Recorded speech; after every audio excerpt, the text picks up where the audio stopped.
Our main man this time is Gao Xiaoliang. He used to be just your average college student, but on one particularly unlucky day, his roommate accidentally unplugged his phone charger. Because of that, his alarm didn't go off. While rushing to school at 8 in the morning, he got into a car accident, and when he finally opened his eyes, he had been transported to a post-apocalyptic world. The scene unfolding right in front of him looked like something straight out of a high-budget sci-fi movie. A few guys who looked like they had superhuman strength were surrounding a massive beast, desperately trying to take it down. But all their efforts seemed totally useless because this monster had the ability to constantly regenerate. The whole place was pure chaos because these people had absolutely no clue how to deal with a creature like that. As for Xiaoliang, he could only stand there and let out a heavy sigh. At first, when he realized he'd been transported, he actually thought he was the chosen one. He expected to have that main character energy, pulling off legendary feats and dominating the world, just like in those web novels. But it didn't take long for him to realize something was seriously wrong. The first time Xiaoliang tried to lead survivors through a blockade, he got bit by a zombie and, well, he croaked. But then, he opened his eyes and found himself right back at the starting point. The second time, he used his past experience to lead everyone away from the undead, but they ended up starving to death anyway. By the third time, Xiaoliang tried to be a bit smarter by pretending to be a zombie to scavenge for food. He didn't find any food, though he just ended up catching a bullet from the military. On his fourth try, he actually managed to awaken a superpower and even built a base. But just as things were looking up, his best friend stabbed him in the back. In the end, he kicked the bucket in the most pathetic way possible. He closed his eyes, opened them again, and went through a fifth and sixth life after that. Every single time he died, Xiaoliang would loop back to the very first day he arrived in this world. This was now his 9th time being reborn. Xiaoliang had long since given up all hope, but he still got drafted into the army. And now, he's facing off against that same monster with the infinite healing factor. That octopus-looking monster was incredibly aggressive. Eventually, unable to keep up the fight, the entire squad started to tuck tail and run. A girl in the group named Xiao Ya got snagged by one of the monster's tentacles, but the others couldn't afford to care. They knew if they hesitated for even a second, they'd all be dead meat right then and there. Seeing Xiao Ya wrapped tight in those tentacles, Xiaoliang froze for a few seconds. He knew he was never going to escape this hellhole of a world. But even so, he wanted to do something useful for once, before he bit the dust again. Suddenly, Xiaoliang let out a massive roar. With a surge of adrenaline, he gripped his blade and charged straight at the beast. The people who were running away heard his scream and stopped. They turned around and saw Xiaoliang charging in, completely stunned. What is that kid doing? Is he on a suicide mission? Is he insane? He's walking straight into his own grave. With eyes burning with pure spite, Xiaoliang lunged at the octopus. Without a second thought, he swung his blade down with everything he had. He sliced right through the tentacle that was crushing Xiao Ya. She hit the ground instantly, but instead of feeling the pain of the fall, she was just overwhelmed with relief. She kept thanking Xiaoliang for his bravery in saving her life. "Get out of here! Now!" Xiaoliang yelled, then charged toward the monster again. But, wait, he actually dodged past the tentacles and dashed straight into the grocery store behind it.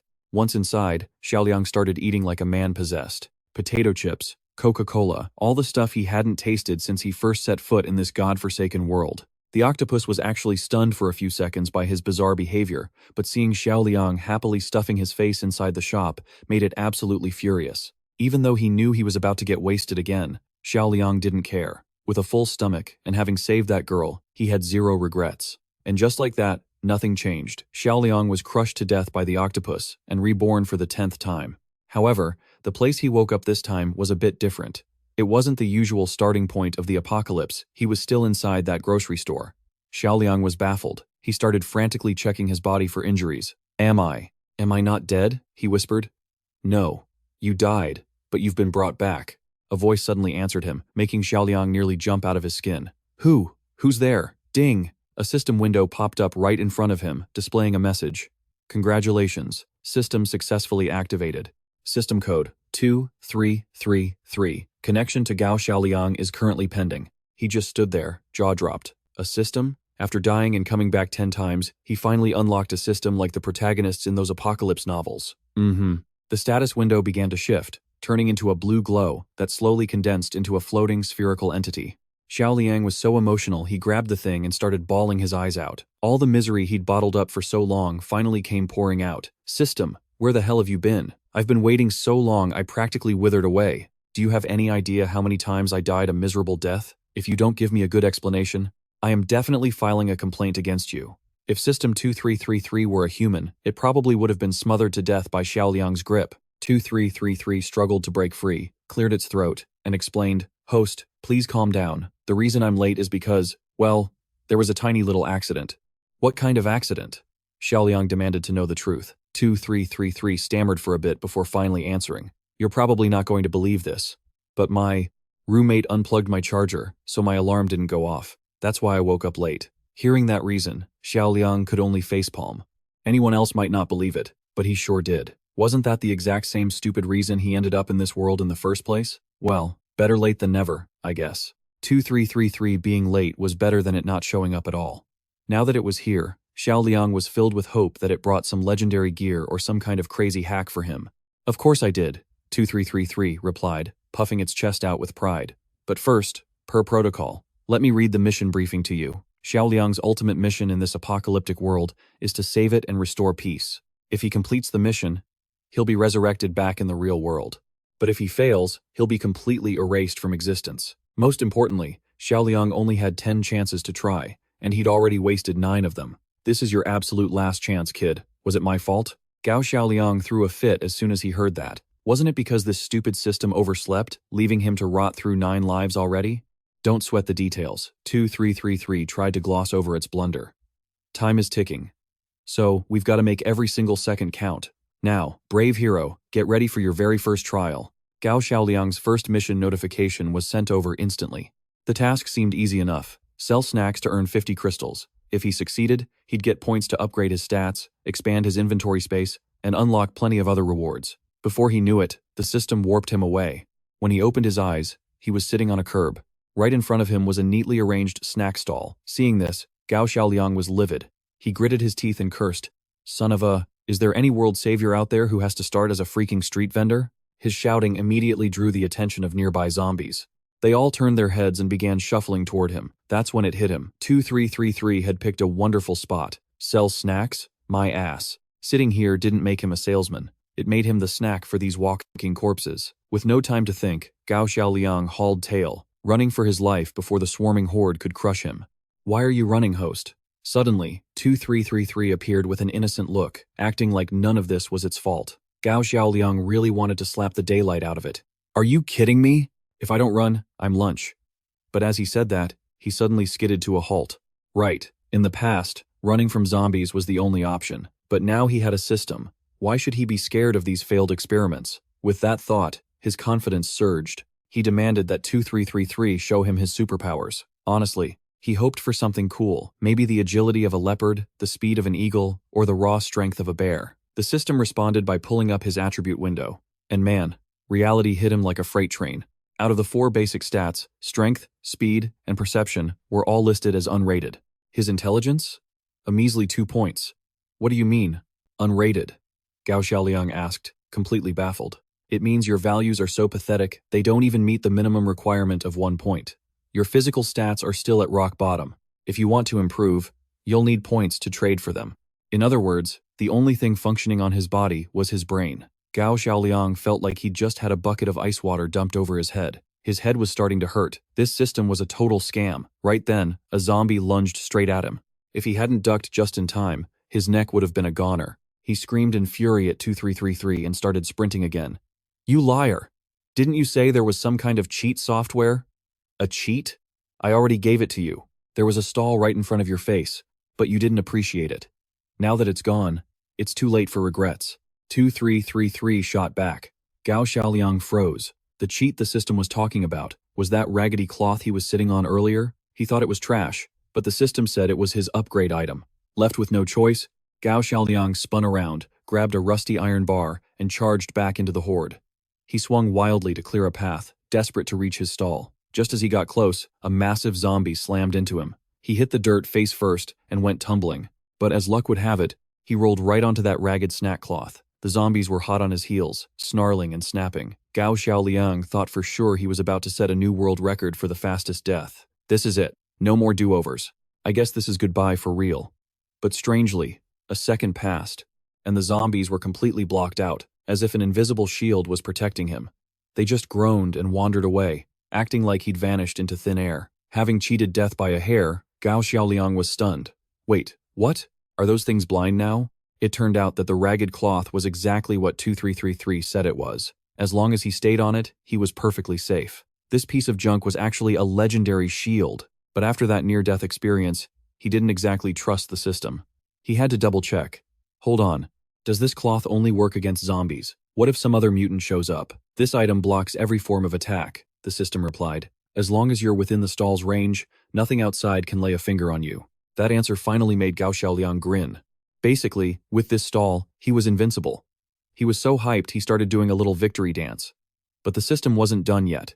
Don't get too ahead of yourself, host. The stall's protection can only be activated 3 times a day. Plus, if you don't finish the mission on time, the barrier will fail. Also, the sun was going to set in 30 minutes. Once it got dark, the zombies would get way more aggressive. Gao Xiaoliang needed to wrap up this first mission fast. Hearing this, he nearly lost it again. This place had been wiped out by zombies. There was nobody left. Who the hell was he supposed to sell to? But as they say, when one door closes, another opens. Just as he complained, he heard voices nearby. Man, talk about a lucky day. I can't believe we scored this much ammo and found some extra loot too. The boss is gonna love this. He'll definitely give us a fat reward. Seeing 3 figures approaching, Gao Xiaoliang thought, thank the heavens. The 3 men quickly noticed his strange snack stall. Since Gao Xiaoliang had items that shouldn't even exist in this wasteland, there was no way they were going to just walk past without checking it out. Seizing the moment, he put on his best salesman voice. Hey there, my little shop's got everything. Fruit, candies, potato chips, shrimp crackers, even cold sodas. You guys hungry? The 3 men stared at the snacks like they were looking at bars of gold. Well, it made sense they hadn't had a soda in 3 years. They'd almost forgotten what it tasted like. Seeing them hook, line, and sinker, Gao Xiaoliang pushed further. Hey, brothers, today is my grand opening, since we've crossed paths. Alright then, forget 998, or even 98. Just 50 crystals and all these snacks are yours. Well, a total steal, right? The 3 men stood up straight, looking from Gao Xiaoliang to each other with incredibly complex expressions. After a long moment, they burst into laughter together, as if they'd just heard the funniest joke in the world. Ha ha ha. This kid actually dares to ask us for money? Is he some kind of idiot? Man, my stomach hurts from laughing. They immediately turned to threaten Xiaoliang, saying they were in a good mood today and might let him leave in one piece, provided he left the pile of snacks behind, of course. Otherwise, they wouldn't mind giving him a taste of some hot lead right to the head. Xiaoliang's expression instantly soured. He thought he'd finally met his saviors, but who would have thought he'd waste time on these broke losers? He snatched the bottle of Coke back from one of them. That move completely set the guy off, causing him to quickly pull his gun and aim it straight at Xiaoliang's head. A sharp gunshot rang out, but the one who hit the dirt wasn't Xiaoliang, it was the guy who pulled the trigger. Seeing their buddy's pathetic state, the other 2 were so terrified they started stuttering. We're screwed. Don't tell me this kid has superpowers. But I've never heard of anything this weird. They looked at their teammate lying flat on his back on the ground, then turned back to Xiaoliang, who was practically face down on the ground, kissing that raggedy cloth he used for his stall. So cool. You really are my treasure. You can even deflect bullets, he muttered. This bizarre behavior made the thugs think he was just a moron, not someone with superpowers. Spit it out. Who the hell are you? What kind of trick are you playing here? One of them barked, looking extremely guarded. Gao Xiaoliang huffed, replying in a provocative tone that while there are countless people with powers in this world, there's only one, chosen one, and that's him. So, if you just hand over 50 crystals, you can take all these snacks. I'll even throw in a free photo and autograph. You sure you don't want to reconsider? He added. In their eyes, Xiaoliang's expression and tone were dripping with mockery. They raised their fists at him again. Chosen one? Give me a break. His appearance didn't fit that title at all. So naturally, they figured Xiaoliang was just bluffing. They weren't 3-year-olds, and they weren't going to be fooled that easily. They convinced themselves the gun had just malfunctioned earlier. Thinking this, they decided to use different weapons, a dagger, and their own bare fists. Seeing the remaining 2 charge at him together, Xiaoliang just shrugged and sighed. Seriously, some people just don't listen. You're just asking for trouble. The result was predictable. When the guy using his fists entered the protective range of the cloth, his hand was instantly mangled. This bizarre turn of events made the guy with the dagger hesitate, not daring to take another step. Seeing him waver, Xiaoliang took a step forward, only to scare the guy so much he turned tail and bolted. Oh man, this kid is a total monster. I'm not dying here today. He ran so fast his 2 buddies didn't even have time to react. And of course, they weren't stupid enough to hang around any longer either. Xiaoliang hadn't intended to attack anyone. Once he stepped off that rug, He was just a useless guy who didn't know the first thing about fighting. He just wanted to ask them if there were any other settlements nearby where he could do business, but they were so spooked they vanished in the blink of an eye. In their haste, the group left behind the sack they'd been carrying. Xiaoliang cautiously approached to check it out and noticed the sack was moving.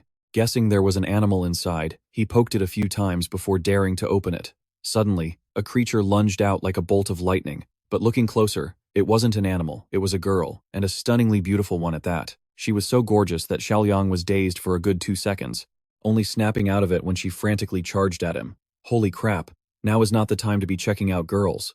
Looking at her, she's clearly a zombie. Xiaoliang ran again, but usually, he could outrun a zombie. This time, despite the distance between them, she caught up to him in no time. Her fist slammed into the ground. If he hadn't luckily dodged it, Xiaoliang's leg would have been crushed for sure. He panicked. How could a zombie be this fast? Xiaoliang grabbed whatever he could find on the ground and threw it at her, using the distraction to sprint back toward his stall. But he knew better than anyone that he'd already used up his 3 chances for the day. Even if he sat on the rug now, he wouldn't be able to dodge anymore. So, Xiaoliang quickly bundled all the snacks into the rug. He had to grab it and run. If he got caught now, it was game over. Before he could even make a move, she leaped high into the air, sailed right over his head, and landed gracefully, blocking his path. Her series of moves scared Xiaoliang so much, he fell flat on his back. This was bad facing a terrifying zombie like this. He didn't stand a ghost of a chance. In a panic, Xiaoliang grabbed a bunch of snacks from the ground and started pelting her head with them, screaming, "Stay away from me." He was so terrified he even squeezed his eyes shut. After a while, when the white-haired girl didn't attack, he cautiously peeked through one eye and found her happily munching away on his snacks. He watched her swallow a piece of dried squid, a look of pure satisfaction on her face. This was a first for Xiaoliang. Was there actually a zombie in this world that liked dried squid? Now that she had some food in her stomach, she seemed a lot less aggressive. When she approached him this time, her eyes weren't full of hatred like before. Instead, they were filled with intense hunger. Xiaoliang looked around, but there were no more packs of squid left. He had to settle for a bag of chips, praying she wasn't a picky eater, as he tossed her a piece. Luckily, this white-haired girl really wasn't picky. Seeing her happily crunching on the chips, Xiaoliang let out a quiet sigh of relief. He ended up sacrificing the whole bag of chips for his life, leaving a trail on the ground to lure her forward, step by step. Once they reached the edge of a cliff, with burning lava churning below, Xiaoliang threw the bag of chips with all his might. Without a second thought, she dove right after the chips, straight into the abyss. Phew. Gao Xiaoliang wiped the sweat from his forehead and let out a long sigh of relief. Now that you've finished your snacks, you'd better not try to eat me, okay? Now that the immediate danger had passed, he finally had a moment to check out the loot scattered on the ground. Gao Xiaoliang spotted a dagger that looked like high-tier gear, but more importantly, the hilt was engraved with the emblem of the Thunderclap Legion. The Thunderclap Legion is the most feared band of marauders in this post-apocalyptic world. Gao Xiaoliang remembered their boss was a powerful strength-type evolver, and his lackeys were all a bunch of desperate cutthroats. They used their sheer numbers to pillage and burn everything in their path, not even giving a damn about the military. Gao Xiaoliang figured those 3 guys from earlier must have been part of that gang.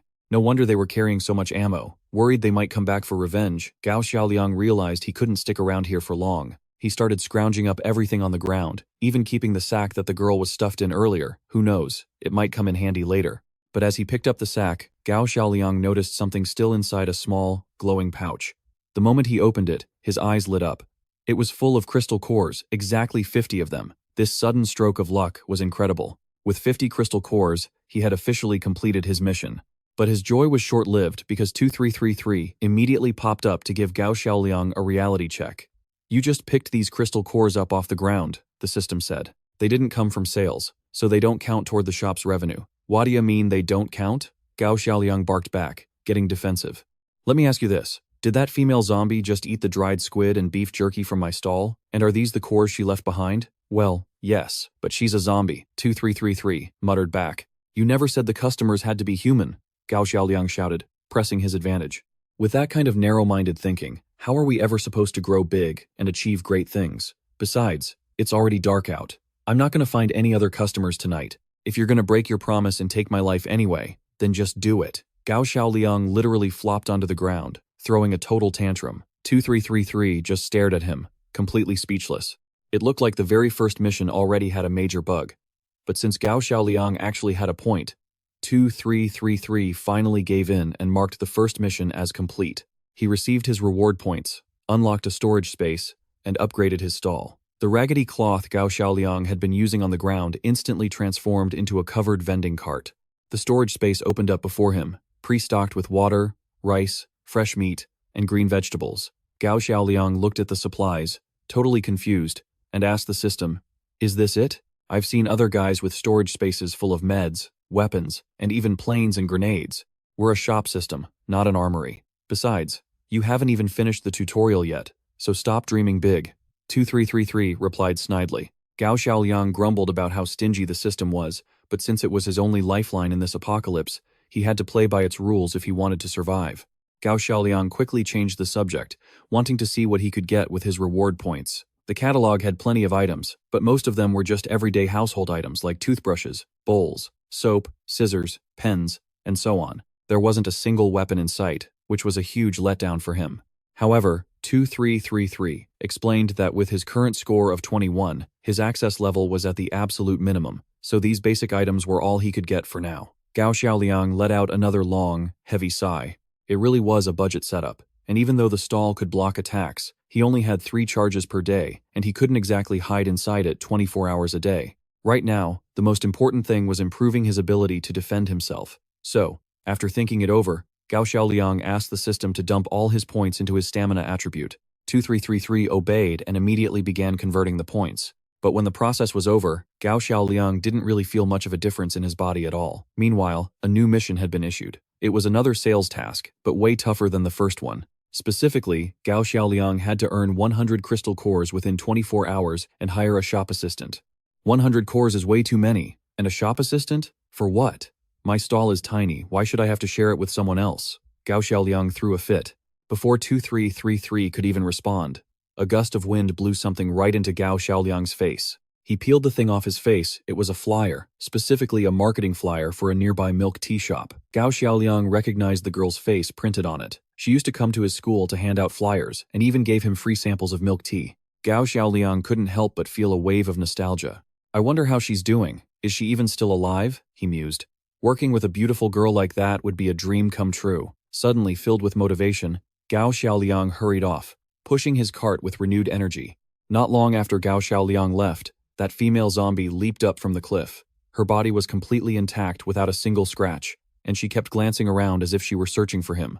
Gao Xiaoliang pushed his cart to the old milk tea shop. He opened the door, poked his head in, and gave a half-hearted shout. "Anyone home?" He already figured there wouldn't be anyone left. But he was wrong, there weren't any living people, but there were plenty of zombies. Terrified by the sight, Gao Xiaoliang quietly shut the door. He tried to make a polite exit, but since he'd already alerted the horde, there was no chance of that. And just like that, Gao Xiaoliang's energetic new day began, with him hauling his cart and running for his life. To make matters worse, it was the same group of zombies from yesterday. Talk about bad luck following you around. Suddenly, one of them went berserk, snarling as it trampled over the others to lunge at Gao Xiaoliang. Of course, it couldn't touch him thanks to the cart's ability to block attacks.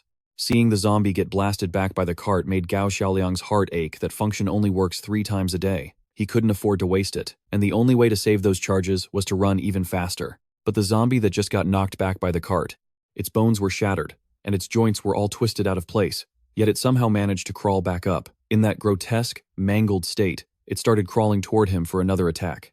Luckily, Gao Xiaoliang was watching his step and spotted the zombie before it could sneak a bite. This time, he decided to take the initiative. He put every ounce of his strength into a single kick, pinning that monster right against the wall. This time, it's definitely dead and gone. Even though he really did go all out just now, seeing that zombie fly such a huge distance still caught Liang by surprise. It turns out his physical stats really have been boosted. 233 wasn't lying to him, and just as he thought of the system, it appeared right on cue. 233 was there to congratulate Liang on landing his very first solo zombie kill. The reward for this achievement was a single-use disposable raincoat. Liang expected something epic, but when he saw the raincoat, his face was full of pure disappointment. This is just a cheap piece of scrap plastic, isn't it? What good is this supposed to be? Don't underestimate this raincoat. It's made from high-tech materials. Not only is it waterproof and warm, but it also blocks out all kinds of harmful substances. With this on, you wouldn't even have to worry about swimming in radioactive water, but it's one-time use only, 233 explained. Liang's habit of judging a book by its cover really was a hard one to break. Even after the system's long explanation, he was still pretty skeptical. Liang stared at the thin, flimsy raincoat in his hand, not quite believing it could actually have such a miraculous effect. It looked just like any other ordinary raincoat. However, there was something more urgent than testing the raincoat. Liang was already being surrounded by zombies from behind. He'd been so busy talking to 233 that he didn't notice the crowd of zombies closing in. They must have been attracted by the noise he made when he kicked the last one. With a wall at his back, Liang had nowhere left to run. His mind went blank, having absolutely no idea what to do in this situation. Right then, a faint voice called out, "Over here, hurry!" Liang turned around and was shocked. It was the milk tea girl. She was actually still alive. Seeing a familiar face was definitely something to celebrate. But first, he had to keep his life. Thinking fast, Liang grabbed his food cart and rushed toward the girl. Once he was safely inside, she slammed the door shut, locking the zombies out. Liang had cheated death once again. Panting heavily, he kept thanking her. "Thank you so much. I would have been in real trouble out there if it weren't for you. I can't believe I actually ran into you again." Hearing his last words, the girl looked completely confused and asked, "Do you know me?" "Oh, I'm a student from University A. You used to come to my school all the time to promote milk tea. You even treated me a few times. Don't you remember me?" She racked her brain but couldn't recall him at all. She thought to herself that he wasn't exactly a heartthrob, just an average-looking guy, like anyone else. There were guys like him everywhere on campus, so how was she supposed to remember? But not wanting to hurt his feelings, the shop owner put on a fake smile and lied. "Of course I remember you. I even remember you're great at basketball, and that you especially love peach-flavored pearl milk tea." Little did she know, her guess was way off, because Liang was actually on the soccer team, and he hated peaches. "Right. Well, that's not important," she said, quickly brushing it off. "The point is, I'm so glad to see you again." As she spoke, she lunged forward and clung to Liang's arm. This sudden physical intimacy made his heart race, and he completely forgot to care whether she actually remembered him or not. That reminded Liang. He still didn't know her name. "I'm Ai Qin," she replied. Liang nodded and introduced himself too. "I'm Gao Xiaoliang. It's good to see you again." As soon as he finished, Ai Qin chirped in a voice as sweet as honey. "Liang Ge." Liang felt like those words pierced straight through his heart. This was the first time in his life a girl had ever called him Big Brother so affectionately, especially such a beautiful one. The sudden wave of happiness was so overwhelming he almost burst into tears. Ai Qin, meanwhile, had no clue why this guy was crying. Their awkward introduction ended abruptly when they heard someone or something trying to pry the door open. The zombies outside had mostly scattered, so the sound made Liang go on high alert. He immediately stopped crying and asked suspiciously, "Who's out there?" Liang turned around and demanded loudly, "Who is it?" He picked up a large can, watching cautiously. Suddenly, Liang's eyes widened. A strange noise came from the door. He stepped closer, reaching out to open it, but Ai Qin screamed in a panic from behind. "A mouse!" She ran toward him with tears in her eyes, crying for help. "Liangge, I saw it. It was a mouse."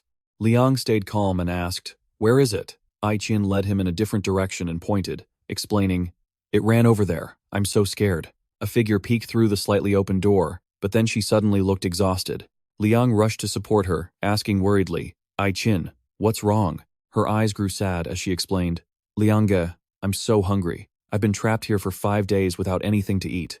He snapped his fingers and gave a bright smile. "Oh, you're just hungry. That's an easy fix." Liang quickly stood up and pushed his cart forward. "Just a second, I'll whip something up for you." He pulled out a few items, wondering what to make. What should it be? How about noodles? Or maybe some buns? Coca-Cola chicken wings sound good too, right? Hearing this, Ai Qin's expression darkened as she eyed the food. She slowly approached the cart and looked at the ingredients. Eggs, noodles, even oil. Her jaw dropped in disbelief.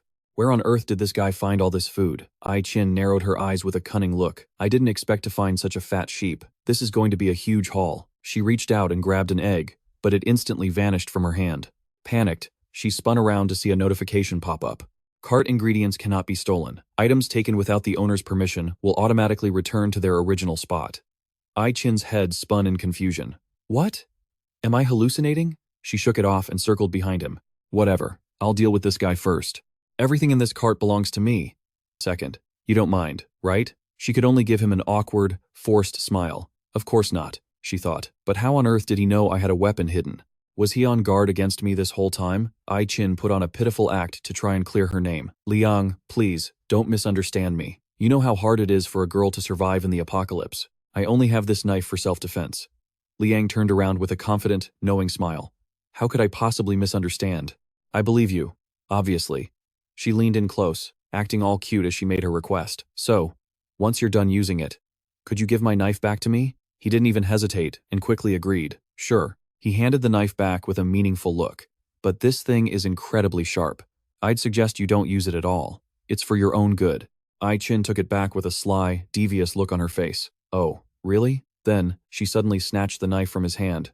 But I think it's actually quite easy to use. Ai Qin pointed the knife straight at him and sneered. You stupid man. Being this easy to trick? You deserve to die. But a split second later, she was blasted back by a powerful force. Liang shook his hands out and sighed.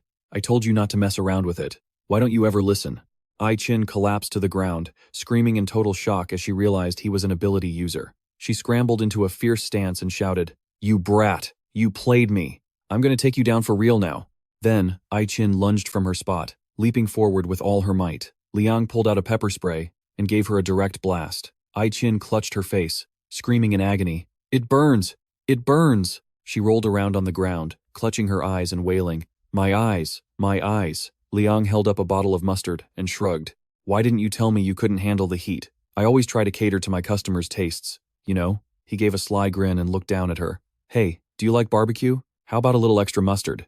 Ai Qin hurriedly covered her face in terror. Stop! Just stop it! Liang then looked toward the door and called out. Are the people hiding in there ever coming out? If you don't come out right now, I'm going to turn your friends into pickles.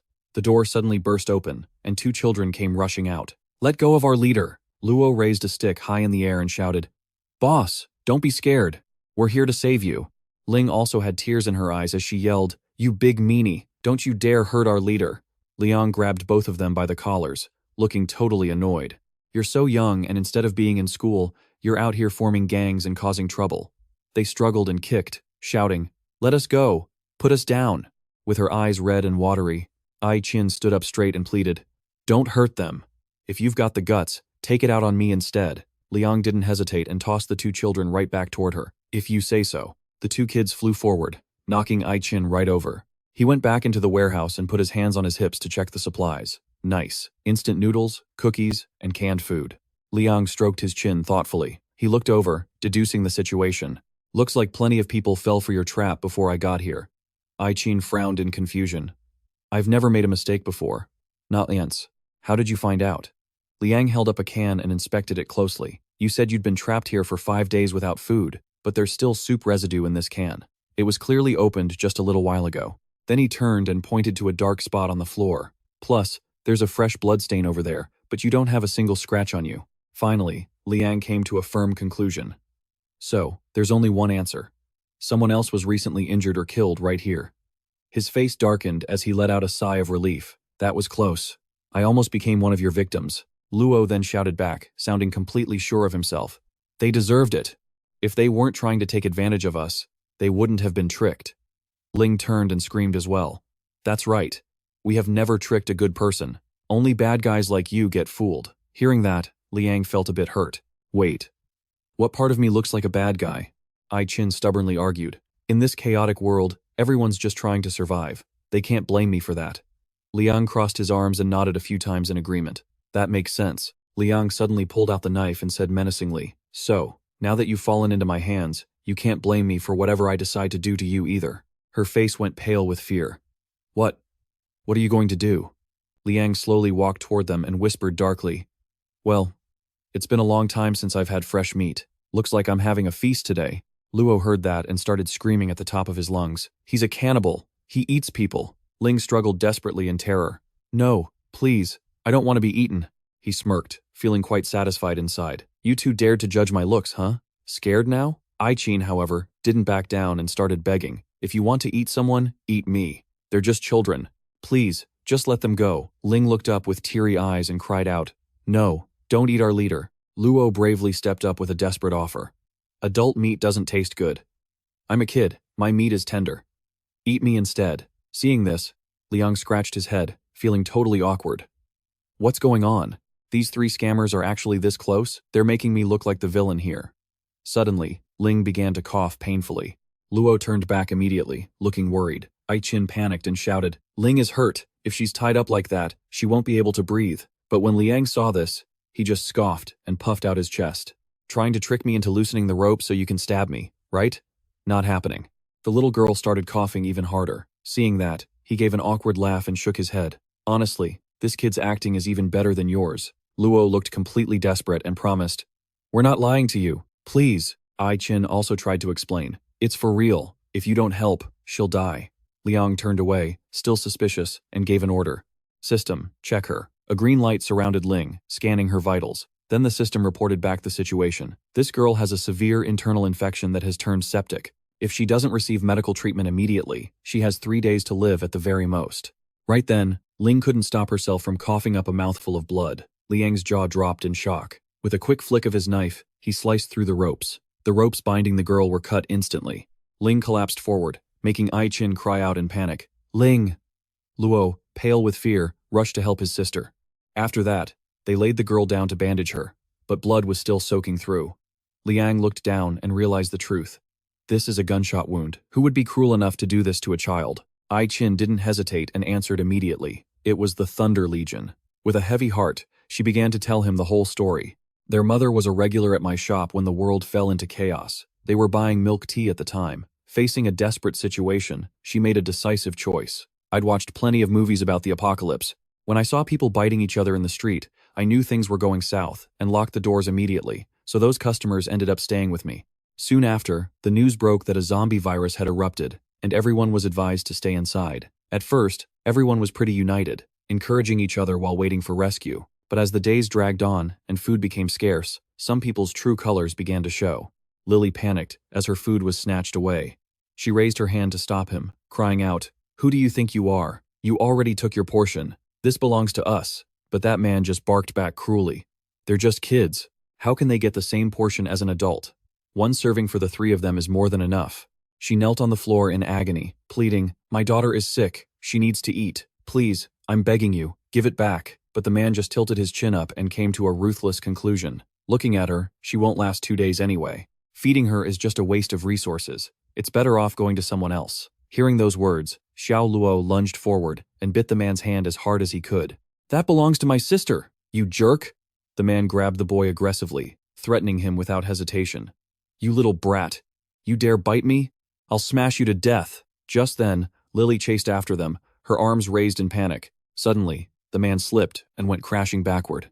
Aileen caught the boy and confronted the man sharply. "Food is limited. What right do you have to steal from others?" The man scrambled back to his feet, shouting angrily. "You call this food? A tiny piece of cake like this isn't enough for anyone. Do you want us to starve to death?" She turned her back on him and retorted, "That's hilarious. I don't owe you a thing. If you want food, there's plenty out there. Go find it yourself." Aileen's face was filled with cold contempt as she spoke. A coward who's too scared to fight zombies, but brave enough to bully women and orphans. The man was livid and snarled at her. "You bitch! How dare you talk to me like that?" A pitiful old woman chimed in, asking, "Sweetie, there are so many of us here, and this little bit of food really isn't enough. Could you share a bit more with everyone?" Another young man spoke up in agreement. "That's right. It's fine. Once this whole mess is over, we'll pay you back double what it's worth." Aileen stepped forward calmly and gave a simple explanation. "This is a milk tea shop, not a grocery store. This is everything I have, and I've already shared it all." Another girl pointed toward a door and questioned her. "Is it really all out? Then why is that door over there locked tight? What's in there?" She tilted her head to the side, maintaining a calm tone. "That's just my dressing room. There's nothing in there." But the girl wouldn't let it go and shouted, "I don't believe you. Not unless you open that door and let us see for ourselves." Hearing that, Aileen looked visibly annoyed. Seeing her hesitation, they pushed even harder, pointing their fingers at her. "She won't do it because she's hiding food in there. She's letting us starve while she hoards it all for herself. How can you be so selfish?" Lily's face turned pale as she tried to stop them. "Everyone, please, don't do this.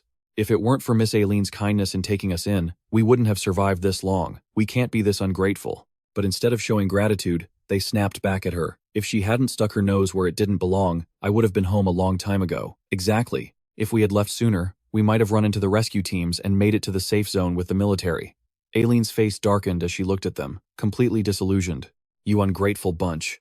If you want to leave so badly, it's not too late to go right now." The man turned red with rage. "You bitch. You think you're better than us, huh?" They pinned her arms back and shouted, "Forget her. Just break the door down." The man smashed through the door and stormed inside. "I'd better not find any food in here, or you're going to regret it." The door burst open, and as the man looked inside, he froze in surprise. "It's just clothes?" The man turned back to her, still looking for a fight. "Isn't this a milk tea shop? Why the hell do you have so many dresses in here?" The others quickly piled on, trying to corner her. I knew she wasn't a decent woman the moment I saw her. A good girl wouldn't have clothes like this. She's definitely trying to seduce someone. Aileen couldn't take it anymore and turned back, snapping, "Don't you dare go too far." Suddenly, a massive tremor shook the building as a giant tank crashed right into the shop. There was a distinct insignia painted on the front. A captain stepped down from the vehicle and announced, "We've got survivors here." The man panicked, screaming out, "Who? Who are you people?" The captain marched forward and introduced them. "We are the Storm Legion. If you don't want to die, hand over all your food right now." The man turned into a total coward, waving his hands and backing away. "Don't hurt me. I'm just passing through." Then, he frantically pointed behind him to shift the blame. "All the supplies are with that woman. She's the one in charge here." The thugs standing behind the captain saw her, and their eyes lit up with greed. "Damn, it's been a while since I've seen a woman this gorgeous. Looks like we're having meat tonight, boys." Aileen took the lead and shouted to the group, "Run, get out of here." But Tyson was too fast and grabbed her by the shoulder. "Don't run, sweetheart. I'm gonna make you feel like you're in heaven." But Aileen already had a sharp knife hidden. She spun around and swung it with everything she had. "Go to hell," he snarled in rage. "You bitch, you were hiding a knife?" Tyson pulled out a handgun and growled wickedly. "Just die." Xiaoliang rushed forward to help, screaming, "Big sister, watch out." A shot rang out, and the girl was hit. Aileen's face turned white. She couldn't believe what was happening. Xiao Luo screamed his sister's name in horror. "Xiaoling." Lily's mouth hung open in pure shock. The captain roared at his man. "You idiot. Who told you to fire? Don't you know the noise attracts zombies?" Then, he heartlessly turned the gun on Lily and fired. The captain glanced back, urging his men to hurry. "Retreat, now. Grab everything and leave nothing behind." They ruthlessly opened fire on everyone in the shop. Tyson then leveled his gun at the three of them. In a final act of desperation, Lily lunged forward and grabbed his leg, screaming at the top of her lungs, "Run! Run now!" Xiao Luo cried out in panic. "Mom!" Tyson tried to kick her off with all his might. "You damn woman, let go of me!" Lily turned back, using every ounce of strength she had left. "Don't worry about me. If you stay, we'll all die."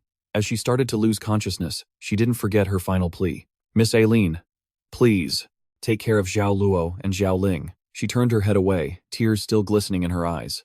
Xiao Luo's eyes went vacant as he fell into shock. Aileen used all her strength to kick through the glass door to escape, while Lily stayed behind, still death gripping the man's leg. Then, a massive explosion tore through the shop. Snapping back to the harsh reality, she explained guiltily, "I promised Sister Lee I'd keep them alive.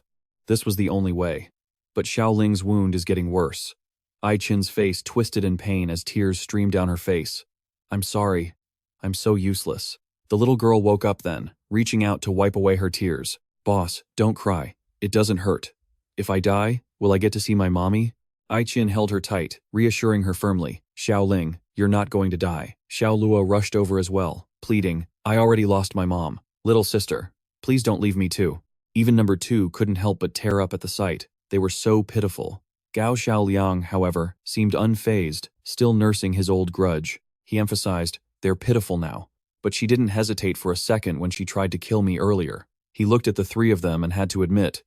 But then again, in this chaotic world, dragging 2 kids around isn't just a burden, it's a death trap. The fact that she's held on this long shows she actually has a conscience. Then, Gao Xiaoliang turned around and asked curiously, "Hey, number 2, don't you have medicine in your storage? Is there anything that can save this kid?" It sounded a bit awkward as it clarified, "I do. But those are in the high-level storage. Your clearance level is too low." Gao Xiaoliang pointed upward, scolding it back. "You just said they were pitiful, and now you're gonna watch her die? You're a system, can't you be a little more flexible?" Number 2 turned back coldly, seeing right through him. "You're just trying to trick me into giving you an upgrade, aren't you?" Gao Xiaoliang looked away, realizing he'd been caught. This system was sharper than he thought.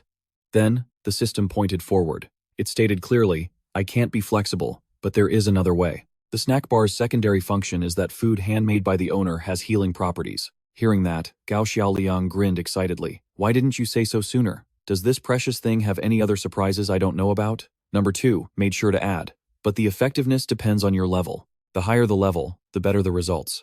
At your current rank, you're basically just relying on luck."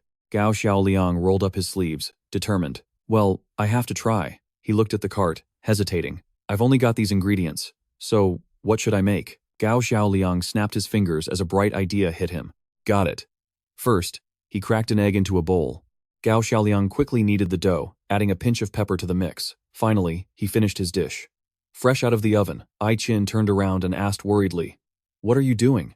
Gao Xiaoliang approached with a smile, assuring her, "Don't worry, it's not poisoned." He handed it over and gave a brief introduction. "This was my favorite egg cake when I was a kid. Xiaoling, give it a try." Xiaoling took the cake, smiling happily. "Thank you, big brother." The little girl couldn't stop praising it. "It's so fragrant and sweet. She was such a good girl." Xiaoling's eyes lit up. When Ai Qin saw her trying to stand, she panicked. "Xiaoling, you shouldn't get up yet." But the girl's demeanor had completely changed. I don't think it hurts anymore." She touched the girl's forehead to check. "Really? Your fever is gone, and the wound is already starting to close." Xiao Luo's jaw dropped in shock. "Does that mean my sister isn't going to die? That's amazing." Ai Qin quickly realized it was because of that egg cake. She turned to him, curious. "What did you put in that cake? No medicine could break a fever that fast." Gao Xiaoliang held up his hands, giving a brief explanation. "I obviously can't tell you that. But Xiaoling has only taken the first step. To fully recover, she'll need to keep eating my egg cakes for a while." He held up one finger and emphasized, "This one was a free sample. Next time, I'm definitely charging you." Ai Qin pointed behind her, determined. "No problem. As long as you can cure Xiaoling, all of this is yours." Gao Xiaoliang closed his eyes. He stated calmly, "I have plenty of food. I don't need that junk." He pointed straight at Ai Qin and declared, "I want you." Hearing this, Xiao Luo became guarded and angry. "You scumbag! I knew you had dirty intentions for boss." Xiaoling didn't hesitate either, declaring, "I don't want the treatment anymore. Don't you dare hurt boss." Gao Xiaoliang was stunned. What were these two kids thinking? Was there nothing else in their heads? So, he had to clear things up. "I'm saying I want you to work for me as a snack bar employee. As for benefits, I'll provide your food and housing. That's it." The boy looked at him, feeling certain. Even if he didn't know the guy's specific powers, he seemed very strong. Number 2 quickly joined in to add. "And besides, following him means free food and never having to worry about supplies again." These responded with an incredibly warm and welcoming attitude. "Hey there, brothers. The kids don't know any better. I'm the owner of this food stall. What would you like to eat? I'll whip up something fresh." He turned back and pleaded, "Boss, I want to eat." Lei Hong remained silent for a moment, then stepped forward and asked calmly, "How much are you selling these bubble waffles for?" Gao Xiaoliang smirked, assessing them. "These guys don't look like your average group. They definitely have plenty of spirit crystals on them, but I need this chance to finish all my quests." He obediently hands over the food cart's menu. "Here's the menu, sir. Please take a look." Lei Hong flinches in surprise after reading it. "What? 10 crystals for just one egg waffle? Is this thing made of gold or something?" Gao Xiaoliang raises a finger and explains with a smile. "Times are tough in the apocalypse, you know. Rice and flour are practically bought with lives, so this price is actually a steal." Surprisingly, the man doesn't haggle and decides to take 10. He grins happily and gets to work immediately. "Coming right up." Da Zhuang raises a threatening fist. "If it doesn't taste good, I'm smashing you and your cart to pieces." But Gao Xiaoliang, standing at the front, reminds them, "Whether it's good or not, is for me to decide." Lei Hong gets irritated and fires back. "So what you're saying is, you're planning to stiff us?" Suddenly, Ai Qin tugs on his sleeve. Using her silver tongue, she explains, "Our boss isn't very good with words. Please don't be mad at him, okay?" Seeing this, Lei Hong is instantly charmed. Ai Qin pokes his chest playfully and praises him. "Wow, big brother, your chest muscles are huge. I bet you're amazing at crushing zombies." Hearing that, he boasts with pure joy. Well, obviously, his henchmen can only offer a forced, weary smile. Their boss's old habit is acting up again. Whenever he sees a pretty girl, his brain turns to mush and he starts stuttering. Then, she pulls him inside. "With this many egg waffles, it'll take a little while to finish. Don't be impatient, everyone. Come inside and wait." Lei Hong follows her like he tosses a large bag of spirit crystals back. "Boss, you've got some serious skills." Gao Xiaoliang catches the massive bag with a wide grin. "You're too kind." Lei Hong raises a finger, looking curious. "I see your menu has quite a variety. Besides egg waffles, what else do you have?" Gao Xiaoliang raises his hand excitedly to emphasize. "Tons of stuff." Then, he starts listing every dish. "We've got fried chicken, meat skewers, spicy malatang, grilled squid, and sausages." Gao Xiaoliang keeps going on and on. Pancakes, fried dough sticks, tofu with bean sauce, Coke, beer, even sour plum juice. Losing his patience, Lei Hong holds up a hand and demands, "Stop right there. Give me 10 of everything." Gao Xiaoliang raises both hands apologetically. "But I only have flour and eggs right now. To make all that, I'll need a lot of ingredients. In times like these, they're not exactly easy to find." But the man is brimming with confidence. "That's easy. Just tell me what you need. There's nothing I can't get my hands on." This leaves him jaw-dropped in shock. What a big mouth. Ai Qin leans in close and whispers, judging by their looks, they might be post-apocalyptic merchants. If we can get them to supply us, we won't have to risk our lives hunting for ingredients anymore. It seems Gao Xiaoliang had already guessed as much. Right. Then, he asks earnestly, Boss, what are your rates for supplying raw ingredients? Can we work together long-term? She quickly jumps in to help convince him. Hey big brother, give us a good deal, okay? At the very least, you guys can eat for free whenever you stop by. Lei Hong and Da Zhuang share a look. The three guys in the back burst out laughing. That's right. Our big bro is a boss all right, but he runs a zero-cost business. The mood between the two of them suddenly turns cold. Lei Hong turns away, looking confused. Come to think of it, why is Ahu's group taking so long? Da Zhuang quickly reports the situation. I already sent someone to look for them. I left markers along the way, so they'll find us. Suddenly, a vehicle screeches to a halt. A man jumps out and reports urgently, Boss, it's bad. He rushes to announce, Ahu and the others are wounded. Everyone turns around in shock. A few people are helped out of the vehicle. With just one glance, Gao Xiaoliang immediately recognizes who they are. Lei Hong spins around and bellows in a rage. Who the hell did this to you? Ahu shakes his head. I don't know. The henchman beside him quickly chimes in. It was some kid at a food stall who claimed he was some chosen one or whatever. He lets out a cold snort and says with disdain, Bullshit. This isn't a novel. There's no such thing as a chosen one in this world. Da Zhuang raises a hand in agreement. Exactly. And even if there was, it would have to be our boss. He continues seriously. We didn't believe it at first either, but that kid is a freak. Every single one of our attacks was reflected back at us, and it ended in a massive explosion. Lei Hong catches the key detail and asks, reflecting attacks? Is he an awakened? The man thinks for a moment and replies, I've never heard of an ability like that before. Ai Qin's eyes widen as she mutters, what a strange power. But then, wait. A memory suddenly flashes through her mind. A blinding light exploding and knocking her backward. Ai Qin narrows her eyes in suspicion. Could they be talking about Gao Xiaoliang? Just as she's about to sneak away, Lei Hong radiates a murderous aura. I don't care who he is or where he came from, he declares coldly. Anyone who dares to lay a finger on Lei Hong's men is a dead man. Ai Qin's jaw drops in shock. Gao Xiaoliang stands there for a moment, his face a total blank. She looks Lei Hong dead in the eye and asks, Are you, Lei Hong, the leader of the shocking Thunder Legion? Da Zhuang answers for him. That's right. Seeing Ai Qin's stunned expression, he adds, Look at her. I guess we really are that famous, huh? Lei Hong tilts his head and offers a friendly smile. I'll do it as a favor to you, gorgeous. If you ever run into trouble, just come find me. And don't worry about that deal we just talked about. Xiao Ling rushes forward and screams, You're the leader of those people. Xiao Luo, standing in front of her, is just as furious. You bastard! Your men are the ones who hurt my mom and sister. He effortlessly lifts both Xiao Luo and Xiao Ling into the air. What's wrong with you brats? Have you lost your minds? Who killed your mom? De Zhuang scratches his head from the sidelines and chimes in. There must be a misunderstanding. We might be bandits, but we never lay a hand on women or children. The blonde guy nods. Exactly. But Ai Qin is fuming, and she throws a powerful kick. Like hell, I'll believe you. Let them go, right now, she screams. Lei Hong ducks to dodge the strike. The two kids were thrown into the air, caught completely off guard by the force. Xiao Luo hit the floor with a heavy thud, and immediately after, Xiao Ling sat bolt upright on his back, her bloodlust practically overflowing. She unleashed a flaming punch, as if she wanted to crush him right then and there. The fire erupted violently upon impact, creating a brilliant golden halo that swallowed the entire space. Without stopping, Lady Qin followed up with a lightning-fast kick. Lei Hong nimbly ducked to dodge the blow. Watching the whole thing from the sidelines, Da Zhuang let out a delighted laugh. Now this is a show, he remarked, crossing his arms. That woman's actually got talent. The other guy agreed, adding, But the boss has that weird habit. He gets so shy whenever he touches a woman. He can't even bring himself to strike back. What are we gonna do? She raised her hands to cheer. Boss, you can do it. Lei Hong was being pressured so hard he couldn't even counterattack. All he could do was cover his head and stay on the defensive. Finally, he turned and barked at his crew. You brats are just gonna stand there watching me get humiliated? Get over here and help. She commented excitedly. Enemies crossing paths.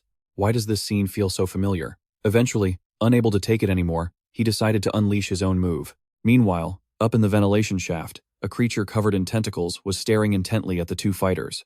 A thick, slimy liquid dripped from its appendages. Gao Xiaoliang helplessly realized the danger, thinking, wait a second. It hit him like a bolt of lightning. He snapped out of it and told himself that instead of worrying about others, he needed to start looking out for number one. Gao Xiaoliang held up one finger to count, then a second. He stood there dazed, coming to a grim conclusion he only had one chance left for the entire day. He sat there, calculating, realizing he needed to get back to the safe zone quickly to avoid getting hurt. Suddenly, Ahu's eyes locked onto him. He shouted, "That's him! That's the chosen one!" Lei Hong, still in the middle of his fight, whipped his glowing eyes around. "It's you!" Just as Lady Qin reached out, he grabbed her hand in a crushing grip. Lei Hong stopped holding back and threw her backward. Da Zhuang quickly caught Lady Qin, warning her to behave herself for once. Radiating pure malice, he walked toward Gao Xiaoliang and demanded in a cold voice, "You beat up my brothers, and you took my energy core. It's been a long time since anyone's dared to play me like this." Gao Xiaoliang put on an innocent face, trying to play peacemaker. "Big brother, this is all just a big misunderstanding." But the other guy was quick to fan the flames. "Boss, don't listen to a word he says," Ahu quickly explained. "This kid is a master at playing dumb to catch us off guard. We only got careless because we fell for his act." On the other side, Xiao Luo jumped up to defend Gao Xiaoliang. "Big brother isn't a pig. He's actually really amazing." Xiao Ling chimed in. "That's right, he's 100. No, 1,000 times stronger than your boss."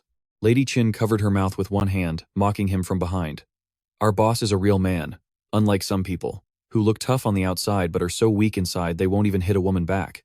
Lei Hong got so angry his face turned beet red and steam started coming out of his ears. Gao Xiaoliang sensed the imminent danger. He tilted his head and whispered, "Could you guys please stop talking?" Lei Hong didn't care. He clenched his fists and lunged. "Enough talk. Let's see what you've actually got." Lei Hong poured all his rage into a devastating punch, shattering the ground and sending out countless glowing red energy spikes. The earth shook violently as the red shockwave from Lei Hong's attack erupted like a hurricane, tearing through the air. His silhouette flickered behind the thick clouds of smoke. Lei Hong, his eyes glowing intensely, turned back to look. Lady Qin frowned and remarked, "That concrete was solid, yet he smashed it to pieces with a single punch." Xiao Ling timidly hid behind Xiao Luo, whimpering, "That's terrifying." The boy also yelled in panic, "Is that guy even human? He's a monster."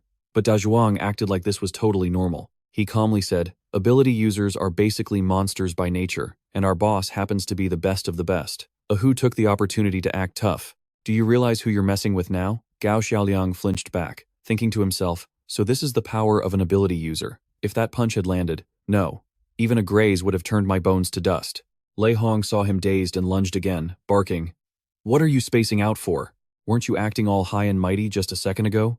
Show me what you've got. You're just a piece of trash who only knows how to run." He tightened his grip and charged, shouting, "Now let's see who the real woman is." Gao Xiaoliang threw both hands out to block the sudden strike, releasing a shockwave that sent Lei Hong flying back. After the blast, Gao Xiaoliang started coughing, blood trickling from his chest. Lei Hong frowned, noting, "You took a direct hit from me and didn't turn into a pile of meat. I guess you really are a bit stronger than a normal person." Seeing Gao Xiaoliang coughing, Xiao Ling grabbed Xiao Luo's hand in worry. "It looks like Gao Xiaoliang can't take much more." The boy cried out in fear, "Does that mean we won't get any more egg puffs?" Lady Qin seemed a lot more cold-blooded as she tried to reassure them. "Don't worry. If Gao Xiaoliang dies, all the stuff on that truck belongs to us." Gao Xiaoliang, who was busy dodging, suddenly stopped and glared at her. "You guys are the real robbers here." Lei Hong seized the opening and backed Gao Xiaoliang into a corner, his voice dripping with sarcasm. "Even your own people have given up on you. Come on, show me what the Chosen One can do." This guy is a total psycho who's read way too many novels. Faced with that overwhelming power, Gao Xiaoliang was sent flying by an invisible force, smashing right through the wall behind him. He grimaced, letting out a pained ow. Gao Xiaoliang clutched his stomach as warm blood began to soak his clothes. He scanned the area. He made a quick decision just running away wouldn't work. A direct confrontation might boost his power, but against a body like that guy's, he couldn't deal any real damage. He had zero chance of winning. Gao Xiaoliang's eyes darted toward a food stall. If I can just borrow that. He imagined himself hiding underneath it. He felt a surge of excitement. The stronger the attack, the greater the counterforce would be. Taking action, Gao Xiaoliang scrambled up and sprinted toward it, telling himself, "I only have one shot at this." Seeing him get up, Lei Hong called out, "Finally done hiding? Now you're acting like a man. Now die." In an instant, his punch tore through the air toward him. Gao Xiaoliang dropped his center of gravity like a flash, leaning low to dodge the lethal blow. He slid right underneath Lei Hong. Lei Hong froze, his face suddenly turning bright red as he turned to look at the boy.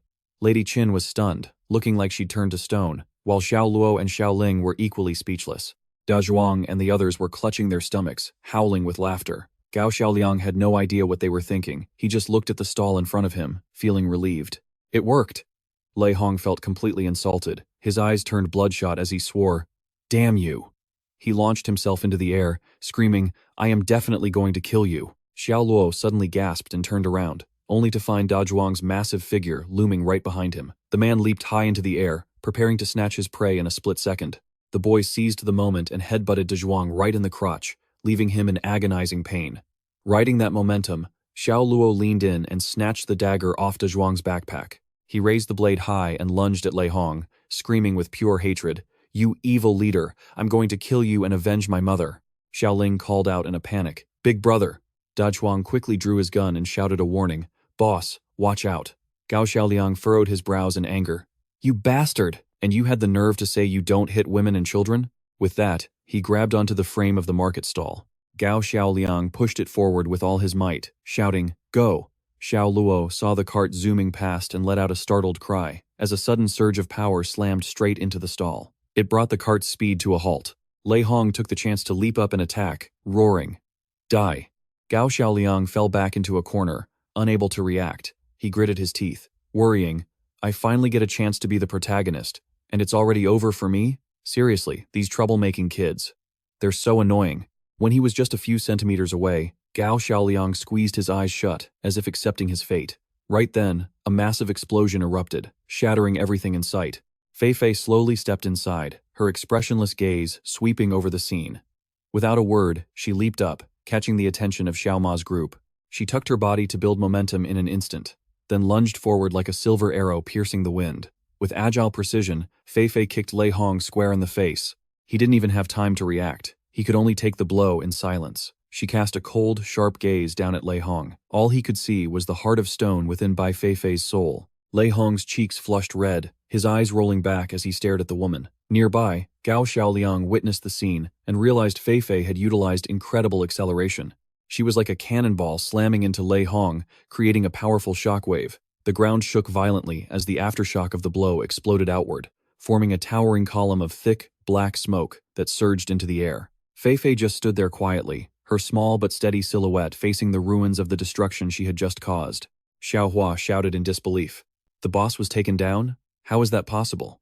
Beside him, Xiaolan was overcome with worry, adding, "Where did this person even come from?" He Dun spoke his mind. "Isn't this the one we captured?" He Gai pointed at Fei Fei, identifying her as a zombie.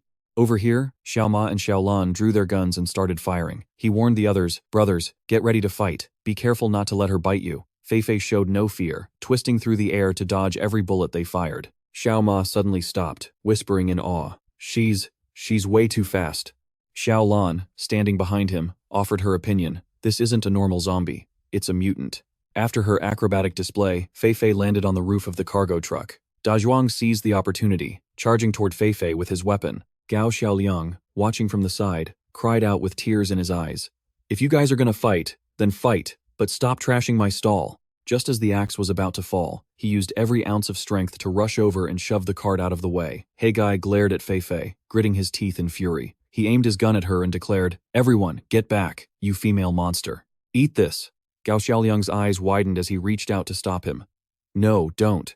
As soon as he spoke, the bullet tore through the air toward Fei Fei. Her expression didn't change. She sat perfectly still, watching the bullet fly. Just as it was about to hit, Fei Fei nimbly leaped up to dodge the strike. She landed with her hands on the cart's handle and shoved it forward with immense force. Gao Xiaoliang watched excitedly and cheered. That was amazing. The ground, unable to withstand the horrific pressure, shattered as a blinding light tore through the space. Lei Hong roared in anger. "Damn it! You dare sneak attack me?" Right after he yelled, a wooden plank fell straight onto his head with a loud thud. Xiao Hua and Xiaolan gasped in unison. "Boss." Lei Hong turned to He Gai and demanded, "Where the hell were you aiming?" He Gai stood there blankly, scratching his head as he explained, "I didn't mean to. These people are just too crafty." The boss didn't waste time arguing and immediately ordered, "Screw it, get them." He Dun took the command and began firing round after round forward. "The chosen one, huh? Let's see if I can turn you into a pincushion." Countless bullets flew past, yet not a single one managed to harm even a hair on Fei Fei's head. Gao Xiaoliang cried out in a panic, "Is my cart okay?" Ai Qin, running ahead of him, barked back, "Are you serious right now? Why are you worried about that piece of junk? What do we do now?" He squeezed his eyes shut and screamed, "We run, obviously. You want to stay here and get shot?" Xiao Luo cursed as he ran. I hope these scumbags get eaten alive by zombies. As Feifei dodged the bullets, she glanced back. In front of her, Gao Xiaoliang and the others were scattering in all directions. Feifei angrily grabbed an iron bar and ripped it out with brute force. Then, she took aim and hurled it forward. Xiaohua couldn't react in time, and took the full force of the blow. In an instant, all their guns were knocked right out of their hands. Gao Xiaoliang, Ai Qin, and the two children huddled under the cart. From above, a gun continued to rain bullets down on them. The group screamed in chaos. "Stop that stupid gun. Dying at the hands of your own teammate would be the worst luck ever." After a moment, the cloud of dust slowly began to settle. Lei Hong's men were scattered across the ground, groaning.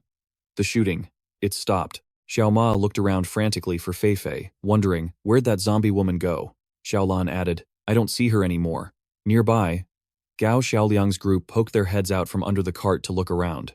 Ai Qin whispered, It's quiet. Gao Xiaoliang made a quick decision. Let's get out of here while we can.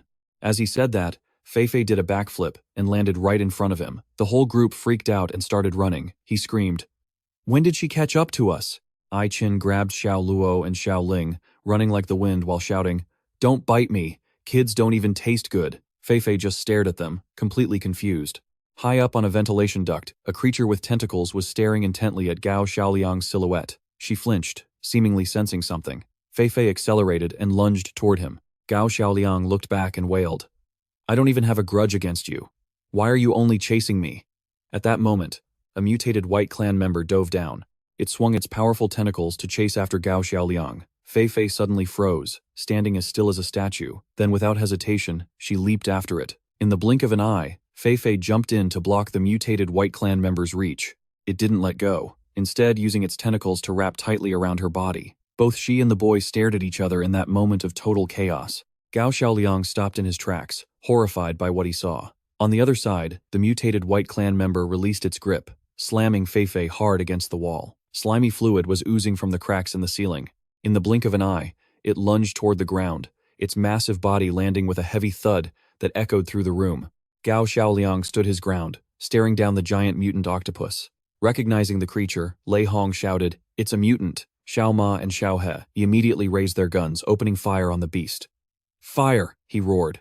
Under the heavy barrage, the mutant octopus was forced back. Taking the chance, Gao Xiaoliang and the others rushed toward Bai Feifei. She was lying in the corner, barely clinging to life, her face contorted in agony. Ai Qin whispered softly, I think she was trying to protect you. Gao Xiaoliang leaned down, confused. But why? Feifei reached out her hand, too weak to even speak a full sentence. She opened her palm, revealing an old candy wrapper. Looking at it, memories of the past came flooding back to him. Gao Xiaoliang murmured, This is from back then. In his memory, he saw himself tossing her a piece of candy, and Feifei happily catching it in her mouth. Gao Xiaoliang picked up the wrapper, his voice trembling. Did she come all this way just to give me this? Feifei looked at him, letting out a faint groan as if to say yes. Seeing Feifei react, Xiao Luo asked curiously, Can she actually understand what we're saying? Suddenly, a flash of light appeared, and the system's mechanical voice announced it was starting an analysis. Lao Er flew over to Gao Xiaoliang to report. Analysis complete. The target's body does contain the zombie virus. However, research shows that some special evolutionary mutations allow parts of the brain to recover. This leads to intelligent behavior, with an IQ equivalent to a smart animal or a child around 4 to 5 years old. Feifei grimaced, coughing uncontrollably. Ai Qin watched her with a pained expression and said, She looks like she's in so much pain. Xiao Luo turned to Xiao Ling, puzzled. Do zombies feel pain too? The little girl replied innocently, But isn't she already dead? The boy scratched his head, still confused. Don't zombies only die if their heads are crushed? Xiao Ling closed her eyes tight and cried out, She's a good zombie. She doesn't bite people, and she even saved the boss.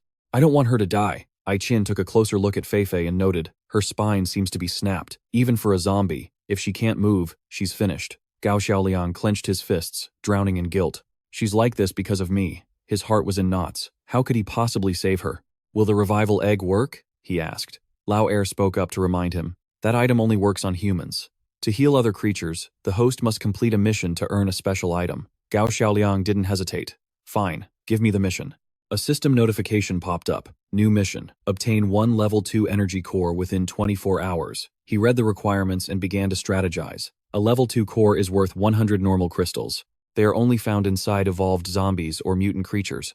Gao Xiaoliang concluded confidently. In other words, impact sent him crashing down from above.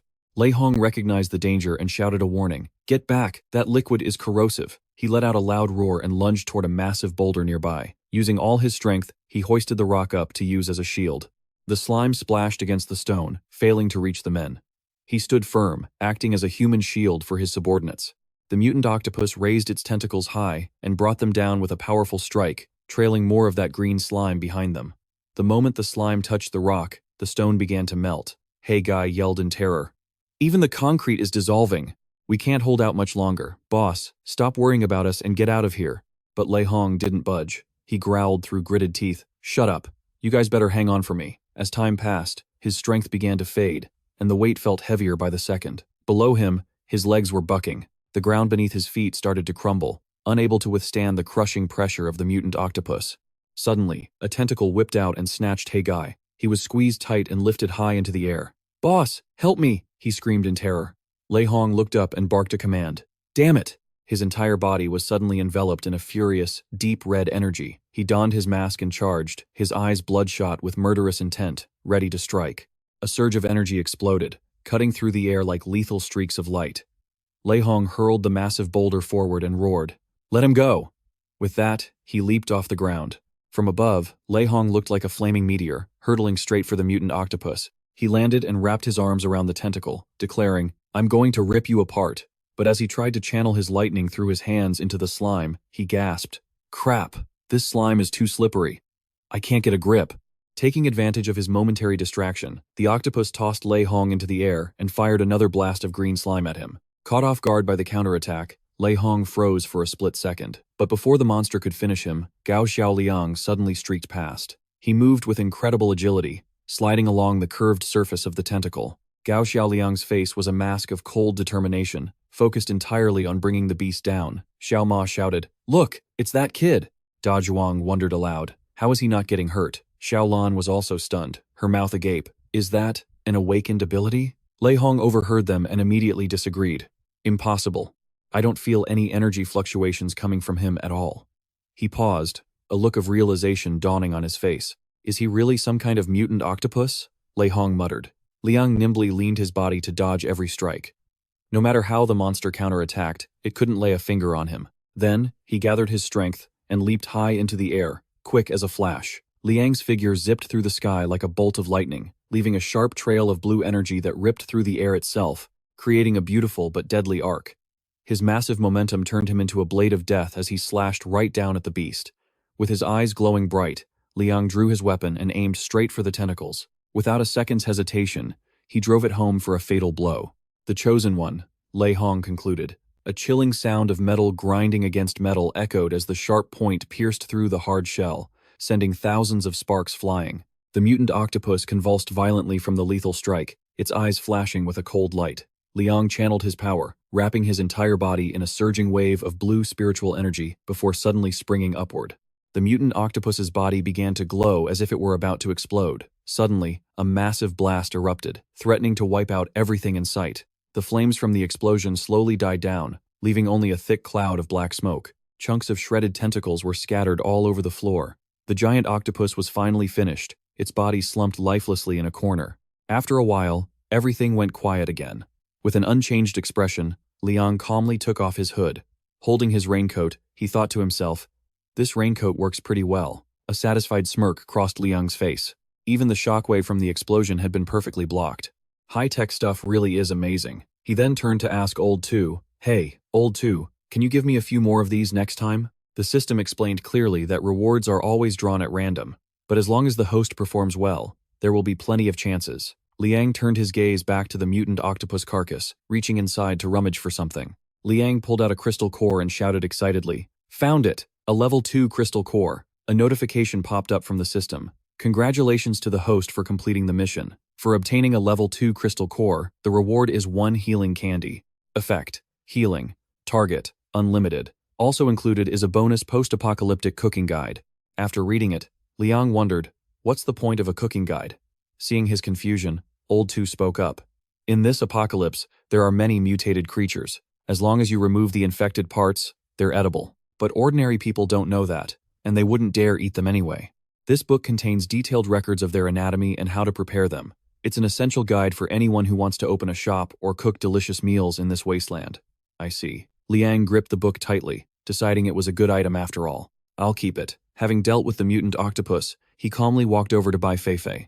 Liang lifted her head and gently placed the spirit pill into Bai Feifei's mouth. She felt it and immediately started chewing on it happily. Suddenly, Bai Feifei's eyes snapped open, and she bolted upright as if life had flooded back into her body. Seeing this, Ling cheered excitedly. Wow, she's alive again.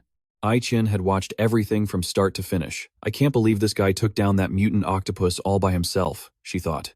Watching Bai Feifei's behavior now, she mused. Just a moment ago, she looked terrified, and in the blink of an eye, it's like she's a different person. Is she hiding her power, or is this her true self?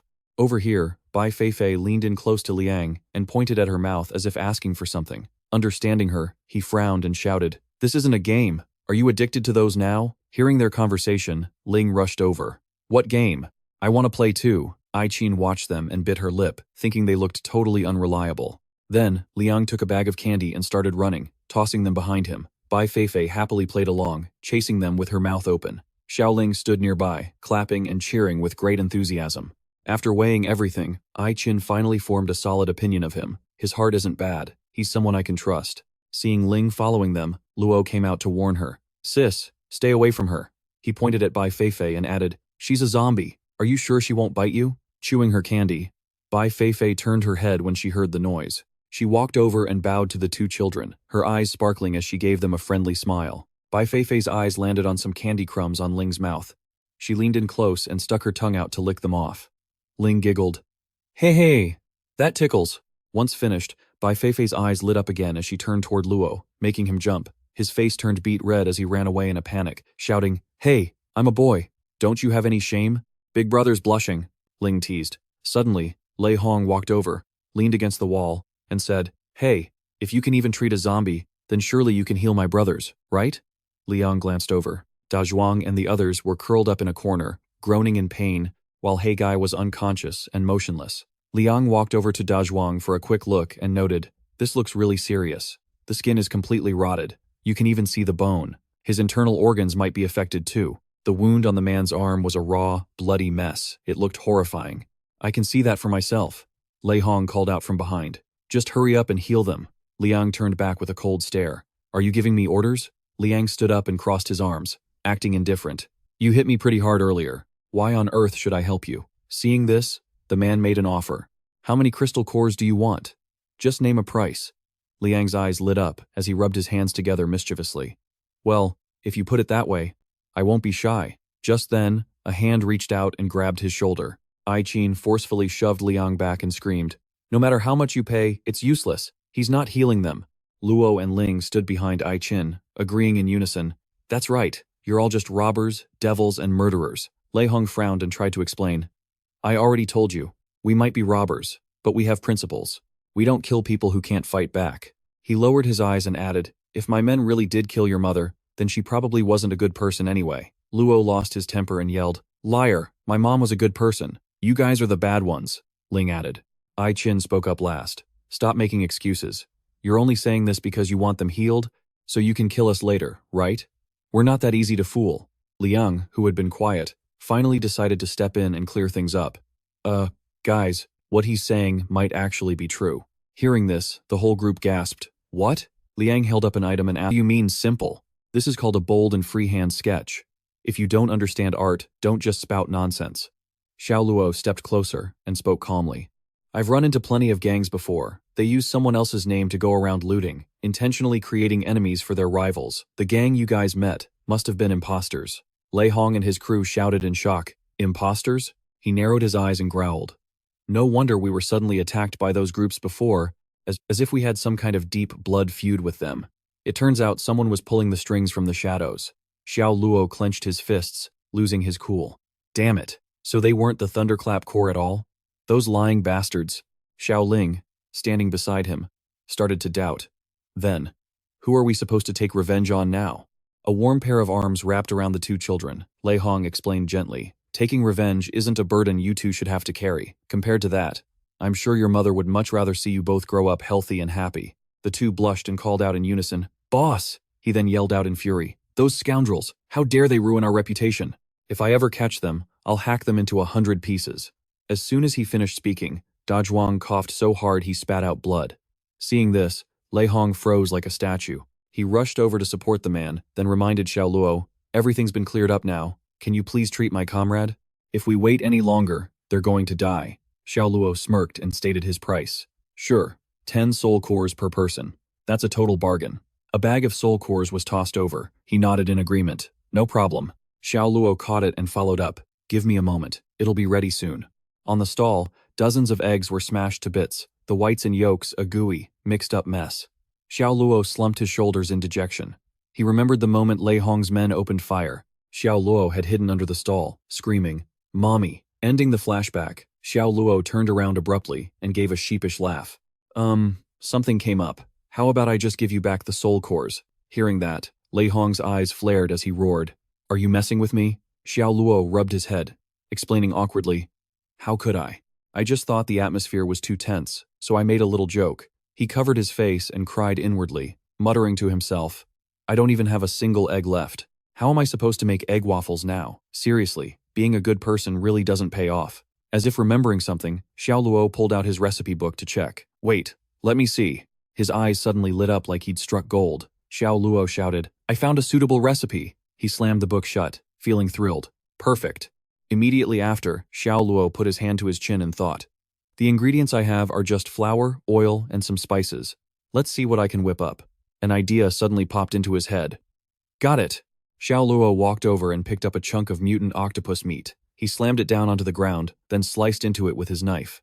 Xiao Luo calculated his moves, trimming away the outer membrane and the suction cups, keeping only the clean white meat inside.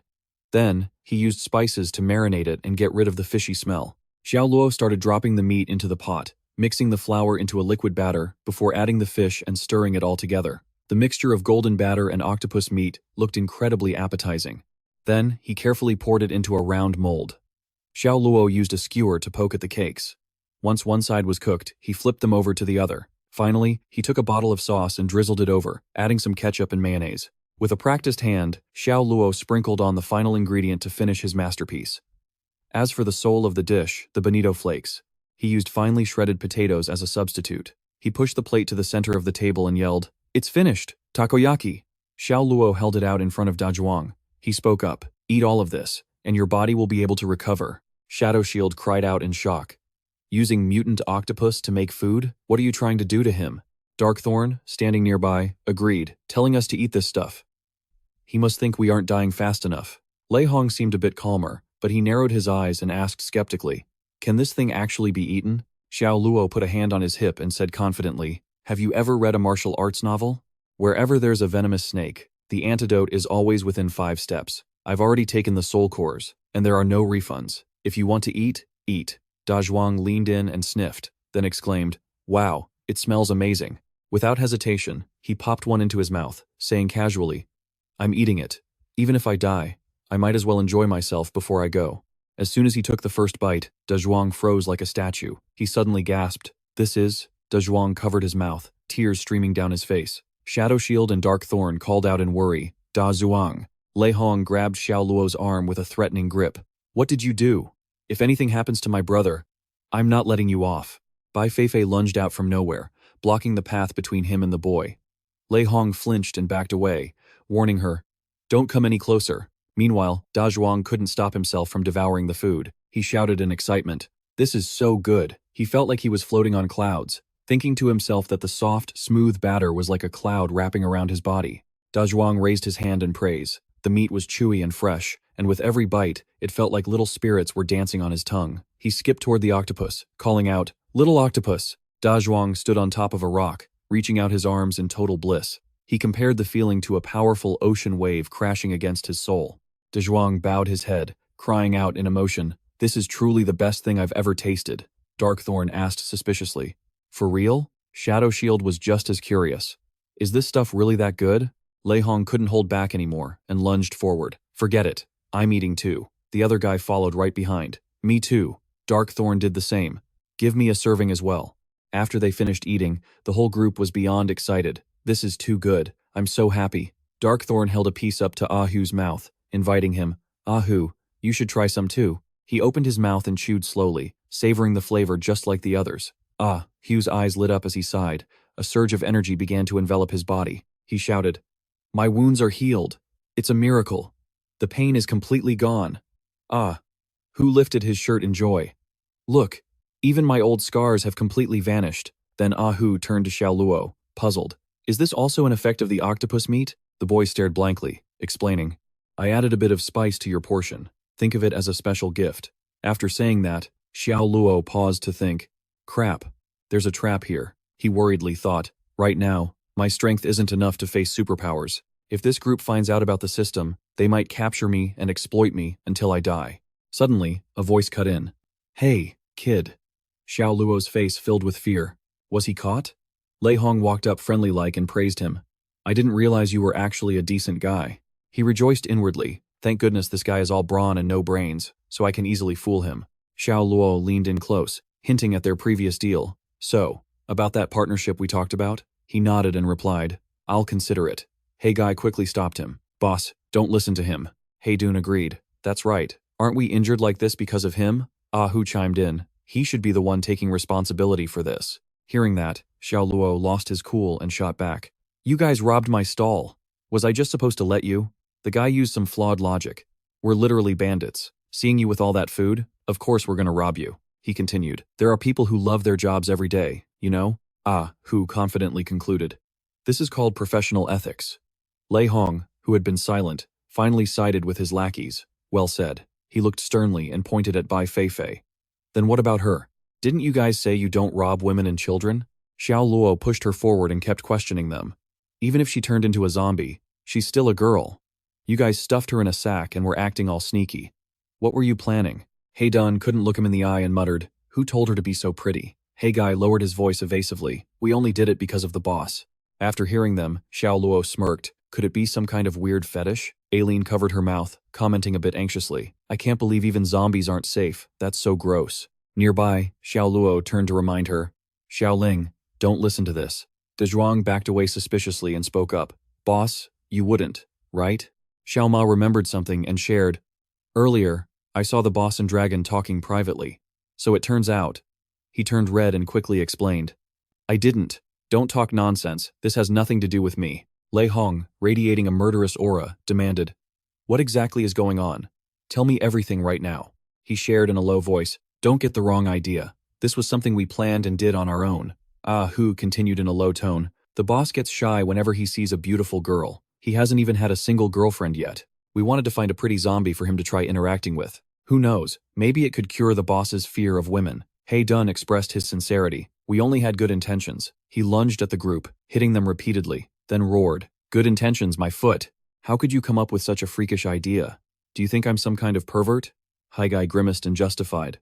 "I told you the boss wasn't that kind of person." Hu yelled along, "You almost got us killed for nothing, boss." The system displayed a notification. "The mission time has expired. Please, host, quickly hire an employee to complete the mission." After reading it, Xiao Luo whispered in confusion, "It's already been 24 hours? Number 2 spoke up. "If you've already hired the lady boss as an employee, shouldn't the mission be finished?" "Not yet. Hiring an employee requires a signed contract between both parties, and the employee must wear a special uniform to be considered valid." He felt a bit worried, thinking, employee uniform. Xiao Luo imagined Eileen in a sexy uniform. Like this, she wears a nurse outfit. Or even like this. Xiao Luo looked excited and greedy. This is definitely a possibility. Number 2, read his thoughts and gave a serious reminder. "Host, please don't have dirty thoughts. We are a serious system, and will not issue clothes like that." A moment later, in Xiao Luo's hands was a maid outfit. He examined it and commented, "Is it just a regular style? I got my hopes up for nothing." Xiao Luo gave it to Eileen, and slowly explained, "I forgot to mention earlier that being an employee here requires clean and neat attire for identification, so that customers can recognize you immediately. Uniforms are necessary. These 3 sets are for you guys." Xiao Luo took it, asking in bewilderment, "Even kids like us have to wear them?" Xiaoling was the opposite, excitedly holding up the dress to look. "It's a new outfit." Eileen, in the middle, sighed. What a pain. After handing out the clothes, he suggested that since their clothes were dirty anyway, they should change right now. She started stripping without a word. Xiao Luo panicked and stopped her.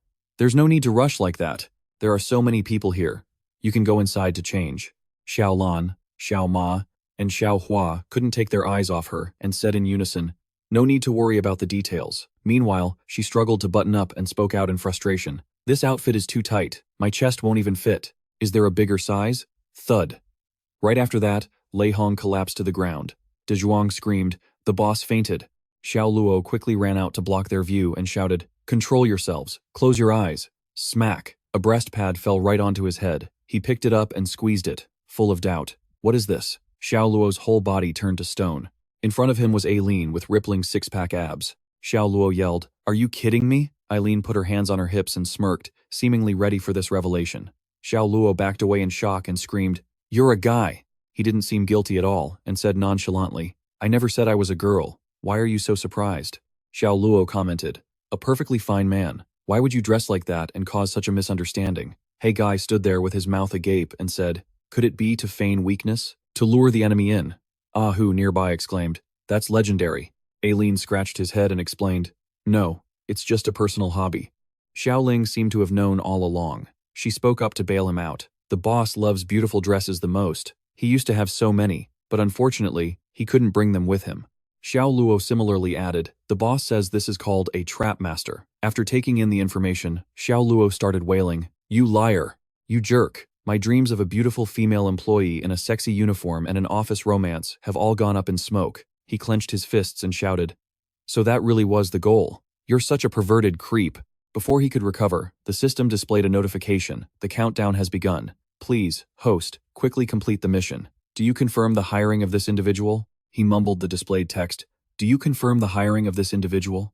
After a moment, Xiao Luo seriously read the paper in his hand. It was the labor contract. He calmly picked up the pen and signed his name. Bai Feifei walked over to Liang's side, her eyes filled with intense hunger. Once his part was confirmed, Liang asked Ai Qin to sign right here. He looked it over, then frowned and said, "What's with that look on your face? If it weren't for the food, who would ever want to work for you?" He glanced down at the paper, thinking to himself, "Other people's systems give them a harem of beauties and a path to the top, but I have to raise kids with another man."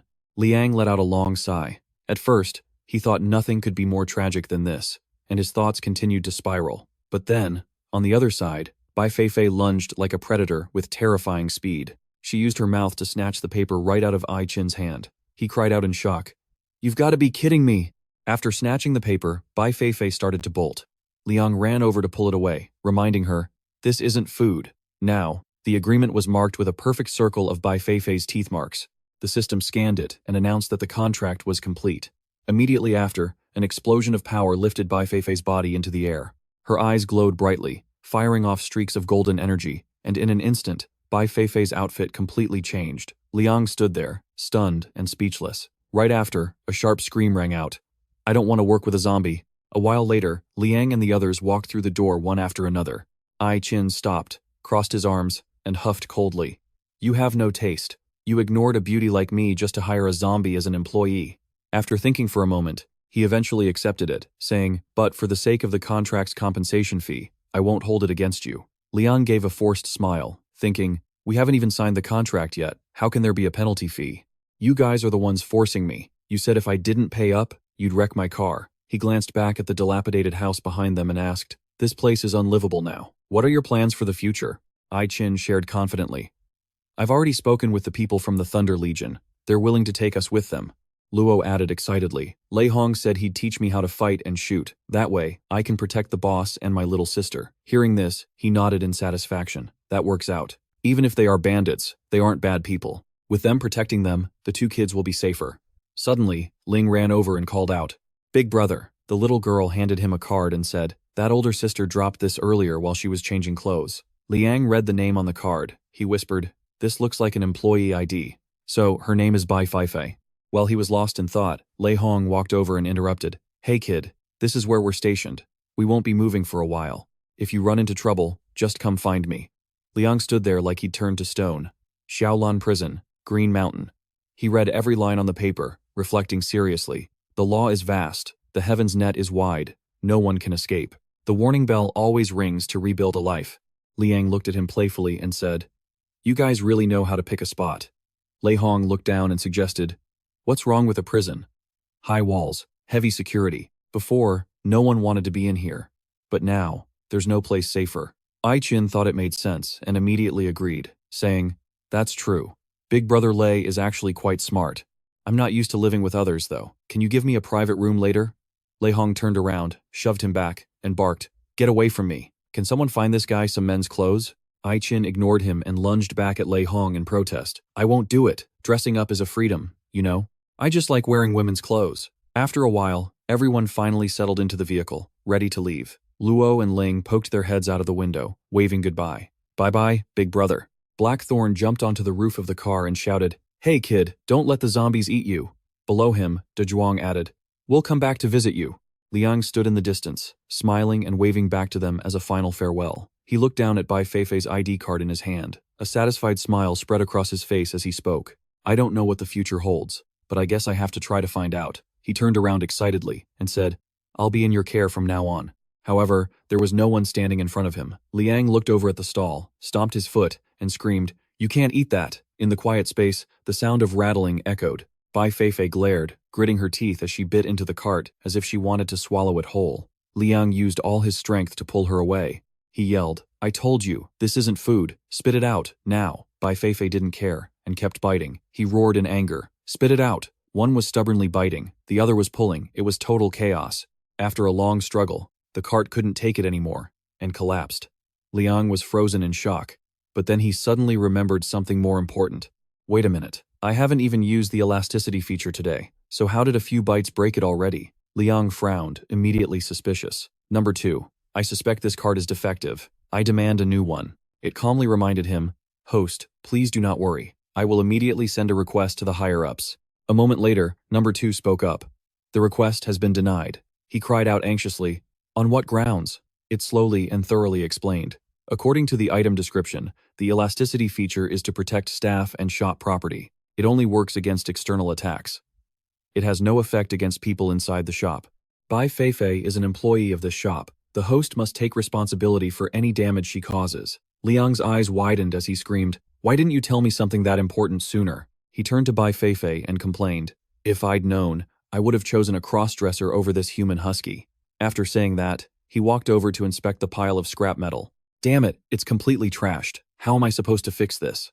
Number 2 understood Liang's worry and suggested, "Host, don't worry. You're only 100 points away from upgrading the shop. Just complete the mission, and you can upgrade the equipment," he urged impatiently. "Well, what are we waiting for?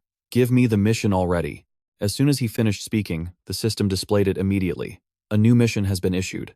The host is required to restock ingredients within 24 hours. Collect 500 pounds of edible meat. Completing the mission will grant a reward." After reading it, Liang put his hand to his chin, lost in thought. 500 pounds. In this apocalypse, even 5 pounds of fresh meat is hard to find. Where am I going to find 500 pounds? After thinking for a while, he suddenly remembered. Wait, if I recall correctly, there's a large poultry farm nearby. Liang took out his recipe book and read it intently. An image of a chicken caught his eye, with very detailed information written on it. Among mutated beasts, mutated chickens have relatively low combat power. The virus mainly exists in the brain, fat, and feet. After removing these parts, it is edible. The breast and thigh meat are very fresh and rich in protein, perfect for replenishing stamina. No sooner said than done inside a breeding pen. A chicken exactly like the one in the book appeared before his eyes. It craned its neck and let out a long crow. Liang hid quietly in a corner, calculating his moves. These mutated chickens, besides being massive, generally weren't much different from before the apocalypse, so they shouldn't be too hard to handle. After quickly assessing the situation, he realized the real problem was their sheer numbers. He had to find a way to separate them and take them out one by one. Behind him, Feifei sat silently, waiting for orders. Liang laid out the plan to her. "I'll go in first as bait. Feifei, take the chance to grab the chicken." He guided her patiently. "We'll do it like this, and this, and this." Liang turned back one last time to make sure. "Got it?" Seeing the timing was right, he dashed into the middle of the flock, shouting, "Bai Feifei, go!" Feifei's eyes lit up as she locked onto her target, then she leaped into the air. Seeing that, he called out, "Not that way. Over here, this isn't a game, you know." Feifei reacted instantly, jumping repeatedly with lightning speed. She landed on a wooden beam near the roof.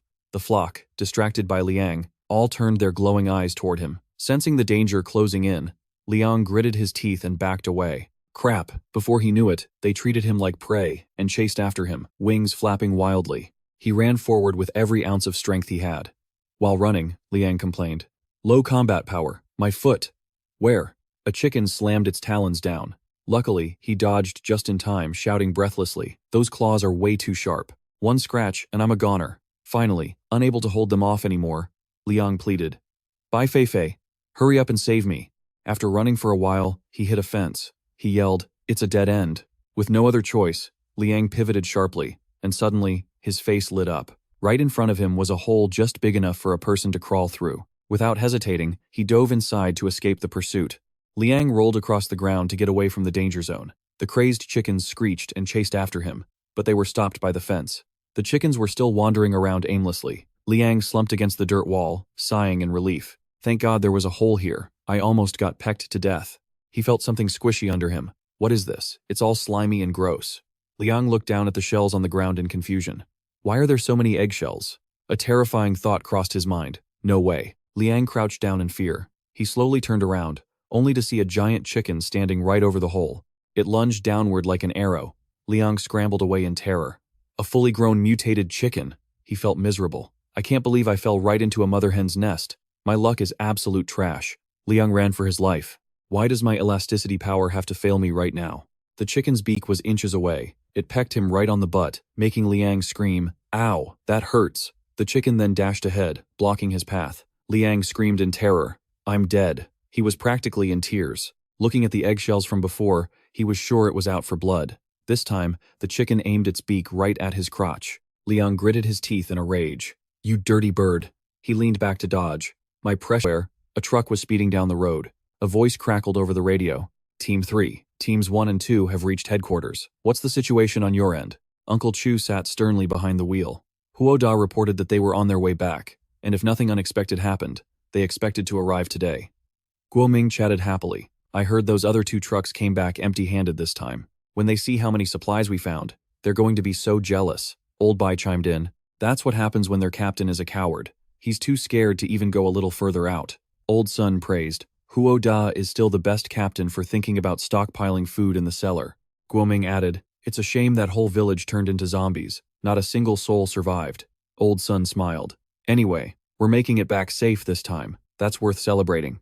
As the truck was driving, it hit a sharp nail on the road. The tire blew out. Huo Da noticed immediately. Something's wrong. Everyone climbed down to check. One side of the truck had completely slumped. Uncle Chu realized the problem. Turns out the tire blew. Guo Ming was overconfident. Captain, you're worrying too much. We've taken this road plenty of times. If there were zombies, we would have seen them long ago. Huo Da warned. Better safe than sorry.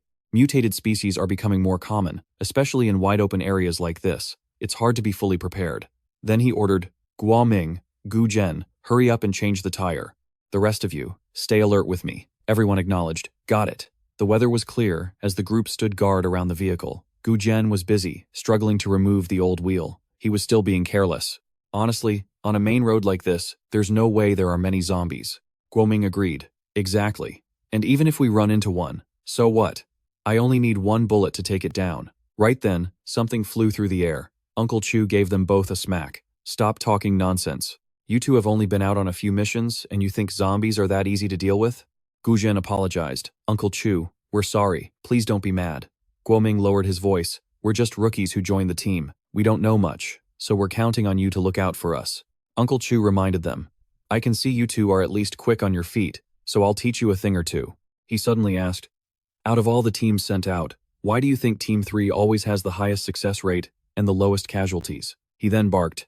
It's because Huo Da is incredibly experienced and cautious. People like you two are just stupid, prime cannon fodder. If you were working under anyone else, you'd be dead 10 times over by now. Being in our team is like a blessing from your ancestors. Only then did Guo Ming realize how impressive Huo Da really was. Gu Zhen was happy. We're so lucky. We'll be able to learn a lot. Guo Ming asked, Uncle Chu, I need to go grab some water. Uncle Chu kicked him in the butt. You little brat, you're such a pain. Hurry up. Don't keep everyone waiting for you. Guo Ming replied. Got it. Right then, something rustled in the bushes. Huo Da caught it immediately and spun around, asking, Did you guys hear that sound? Hao Jian stepped forward to scout, while Guo Ming, after finishing his business, sighed. Ah, that feels so much better. Behind the tall grass, a monster was eyeing him hungrily. Guo Ming felt a chill and glanced around, but then he just went back to what he was doing. The moment Guo Ming let his guard down, A massive serpent lunged from above. He looked up, his face turning ghostly pale. The snake bared its fangs, its eyes glowing like bright red lights. Guo Ming collapsed to the ground in terror. Huo Da wasted no time firing his gun, shouting, "Mutant creature! Everyone, get back to the car now!" He barked out, "Are the tires changed yet?" Uncle Chu replied urgently, "It's done." Everyone was panicking. How could there be a mutant snake here? The thing was dead silent, making it nearly impossible to detect. Guo Ming hung his head. "I'm sorry, Captain. It was my fault for being careless." Huo Da snapped back. "Don't waste time talking. That shot didn't do much damage. It'll be back soon. Drive, now." The car sped off as Uncle Chu floored the accelerator to escape. The stubborn serpent was right on their heels. It was actually moving faster than the car. Then, the snake started slithering right underneath the vehicle. Suddenly, it flipped the car high into the air, sending it crashing back down. Not stopping there, the serpent coiled its massive body tightly around the vehicle. Inside, everyone was thrown around, losing their balance. Huo Da shouted, "It's trying to crush the car! Get out! Now!" Guzhen yelled back, "The door is jammed! I can't open it." Guo Ming panicked. "Captain, what do we do?" Huo Da drew his gun, ready to fight. "I'll cover you. Break the door while you have the chance." But Uncle Chu shouted some bad news. "No, Captain, the fuel tank is leaking. One shot and we'll all blow up." Guzhen's heart sank even further. Are we really going to die here? Just then, the silhouette of a mutant chicken came charging toward them. Guo Ming's face went white. "Everyone, look, something's coming from over there." The chicken spread its wings and took to the sky. Guzhen burst into tears. I guess this is really it. We're dead. Wait, is that an angel?" Uncle Chu stayed calm and snapped.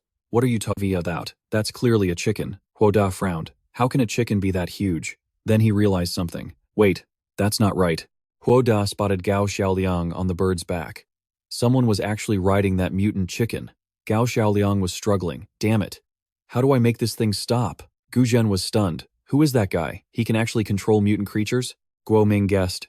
"Is it some kind of superpower?" Huo Da corrected him. "No, it looks like he's the one being dragged along."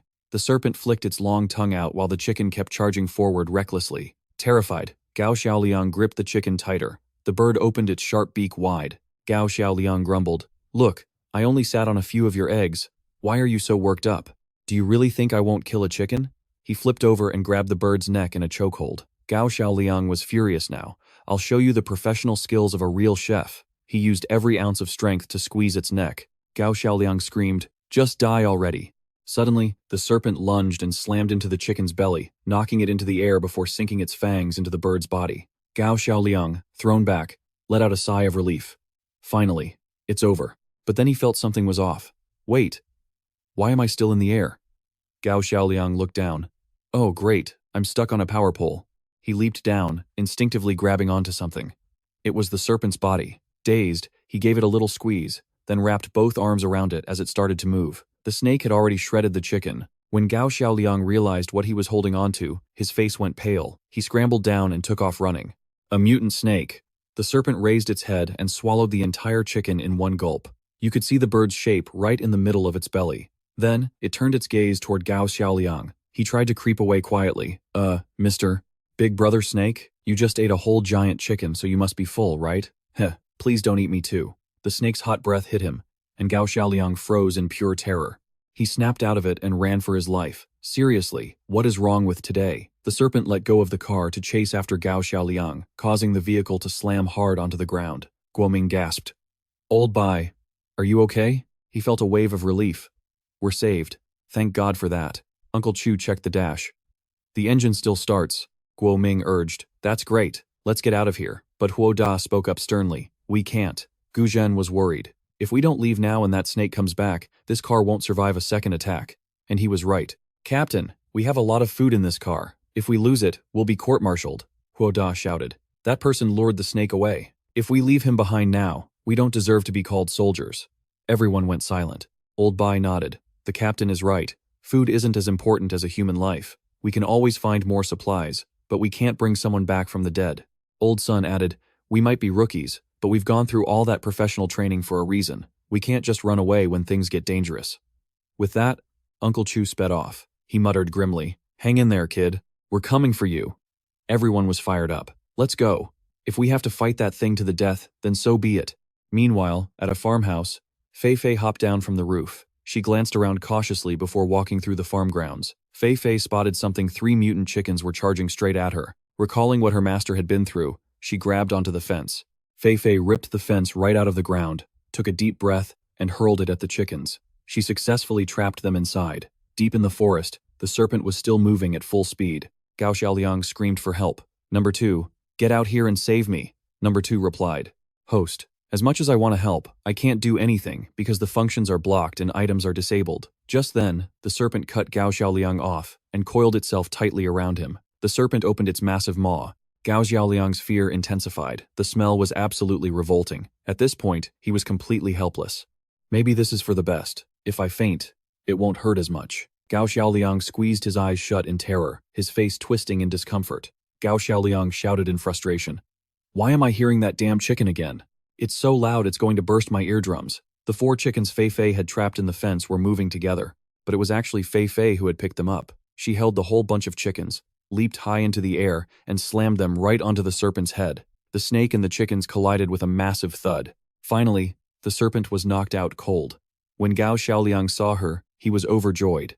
"Fei Fei, you're a lifesaver. You got here just in time. That smell almost knocked me out. I really need to sit her down later and teach her how to tell the difference between work and just playing around. That can't ever happen again." Right then, a system notification chimed. "Congratulations to the host for completing the snack stall upgrade mission." A massive vehicle appeared right in front of him. Liang was totally floored. It was actually a mobile motorhome. He started checking out the whole setup. Liang poked his head into every nook and cranny of the machine. His verdict? Top tier. He jumped for joy. "Lao Air, finally. You're actually being generous for once. Trading a slingshot for a cannon. I won't have to sleep out in the elements anymore." Lao Air sounded pretty smug. "I've always been generous, you know. Plus, since the host finished that hiring mission earlier, there's a special bonus." A system window popped up, a style points skill card. It could seriously jack up his combat power. Active for 3 minutes. Opening armory. Weapon level. Novice. Liang looked it over. An armory? Now we're talking. Let's see what we've got. He read through the list. A kitchen knife, a spatula, a ladle. Liang lost it. "Are you kidding me? How am I supposed to use these? What am I going to stir-fry the zombies?" Lao Air chimed in. "Well, it's a snack stall, so what did you expect?" Then added a warning. "Don't sleep on these kitchen tools. They don't just come with skills, they can actually boost your own stats too. Anyone who uses them raves about them." Liang was itching to try. "Really? Alright, I can't wait. I've got to test this out right now." Suddenly, a rustle came from the woods. Liang gripped the knife, looking satisfied. "You ate my chicken, huh? Well, you can be the first one to feel this blade." Lao Air commented. "Host, could you maybe not smile like a total creep?" Liang snapped back. "Pipe down." Then he suddenly asked, "Fei Fei, you want to play a game?" Liang glared at the massive python, raising his knife to butcher it. "This time, I'll let you play your fill. Watch this." Liang made a few lightning-fast cuts on the python. In an instant, the meat was perfectly stripped from the bone. It was like a master butcher at work, insanely fast. He was using his secret family technique. As the meat separated from the bone, he tossed the pieces high into the air. Fei Fei caught on immediately. She leaped up, darting back and forth to snatch every single piece. She gathered it all up in no time. Liang had to admit, "This knife is actually pretty handy." Lao Air replied, "Told you so." Liang glanced at the system screen. "Well, that was fast. They're already here." Lao Air read it out loud. "New mission assigned. Use your current ingredients to create 3 new snacks. Find customers to test them and earn 100 5-star reviews. There's no time limit for this one, but fair warning, if you get even 1 bad review, every single point you've earned will be wiped clean." Liang was shell-shocked. What? Wiped out? So these past few days were all for nothing? He was beyond frustrated. Besides, everyone has different tastes. Even the best chef in the world can't please everyone. Lao Air tried to reassure him. "Don't sweat it, host. The bigger the challenge, the better the reward." Lao Air let him in on a little secret. "Let me give you a hint. Once you finish this mission, there's an unexpected surprise waiting for you on top of the regular reward." Liang was used to this by now. "I suspect you're just blowing smoke, but I can't prove it." He thought it over. "Still, no time limit. That works. There are so many survivors out there in this apocalypse. I wasn't going to find enough of them in a day or two anyway. Might as well take this chance to get some rest." Lao Air tried to cheer him on. "You've got to keep at it, master. Giving up won't get you anywhere." Liang shot back.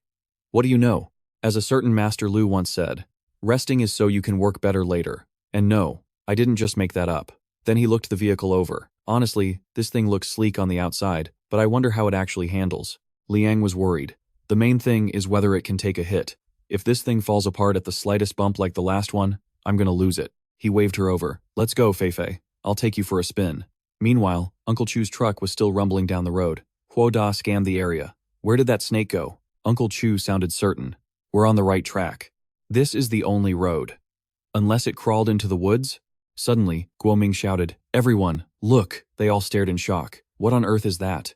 The whole group jumped out to investigate, but all that was left was the python skeleton. Old Bai examined the remains. The blood hasn't even dried yet. It must have just been eaten. Guoming looked skeptical. Could that guy have done this? Gu Zhen sighed. We're too late. But Huo Da noticed something was off. Human leg bones are the biggest and strongest in the body, but these bones are clearly quite a bit larger. This definitely didn't come from a human. Uncle Chu spotted something else. Captain, look at this. They were trying to figure out if it was a mutant snake, but these looked more like bird bones. Everyone was questioning it. It was just bones, not a single scrap of meat left. Is there another mutant creature around here? What kind of monster could strip a giant mutant snake clean that fast? That's terrifying. Uncle Chu figured that, either way, those bones didn't look human. Maybe that guy is still alive. Huo Da was sure of one thing. Looking at this scene, a fierce battle had definitely just taken place. Could he have actually made it out on his own? He wondered to himself. Or did he have something to do with these mutants dying? Back at the motorhome, Feifei was looking like a total babe in the passenger seat, and Liang was feeling himself too. He was on cloud 9 right now, the life every college student dreams of, and I've achieved it 20 years early. If there was any signal out here, I'd definitely be posting this on my feed. Liang checked in with her. Feifei, what do you think? Pretty sweet, right? Feifei poked her head out of the sunroof, looking thrilled. Liang chuckled. Oh, it gets even better. Hearing the noise, the nearby zombies all snapped their heads toward them. Liang recognized a few of them. I thought you guys looked familiar. Well, if it isn't some old friends. He let out a crooked smirk. Since fate brought us together, why don't you guys help me test out this car? I'm sure you won't mind, right? Liang slammed his foot on the gas. The RV roared forward, slamming into the pack of zombies and sending them flying. A few other zombies lunged, trying desperately to keep up with the vehicle. Liang commanded, Lao Air, turn off the elasticity function for a sec. I want to see how this thing handles an impact. Lao Air complied. Feifei was having the time of her life, hooting and hollering with joy. She was loving every second of watching those zombies get wiped out, waving her hands in excitement. Suddenly, one zombie slammed its face against the window, its hands clawing at the side of the car. Liang had been waiting for this. All right, time to show you some real skill. He handled the steering wheel like a pro, expertly swerving to shake off every last one of them. Bai Feifei jumped up and down again with excitement. Liang was so happy that he even sang while driving. Once they got home, he headed straight for a shower. Steam from the shower filled the entire room. Liang happily scrubbed himself clean. He couldn't help but let out a bright laugh. Since the apocalypse started, it had been forever since he could enjoy a relaxing bath like this. With plenty of hot water, shampoo, and body wash, leveling up felt amazing. But right then, something was staring intensely at Liang. With his sharp instincts, he immediately pulled back the curtain. Who's there? Liang shouted. He looked down at the floor to check his surroundings, then decisively stepped out. Come out. But in the end, Liang just turned back. Am I just being paranoid? Why does it feel like a pair of eyes is glued to me? A silhouette appeared clearly on the bathroom wall. Stop sneaking around, Liang snapped. Bai Feifei jumped when she saw him, and Liang frantically grabbed a towel to cover his body. Bai Feifei, when on earth did you get in here? He screamed in a panic. What do you think you're doing? I'm taking a bath. Don't you dare come any closer. Number 2 spoke up. You really can't tell? She's craving your body. Liang was spooked again. Number 2, are you some kind of pervert? Why are you peeping on my shower? Number 2 sounded offended. Who's peeping? I'm working overtime online out of responsibility for your physical well-being. If you're not going to thank me, at least don't go slandering the system. Suddenly, Bai Feifei moved closer to Liang, leaving him momentarily dazed. Even though Bai Feifei was a zombie, she really was stunningly beautiful. Liang closed his eyes, trying to control himself. He suddenly jerked back. No way. This was basically getting intimate with a zombie. That's just way too messed up. Bai Feifei opened her mouth, revealing sharp fangs, and then bit down hard on Liang's neck. He jumped up in pure horror. I've been bitten. I'm going to turn. After calming down a bit, Liang noticed there was no blood. He let out a sigh of relief. Thank goodness the body wash made his skin slippery enough that her teeth couldn't get a grip. Bai Feifei quickly spat out the soap bubbles, then turned back to look at Liang with hungry eyes. Terrified, he bolted for it. Number 2. What is going on? Why did Bai Feifei suddenly lose it? Number 2 reminded him, "Didn't I tell you? She's craving your body." It explained that a zombie's stomach is a bottomless pit. They need to keep eating to fill the void. Just think about what she's actually eaten today. With a big pile of fresh meat right in front of her now, how could she not lose control? Liang panicked. He didn't mean she was craving him in the literal sense. His face turned pale. "Stop chasing me. I'll go get food right now." A short while later, a lavish spread of food was laid out on the table. Bai Feifei happily devoured one dish after another, which finally put Liang's mind at ease. Man, it's a good thing I had some snake meat left, or I wouldn't have known how to fill her up. He felt incredibly troubled. He got lucky this time, but if he didn't solve this problem, it was like keeping a ticking time bomb right next to him. Liang imagined a horrific scene where he'd be eaten in his sleep without even knowing it. He was genuinely curious. Number 2. Is there no way to ensure my safety? Number 2 offered a solution. It's simple. Just feed her before she even starts feeling hungry. Liang was just disappointed after hearing that. Wow, thanks for stating the obvious. Suddenly, he stood up abruptly. That's it! If I use that. Liang hurriedly rummaged through a drawer and pulled out a set of dentures. The next day, the truck was parked by the side of the road. Liang picked up the clothes he had prepared earlier and put on an overcoat. Liang looked like a total heartthrob now. Once he got in, the vehicle started moving, cruising down the highway. Today, Liang had put a set of braces on Bai Feifei. Even number 2 couldn't help but exclaim, "I never thought a mouthguard could be used like that. Host, you really are a sly one." Liang couldn't help but feel proud. As long as his brain didn't fail him, there would always be more solutions than problems. Even though it was a bit of a hassle, it was better than having his head bitten off. Maybe braces really were the ultimate solution for dealing with zombies. Number 2 remarked, "This is a major discovery. I'll report this to the higher-ups." Liang's eyes suddenly widened. A military vehicle was blocking the road, so he had to get out to see what was going on. He opened the car door to check, but no one was there. Liang looked around and saw so many nails on the ground. From that, he could guess that someone had intentionally set a trap to stop the vehicle. A sound came from the bushes. Liang immediately recognized it as gunfire. That noise made Bai Feifei start acting up. Liang had to quickly calm her down. "Bai Feifei, take it easy." Then he deduced from the sound that it was all sniper fire, and it was all coming from a single gun. He took out his binoculars to look further ahead. Liang saw that there was only one person out there. It was Gu Yue, single-handedly taking out a swarm of the undead. Her eyes were as sharp as steel as she focused on her aim, taking down one zombie after another. Liang noted, "Her shooting skills aren't bad, and she's a beauty too. Too bad she won't be able to hold them off for long." Based on what he knew, that type of gun could only hold 10 rounds at a time, and reloading would take forever. Long-range combat was fine, but once the enemy got close, her weakness would be exposed immediately. Memories came flooding back to Liang. He couldn't remember which life it was, but he was actually eaten by zombies because of this exact situation. He kept his eyes glued to Gu Yue, feeling torn about whether or not he should step in to help. Liang felt incredibly conflicted. Beauty is a double-edged sword. He'd just been played by Ai Qin, so how could he forget so fast? Meanwhile, the zombies were still charging in waves, yet Gu Yue didn't show a hint of fear as she kept pulling the trigger. But unfortunately, the gun suddenly ran out of ammo, and a zombie lunged forward, ready to pounce on her.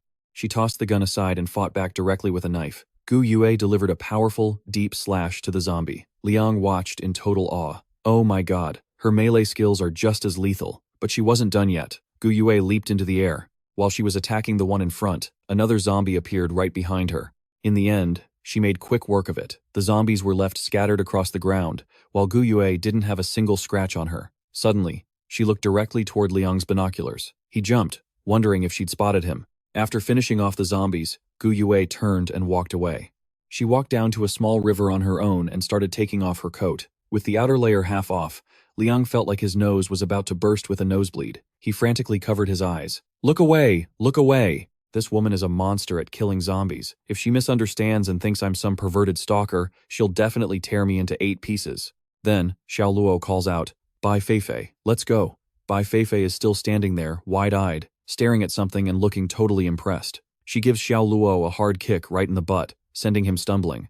Xiaoluo tumbles head over heels from the ledge, landing face first on the ground in a pathetic heap. Xiaoluo spins around, absolutely furious. "Bai Feifei, what is wrong with you?" Then he notices something on his head. "Wait, what on earth is this?" Xiaoluo looks at the pair of panties in his hand, completely baffled. Then it hits him this belongs to that woman from before. Xiaoluo panics, looking around frantically. Talk about a worst-case scenario. "I've got to get out of here before she catches up." He freezes, gulping nervously. Suddenly, Gu Yue appears, radiating pure killing intent. Looks like one little fish managed to slip through the net. Xiao Luo's face turns pale with terror. Beautiful lady, please, have mercy, Gu Yue asks in a low, cold voice. You're not a zombie? Xiao Luo desperately tries to prove his innocence. I'm human, I swear. You can check for yourself. But the first thing Gu Yue sees is her own underwear in his hand. That just makes her even more livid. You little creep. Xiao Luo awkwardly drops the panties. Don't get the wrong idea. I'm not a bad guy. I was just passing through. I didn't see a thing. Gu Yue grits her teeth. When a man says he didn't see anything, it means he saw everything. She prepares to finish Xiao Luo off. You pervert. Die. Xiao Luo shuts his eyes tight and screams. Bai Fei, help. Suddenly, Bai Fei swoops down from behind and launches a fierce attack at Gu Ye. Gu Ye quickly spins around to face her. So, he has backup? Every one of Bai Fei's movements is lightning fast. Gu Yue has to seriously evaluate who this girl really is and where she came from. Her movements are incredibly agile. Gu Yue tries to find an opening to counter, but Bai Fei easily dodges the attack, and in a flash, she strips the shirt right off Gu Yue's back. Xiao Luo watches from behind, his entire face turning beet red. Gu Yue yells out in embarrassment. What are you looking at? Keep staring and I'll gouge your eyes out. Xiao Luo doesn't dare get in the middle of it. Man, girls are brutal when they fight. I'd better stay far away. He makes a run for it. Bai Fei, I'll be waiting in the truck. Gu Yue has to use her hands to cover herself. Bai Fei, however, just stares with a hungry look in her eyes before lunging at Gu Yue, scaring the daylights out of her. Aren't you a girl too? How can you be such a creep? Suddenly, a bullet zips toward them from nowhere. Luckily, they both manage to dodge it. He, Jian, and his thugs finally show up, to face that many zombies and still get out in one piece. As expected of Gu Yue. One of the lackeys speaks up. Boss He Jian, you sure have an eye for quality. Man, what a body. Absolutely smoking hot, Gu Yue asks suspiciously. He, Jian, what are you doing here? She eyes them warily. I was wondering why someone was messing with me on the road. So it was you guys. You're the ones who lured those zombies here on purpose, aren't you? He Jian sneers. That's right. When you turned me down, you probably didn't think this day would ever come, did you? His voice drops to a low growl. If you'd just listened and let me run the base, I would have kept you by my side to live the good life. But since you wouldn't give me any respect, don't blame me for getting rough. He Jian orders his men. Open fire. They all start shooting at Gu Yue at once. Thanks to her quick reflexes, she manages to dodge the hail of bullets. She's getting away, one thug yells. He Jian stays calm. There's no way out that way. She's trapped. A twisted grin spreads across his face. But letting her die like that would be too easy. Take her alive. The thugs shout together. Yes, boss. One thug points at Bai Fei. Boss, there's another woman over here. He Jian looks her over. She's not even running. Doesn't look too bright. Is she mentally challenged or something? The thug asks. What should we do? Want us to grab her? He Jian smirks. We've got plenty of guys here. It's only right that we share the wealth. Once I'm done with her, you guys can have her as a reward. The thugs are ecstatic. Thanks, boss. You're the best. They surround Bai Fei, who stands there motionless like a little rabbit watching them. The thug's perverted nature starts to show. She looks so innocent, totally my type. Mine too. They start closing in. Hey pretty girl, don't be scared. Big brother's gonna show you a real good time. Bai Fei coldly grabs the hand of the guy reaching for her and snaps it back without hesitation. The man screams in agony. My hand! Ah! The others immediately turn hostile. You little bitch. You dare fight back? You're dead. Just then, a truck roars onto the scene, plowing right into the thugs. Xiao Luo yells out. You damn dogs! You dare touch Bai Fei. You're the ones who want to die. Bai Fei's face lights up when she sees him, and she leaps onto the roof of the truck. Xiao Luo checks on her. Bai Fei, you okay? But then he sees something that terrifies him. Where did that human hand come from? Throw it away, quick. Meanwhile, deep in the forest, Gu Yue is still desperately running for her life. She climbs up onto a rocky ledge, only to realize, oh no, it's a dead end. The thugs' voices echo behind her. Give it up. There's nowhere left to run. Gu Yue tries to block their attacks, but one of them trips her, sending her flipping through the air before slamming onto the ground. He Jian scoffs with pure contempt. See? This is why women are useless. You're so worried about a little piece of cloth covering you that you hesitated. Gu Yue is shaking with rage. You really are pathetic. He Jian shamelessly fires back. I've been a scumbag for a long time, didn't you know? He leans in close. I hate that high and mighty, untouchable goddess act of yours. He Jian grins wickedly. Today, I'm going to show you what pathetic really looks like. He starts detailing his plan. I'm going to enjoy myself first. Then, I'll tie you to the front of the truck and drive back to the base, so everyone can see just how holy their goddess really is. Gu Yue can't help but curse, "You disgusting bastard." Right then, Xiao Luo's truck bursts onto the scene. Bai Feifei leaps down from the roof, and in the blink of an eye, she slams a powerful strike into He Jian. She pins him down so hard, the ground literally sinks beneath him. He Jian is reduced to tears. "Where did this crazy woman come from? Help me!" Two thugs scream, "Boss." They try to charge in, but the truck cuts them off. The truck pulls a perfect 360-degree drift, stopping right in front of Gu Yue. Xiao Luo signals for her to get in. Xiao Luo gestures again. "Get in, now." Before leaving, Gu Yue quickly grabs a gun off the ground and aims it right at He Jian. "You wanted to feel good, right? Let me help you with that." Gu Yue points the barrel at him. "I'll make you feel better than ever." She fires a shot, making He Jian literally pee his pants in terror. Bai Feifei scoffs with disdain. Men really are useless. Scared to death over one little thing. Once everything was settled, she happily hopped into the car. Liang floored it at the speed of light, and the car shot forward like a rocket. It zoomed down the highway. Liang spoke up. "There aren't any girls' clothes in the car. There's some of my old stuff in the drawer, but it's a bit torn. If you don't mind." Gu Yue opened the drawer to grab the clothes. This must be it. She picked up the shirt, and yeah, it was torn in a really weird way. Still, given her current situation, Gu Yue had to put it on. Even though the shirt was shredded, it looked incredibly stylish on her. Gu Yue didn't forget to thank him for the clothes, but a split second later, her attitude flipped completely. "Next, if you don't want to die, do as I say, and pull over." On top of that, Gu Yue threatened him. "If you call for help, do you think my blade is faster, or is she?" Liang lost all faith in humanity. Why was this happening again?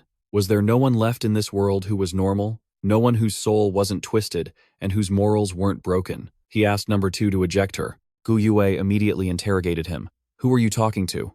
Liang denied it. "No one. Beautiful. Just stay calm. I'll do whatever you say." Despite being terrified, Liang had to keep driving. He was so frustrated he wanted to cry.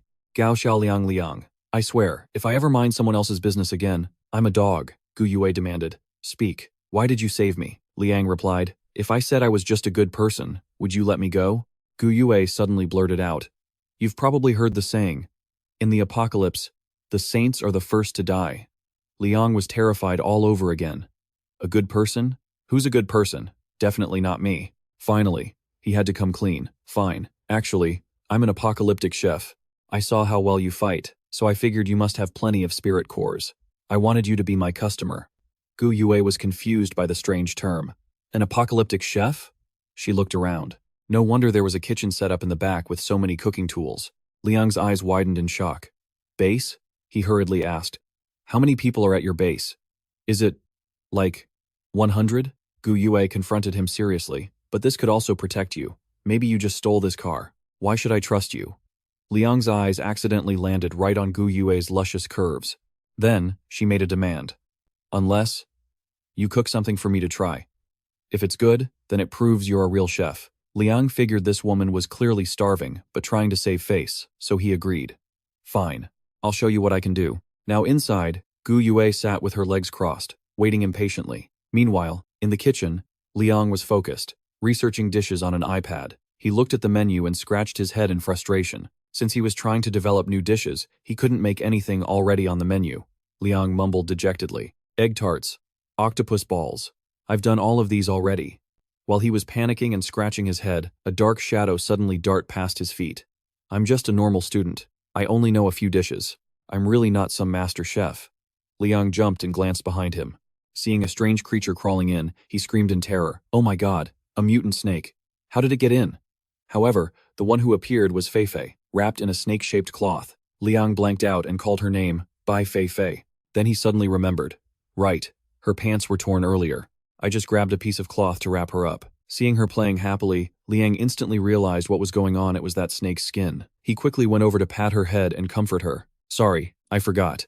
I think there's a needle and thread in the drawer. Let me fix it for you." Meanwhile, in the living room, Gu Yue slammed the table in annoyance. "What kind of chef takes this long? The customer's starving over here." She pouted in disdain, thinking he was nothing but a fraud. Gu Yue slowly crept toward the back. In the kitchen, Liang was focused on threading a needle, carefully guiding the thread through the tiny eye. After some sewing, Liang happily held up the boots. Done. Seeing Feifei put them on, he confidently declared that there wouldn't be any more problems. She danced around in surprise. She didn't expect him to be able to sew. Liang smiled and reminisced. It's nothing, really. When I was a kid, my dad didn't have time for me, and my mom was busy with work. I was raised by my grandma in the countryside. I just watched her and learned. He giggled and added, if Grandma were still alive, she'd be over 100 years old by now. With her fighting spirit, anyone who crossed her would have been in for a bad time. A moment later, Gu Yue leaned against the door, sighing with a hint of admiration. People say kids raised by their grandparents are lucky. Having that much love, it really makes others jealous. Liang raised an eyebrow and shot back. Yeah, well, every time I cause trouble, I got a double serving of the bamboo stick stir-fry, if you know what I mean. If I gave you that luck, would you even want it? Her eyes suddenly turned somber, and she turned away. My brother and I are orphans.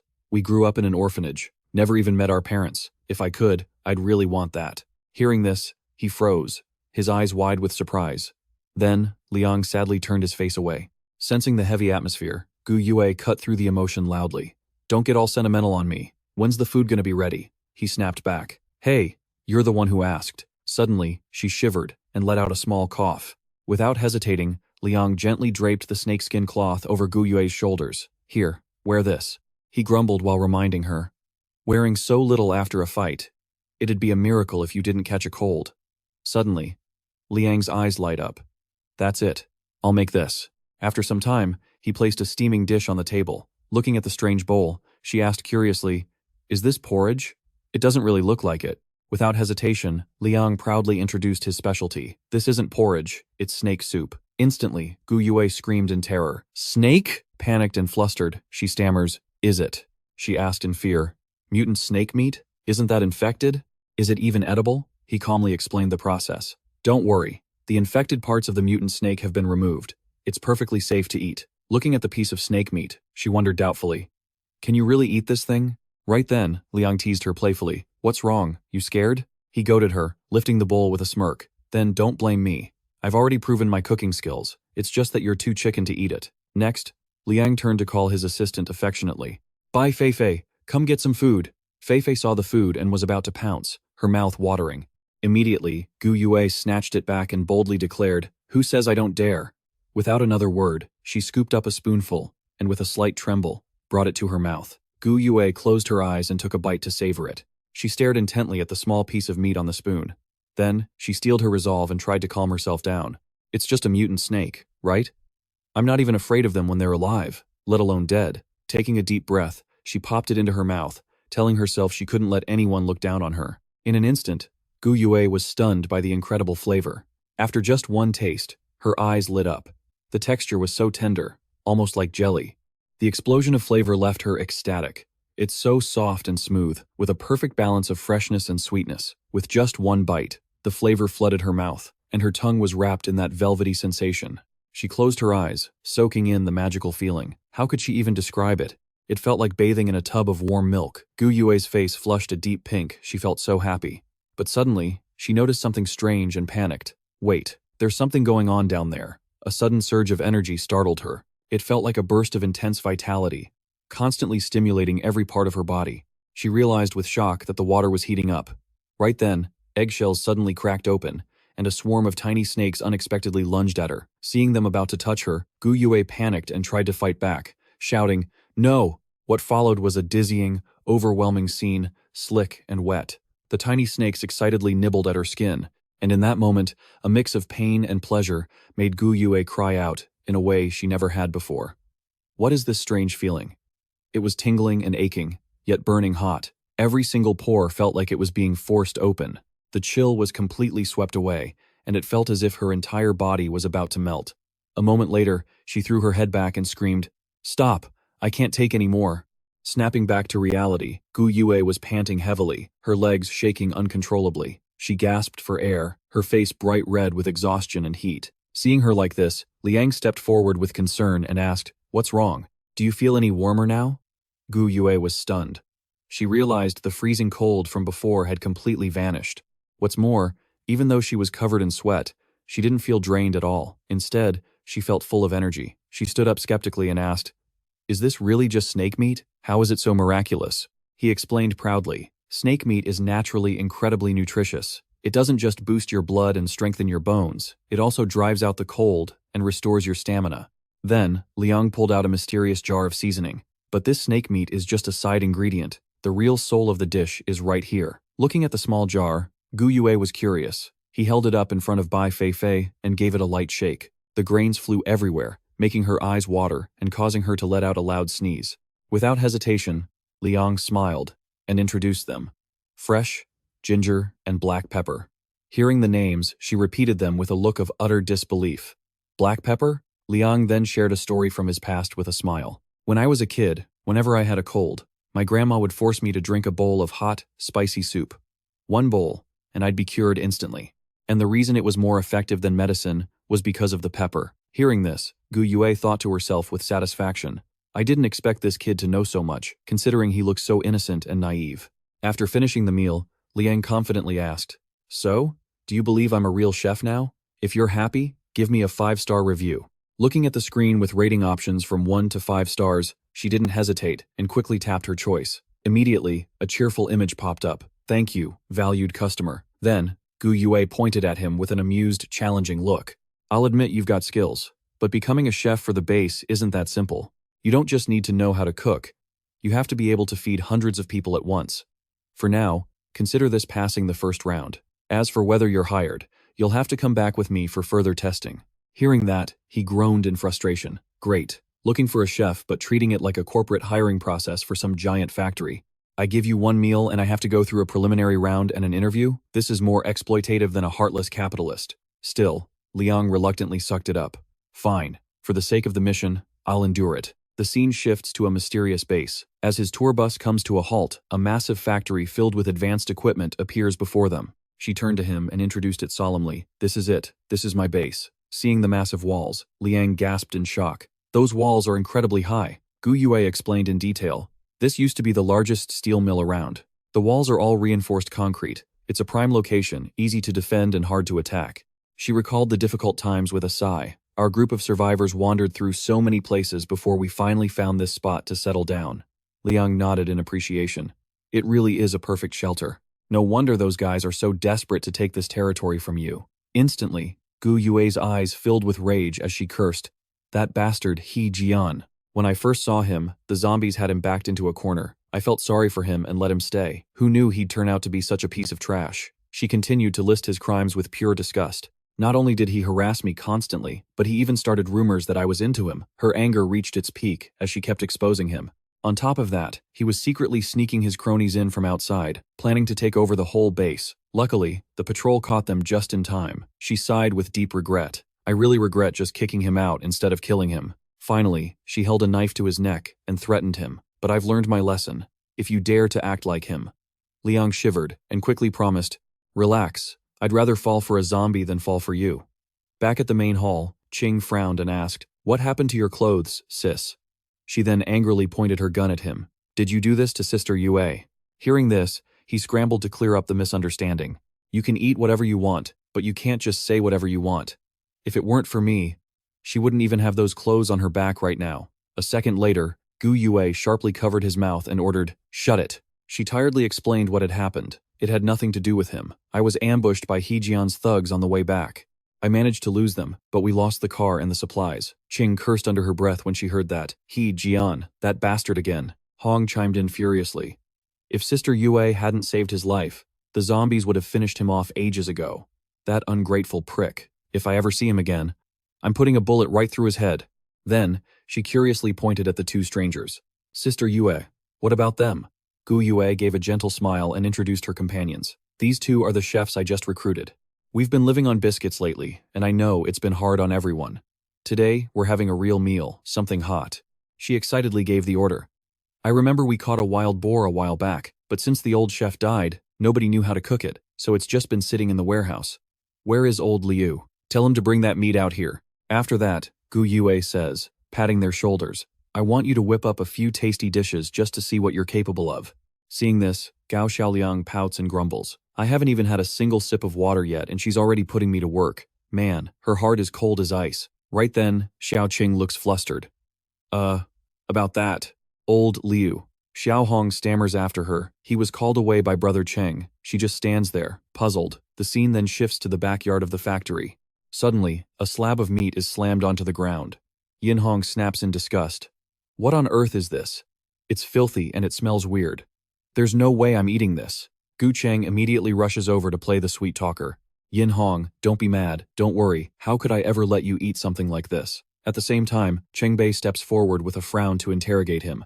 Old Liu, are you deaf? Cheng said, to get the most nutritious food, yet you bring us this garbage. Old Liu, trembling with fear, quickly tries to explain, this isn't trash. It's wild boar meat. It's extremely nutritious. Looking at the blackened chunk of meat, the man sneers sarcastically. Stop lying to me. This thing is pitch black. What could possibly be healthy about it? Without another word, Gu Cheng suddenly charges toward the warehouse. You don't understand plain English, do you? Fine, I'll go find it myself. Old Liu panics and tries to block him. Mr. Gu, please don't make this difficult for me. The warehouse is the most vital area of the base. Unless I have an order from Miss Gu, no one is allowed inside. Hearing that, Cheng Nan and Cheng Bei aggressively grab hold of him and snap back. Cheng is Miss Yue's own brother. How could he be considered an outsider? And you? You're just the guy who holds the keys. Don't go acting like you're in charge here. A moment later, he turns back, gritting his teeth in a threatening tone. That's right. My word is my sister's word. Now let me in, or I'll make things very painful for you. Suddenly, a sharp, commanding voice cuts them off. Gu Cheng, what do you think you're doing? Gu Yue's group slowly approaches with looks of pure annoyance. Catching sight of her, Gu Cheng jumps, startled, and calls out his sister's name.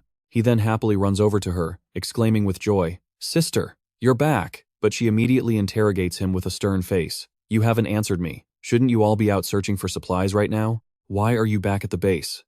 And more importantly, what are you doing trying to get into the warehouse? Gu Cheng awkwardly scratches his head and stammers out an explanation. Something unexpected happened. So, we came back early. He then arrogantly points at old Liu and tattles in a loud voice. Sister, I told him to open the warehouse so we could get some food.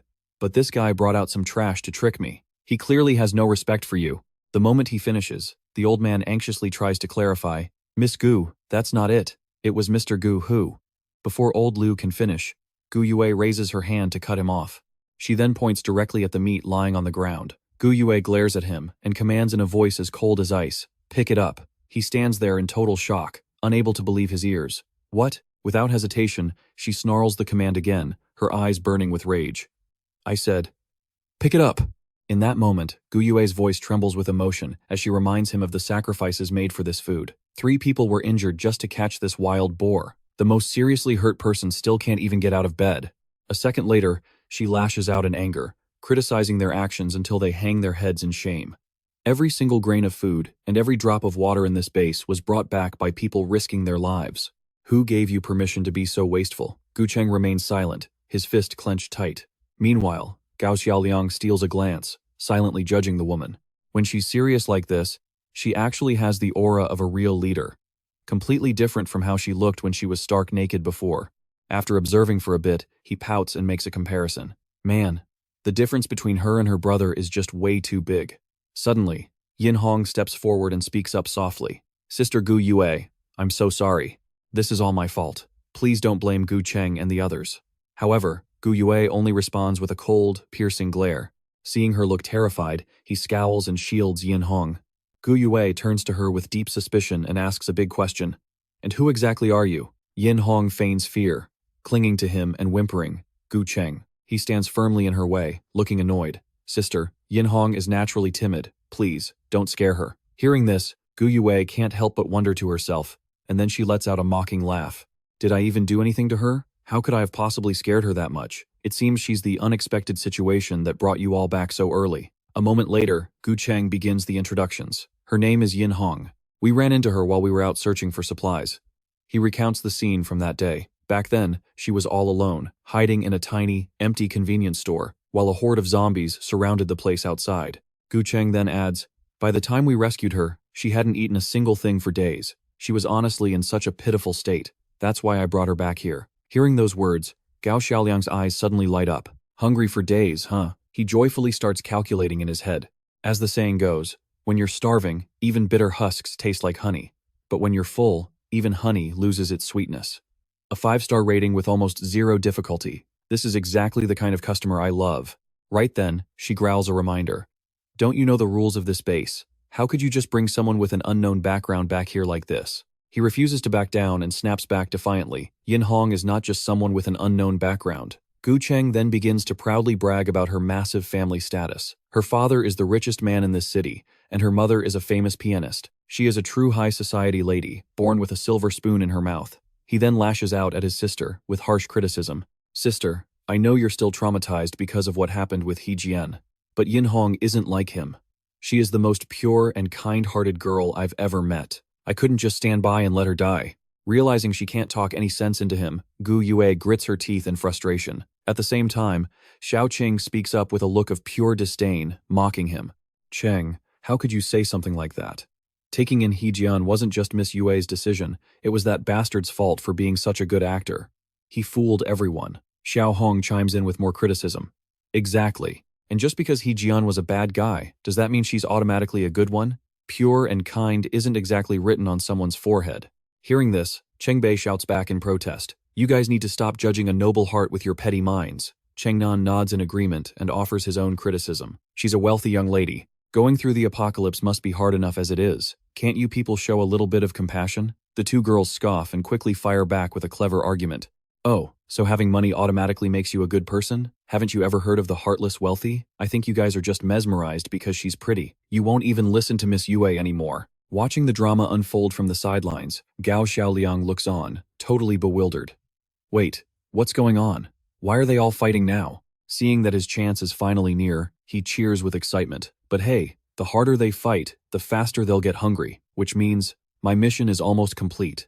Gao Xiaoliang starts dancing around in excitement, cheering them on. Go on, keep it up, don't stop now. Gu Cheng finally loses his cool and explodes in a fit of rage, turning around to bark at them. What is all this noise about? He asks with clear irritation. And who on earth are these two?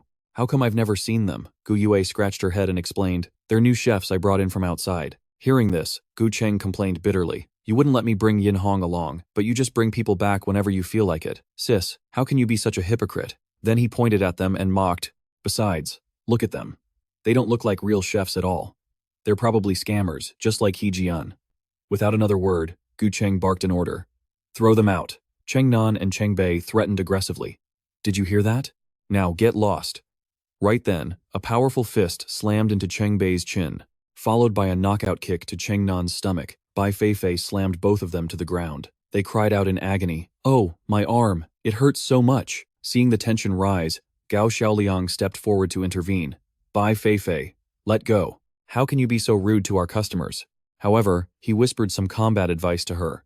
If you're going to hit them, aim for the legs. If you break their arms, how are they supposed to eat?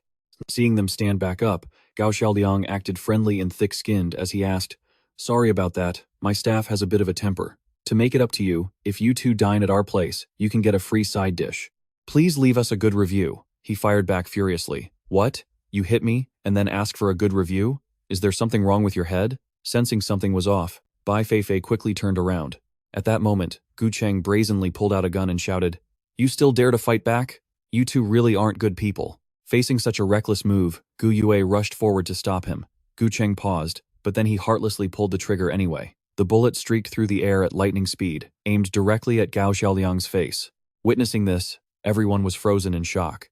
A second later, he lost his balance and tumbled to the ground. In an instant, Gao Xiaoliang was lying face down on the floor. Seeing this, Bai Feifei's face went blank. When he didn't move, she flew into a rage, her eyes turning blood red as she screamed. Without hesitation, Bai Feifei dashed forward and kicked the gun straight out of his hand. Startled by the sudden action, Gu Cheng cried out in terror. What the hell was that? Bai Feifei didn't care and unleashed a barrage of punches to his face. Overwhelmed by her terrifying strength, he fell to the ground and begged in fear, Stop, don't hit me anymore. Suddenly, she snapped her head up and opened her mouth wide. Then, Bai Feifei leaned down and bit Gu Cheng's arm hard. Seeing this behavior, his eyes widened in sheer shock. Terrified, Gu Cheng quickly turned and ordered his men. Are you guys blind? Can't you see I'm being beaten? Shoot her, kill her now. However, Xiao Qing and Xiao Hong simply ignored him. Yin Hong frowned and urged them, You two, go help him. Cheng Nan and Cheng Bei immediately refused. No way. That girl really knows how to fight. We're no match for her, both our arms are already broken. Hearing this, she clicked her tongue in frustration. How useless. Meanwhile, Bai Feifei continued to bite down with all her might. He waved his hand in a panic, calling for help. Sis, save me. This crazy woman is trying to bite me to death. Seeing Gu Yue turn her back and walk away, Gu Cheng pleaded desperately. Sis, don't go. She knelt sadly beside Gao Xiaoliang's body. His eyes were still open, but his expression was lifeless. Gu Yue gently reached out to close his eyes. Then, she spoke with deep regret. I'm so sorry. If I'd known this would happen, I never would have brought you back. I never thought I'd end up getting you killed. Gao Xiaoliang remained silent with his eyes closed. A second later, he suddenly snapped awake, his eyes popping open. Next, Gao Xiaoliang did a backflip and landed on his feet, making Gu Yue scream in surprise. Oh my god! He casually stood up and stretched his joints.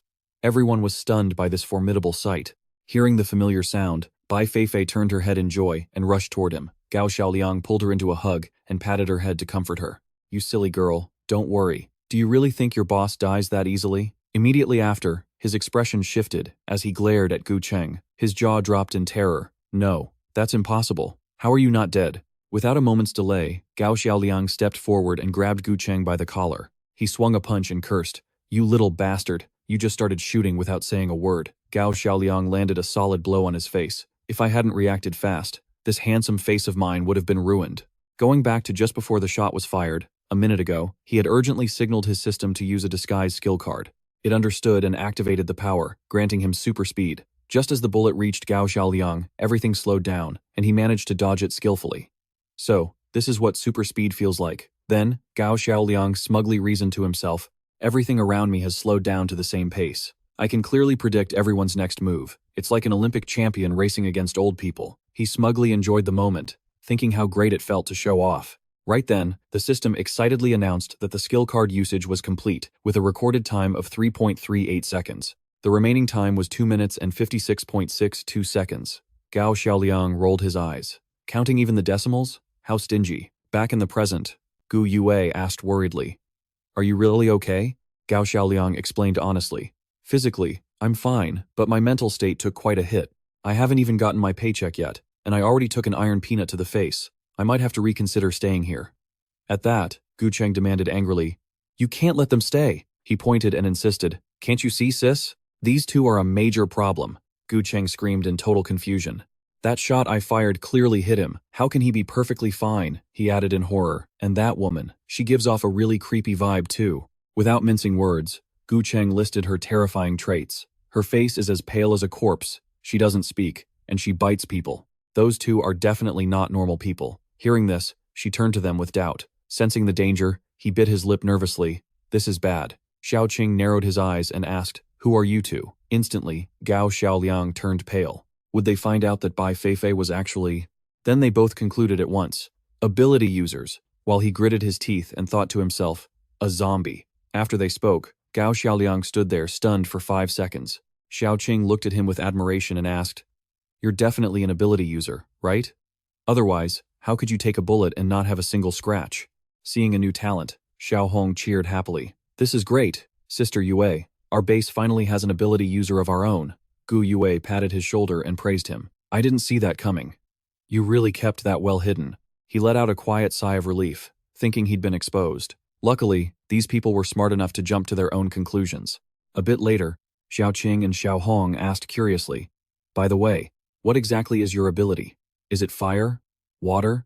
You can even dodge bullets. Is it metal-based or something? Gao Xiaoliang broke into a cold sweat, feeling awkward. Gu Yue immediately stepped in to ease the tension. It's fine if you don't want to say. We'll be together for a long time, so we're bound to find out eventually. Hearing this, Yin Hong stared at them suspiciously, but Gu Cheng immediately spoke up to deny it. Him? An ability user? No way. He gave a mocking sneer. Isn't he just a cook? Have you guys ever seen an ability user working as a chef? Without hesitation, Gao Xiaoliang flipped his hair back, looking proud. Being the chosen one is my destiny, but I just happen to love cooking. Is that a problem? Gu Cheng was so angry he was speechless. At that moment, Cheng Bei did an about face and said firmly, I told you. How could a normal girl fight like that if she wasn't special?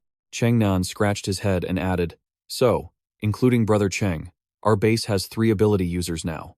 He then looked at him and asked naively, Are you one too? A second later, Gao Xiaoliang looked him up and down and teased, What kind of useless ability is that? You got thrashed by Bai Feifei like that. Gu Cheng barked back irritably. Mind your own business. Right then, Gu Yue explained calmly. Gu Cheng is an ability seed, but he hasn't fully awakened yet. He turned around in shock. Huh? She then went on to explain the process. Before an ability user awakens, there are signs like high fevers, hallucinations, and special marks appearing on the body. People like that are called ability seeds. Seeing Yin Hong acting a bit distant, he stressed urgently, "Yin Hong, don't worry. Lately, my fevers have been getting more frequent. I'm sure I'll awaken any day now." Gu Cheng then raised his voice arrogantly. "Let's see how those people act then. They don't even dare to say what their power is, yet they act so high and mighty." Hearing this, she showered him with sweet praise. "Gu Cheng, I've always believed you're the best." At the same time, Fei gritted her teeth and stepped forward threateningly. Under her powerful pressure, he waved his hand, daring to say another word. After a moment, she gestured Island cheerfully. "Old Liu, go check what ingredients we have in the warehouse. Pick some fresh veggies from the field to welcome our new members. Let's have an extra meal today." He smiled and agreed. "You got it." Then, Gu Yo patted Gao Xiaoliang's shoulder and instructed him. "Do a good job. I'm the one who brought you here, so don't embarrass me." He sighed inwardly, feeling helpless. This wasn't a welcome party. It was just a trap to make him cook. He saw this and stole a glance. Realizing this was his golden opportunity, Gu Cheng suddenly acted all hard-working. "Sister, I was being immature earlier. I caused trouble for old Liu, so why don't I handle the food preparation?" Cut to another building, the base's dining hall. Old Chen was gossiping excitedly. "I heard there's a new chef at the base, and he's an ability user." Xiao Yun asked skeptically. "Aren't ability users usually all high and mighty? If they go to any base, shouldn't they be treated like gods? Why would he cook for himself?" Mrs. Liu said firmly. "That just shows he's approachable. He must be a good person." Xiao Yun sighed wearily. "Ever since the last chef died, I've been so sick of eating biscuits. I finally get to have a real meal." Xiao Li added excitedly. "Food made by an ability user must be extraordinary. I'm really looking forward to it." Meanwhile, the kitchen remained dead quiet. There was no sign of anything starting. The scene shifted to the warehouse, where Gao Xiaoliang was looking at a pile of spoiled food, wilted leaves, rotten eggs, and sprouted potatoes. He mocked the situation helplessly. "You want me to make 8 dishes and 3 soups? With this junk?" Seeing the trouble, Gu Yue turned and asked, "What's going on?" Gu Cheng shrugged, pretending not to know. "There's nothing we can do. It rained a few days ago and flooded all the crops. All we have left in the warehouse is rice and flour. Even these few eggs were hard for me to find." Then, Cheng-bei added a reminder. "Plus, the kitchen is completely out of seasonings." Cheng-nan looked teary-eyed and sad. Sister Yue originally went out to find salt, but she came back empty-handed. Gu Cheng smirked provocatively. "But the simpler the ingredients, the more they test a chef's skill. I'm sure you can turn something ordinary into a masterpiece and make a dish that'll make everyone's mouth water, right?" Gao Xiaoliang gave a confident smile. "Well, I really appreciate your trust." He quickly realized the malicious intent. No wonder this kid's attitude changed so suddenly. He was trying to humiliate me. Gao Xiaoliang stood up, thinking to himself with confidence. "Are you kidding? I have a system. I can get any ingredient I want. You think you can control me?" Right then, the system threw a bucket of cold water on him. A notification popped up. The system space can only be used for items inside the food cart. They cannot be taken out. He groaned in frustration. "There's a rule like that too?" Meanwhile, Cheng Bei bragged triumphantly. "Don't worry, Brother Cheng. I've hidden all the good supplies in the base. Let's see what kind of dish he can make with that garbage." Cheng Nan pointed outside smugly. "I've already spread the word, and everyone out there is dying for a taste."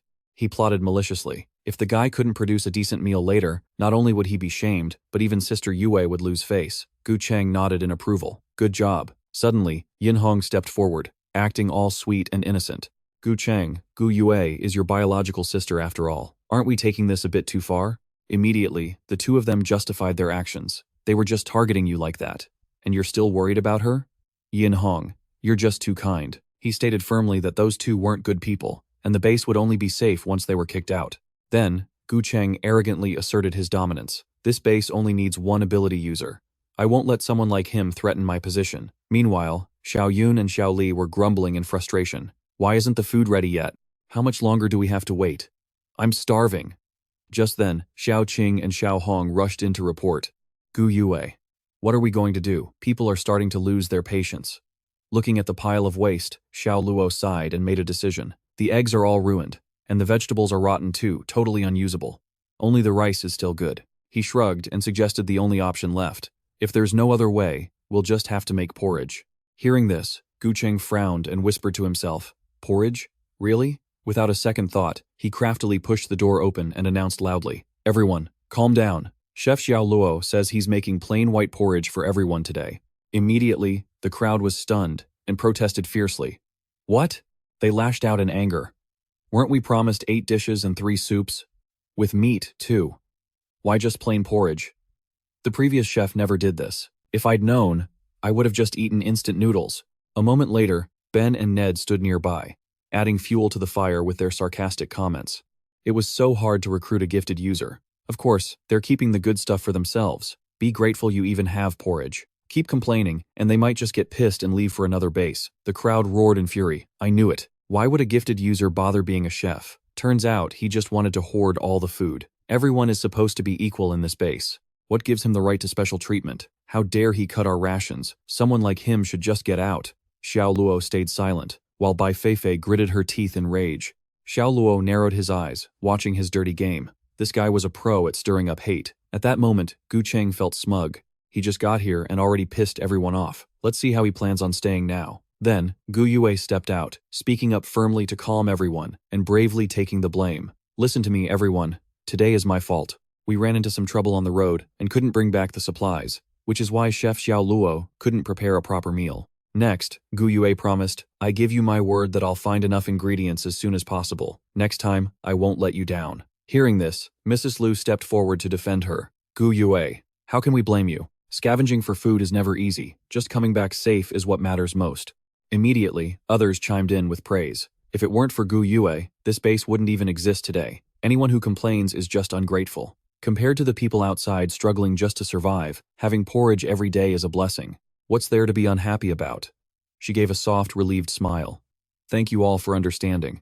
Seeing her massive influence, Yin Hong stepped up to stir the pot. One word from Gu Yue, and everyone's attitude flips instantly. Seems like she holds a very special place in their hearts. Gu Cheng gritted his teeth in frustration, not expecting his sister to take the fall for that guy. Damn it! Seeing that the bait was taken, she stayed quiet and stole a glance. Yin Hong smirked with satisfaction. Meanwhile, kind Mrs. Lu walked in to check on him. You must be Chef Xiao Luo, right? This old woman has weak teeth, so plain porridge is actually my favorite. Wendy and Lily added with warm smiles to ease the tension. People didn't know the situation earlier, so they said some harsh things. Please don't take it to heart. I happen to have some jars of pickled greens at home. I'll bring them over for everyone to eat with the porridge.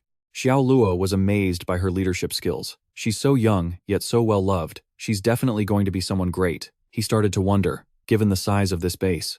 And with her leadership, it should have thrived. But why did I never hear about her in my previous 9 lives? Just then, Ruby stood up to reveal the truth. Today wasn't Chef Xiao Luo's fault at all, and it had nothing to do with Gu Yue either. If the pork in the warehouse hadn't been ruined, we wouldn't be stuck with just porridge. Instantly, the crowd started buzzing with questions. What? Are you talking about that wild boar? That's what we worked so hard to catch. Who did it? Tiffany pointed straight at Yin Hong. You'll have to ask this young lady here. She recounted what happened. She complained the meat was filthy and didn't want to eat it, so she just threw it away. Wendy and Lily then asked indignantly, Aren't you the one Gu Cheng brought back? Why would you destroy our food? Seeing this, Gu Cheng quickly stepped in to explain. Yin Hong didn't mean it. She grew up eating nothing but the finest delicacies and has never seen anything like that. It's only natural she's not used to it. Then, Ned and Ben shouted aggressively. Yeah, don't be so petty. Hearing that, she announced decisively, Fine. If we're petty, then you guys must be generous. By the rules, anyone who wastes food gets their rations cut. Since you're all so generous, we'll just take it out of your shares then. They were speechless. After a moment, she pretended to sob and stammered out an excuse. I'm sorry. I didn't mean to waste food. I just didn't want to hurt anyone. Gu Yue frowned in confusion.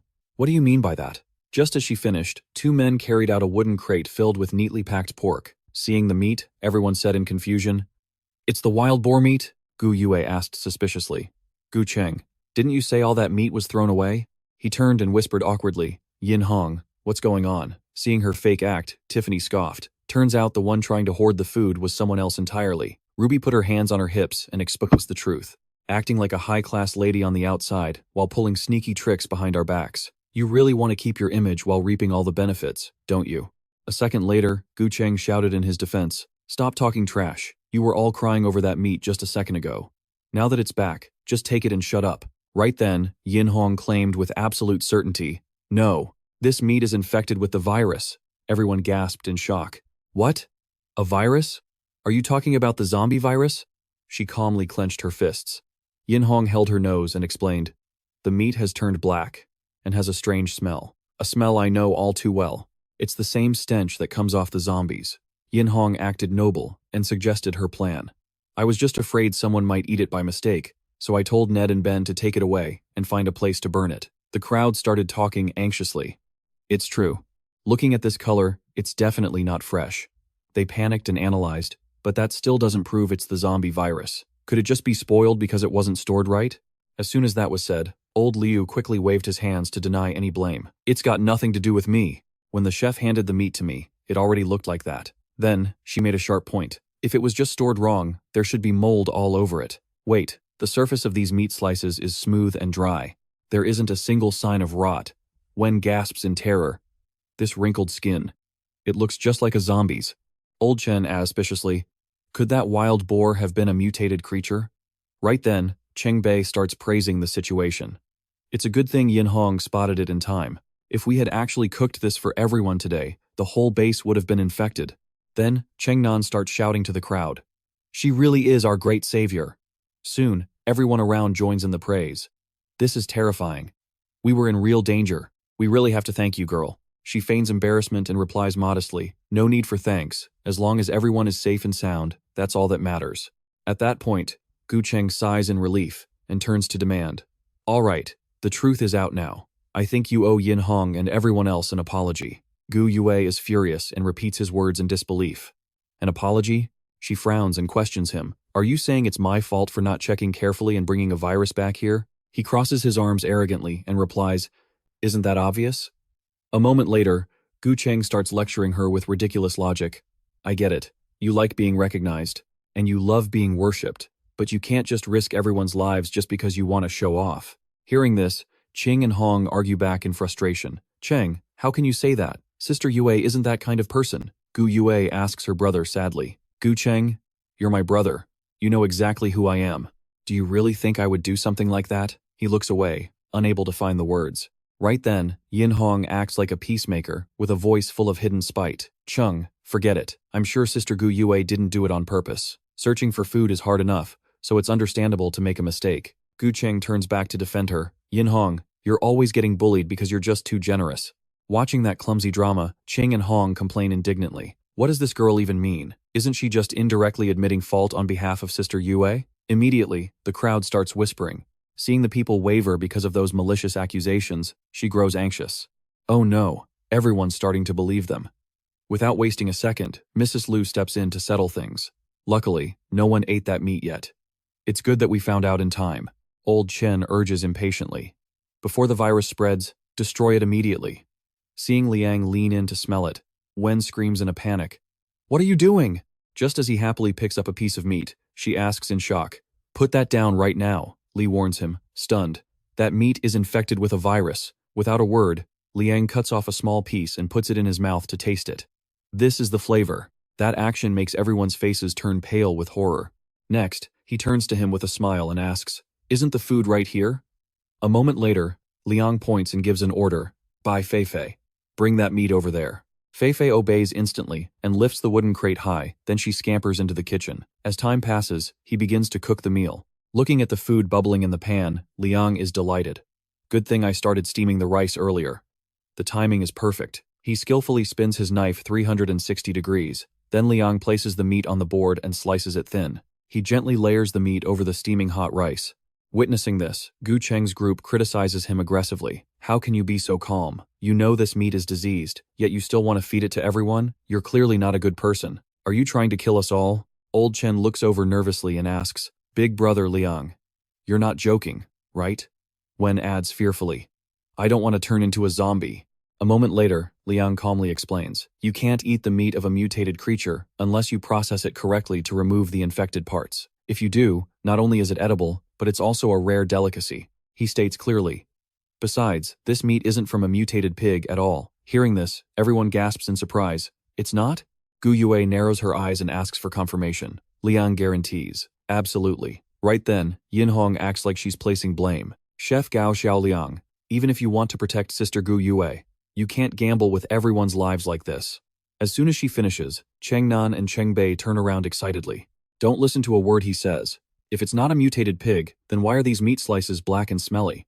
It's clearly infected with the virus. At that moment, Liang nonchalantly reveals the truth. You're truly ignorant. This is wind-dried meat. The entire base repeats in shock. Wind-dried meat? Then he turns around to ask, if I'm not mistaken, the previous chef was a man, right? Gu Yue replies in astonishment. How did you know? Ching jumps and reports, that's right. That chef had a southern accent. Old Chen quickly recalls some small details. He told me he was from Guishan and came here for work. Hearing this, Liang begins to analyze. This wind-dried meat is a specialty of the Guishan region in the south. He explains passionately. The air there is humid, so food doesn't stay fresh for long. To preserve the meat, the locals cut large pieces into smaller ones, sprinkle them with salt, soy sauce, and sugar, and then hang them in a cool place to dry. By the time the outside turns black, this method keeps it fresh and prevents mold. As soon as he finishes, Liang emphasizes the important part. Even if you leave it for months, it won't rot. He explains with a smile.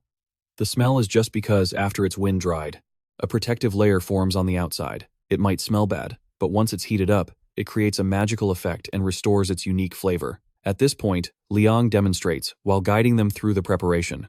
Since the meat itself is already marinated, the cooking process is very simple. He drops the meat into the pot of steaming rice. You just use the heat from the rice to steam it through, letting the fat and flavor soak deep into the rice. Liang opens the lid and sprinkles some seasoning inside. Before taking it off the stove, add some chopped green onions. Then the dish is complete. Iron pot braised rice. Immediately, the crowd inhales the seductive aroma. The meat has turned a rosy red color. It looks so delicious. It smells amazing. A second later, Gu Cheng still stubbornly shouts to deny his talent. Don't listen to him. So what if that chef was from the south? He's dead now. Who can prove that this stuff is actually smoked meat? Seeing that, Yin Hong quickly starts fake crying and mocks them.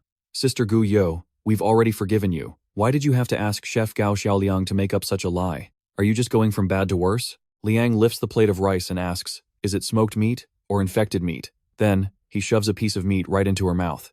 Won't you know once you take a bite? Seeing Yin Hong trembling, Gu Cheng asked her anxiously. Yin Hong. Everyone at the base was completely stunned. She muttered to herself while chewing. Suddenly, the system flashed a warning. Valued guest, you cannot waste food.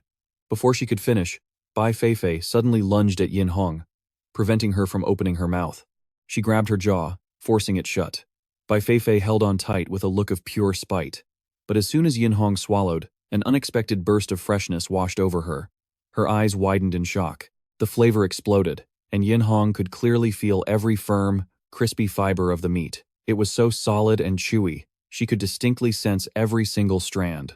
The coarse salt rubbed against the tender meat in her mouth. A slight sting mingled with a magical sensation. Each soft grain of rice was soaked through with rich meat juices. It felt like oil was constantly flowing, rubbing and colliding, sending shockwaves through her mouth. She closed her eyes, savoring the strange sensation spreading through her palate, as if she were running through a prehistoric forest.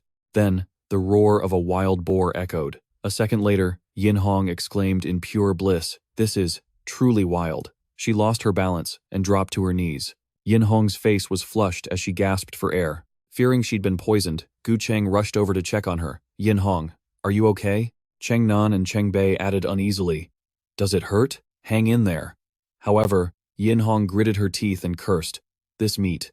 This damn flavor. Seeing her reaction change, Gao Xiaoliang let out a little chuckle. Now, the crowd began to whisper. Her complexion looks even better than before. Aside from her face being a bit red, she seems perfectly fine, no signs of turning into a zombie. After seeing the proof, Mrs. Liu hurried to apologize.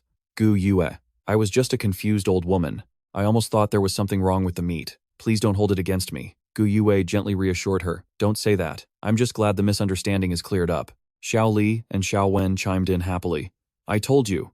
Sister Yue would never bring back anything bad. My brother was injured when he caught the boar. If it really had a virus, he would have turned a long time ago. Someone, unable to resist the aroma, turned and asked, if it's safe, can the rest of us eat now too? He excitedly handed out the meals, not forgetting to add, of course. If you like it, don't forget to give me a 5-star review. One by one, they received their plates. Old Chen closed his eyes to savor the first bite. Immediately, he hummed in praise. So good. With just one mouthful, the rich aroma filled him. It truly tasted like a grand feast. After that, everyone chewed their rice, nodding in total agreement. The rice was soft and delicious, perfectly mixed with the thick, incomparable gravy. This is amazing. Every bite is pure satisfaction. One person even cried tears of joy. muttering that humans really need meat to live. At that moment, Xiao Hong curled her lip and sneered. What kind of rich young lady are you? You couldn't even recognize smoked meat. Is your dad a fake millionaire or something? Hearing this, others joined in the criticism, calling her a pretentious know-it-all. Seriously, what's wrong with her? So young, yet she just spouts whatever nonsense comes to mind. If it wasn't for Chef Gao Xiaoliang, Sister Yue would have been wrongly blamed.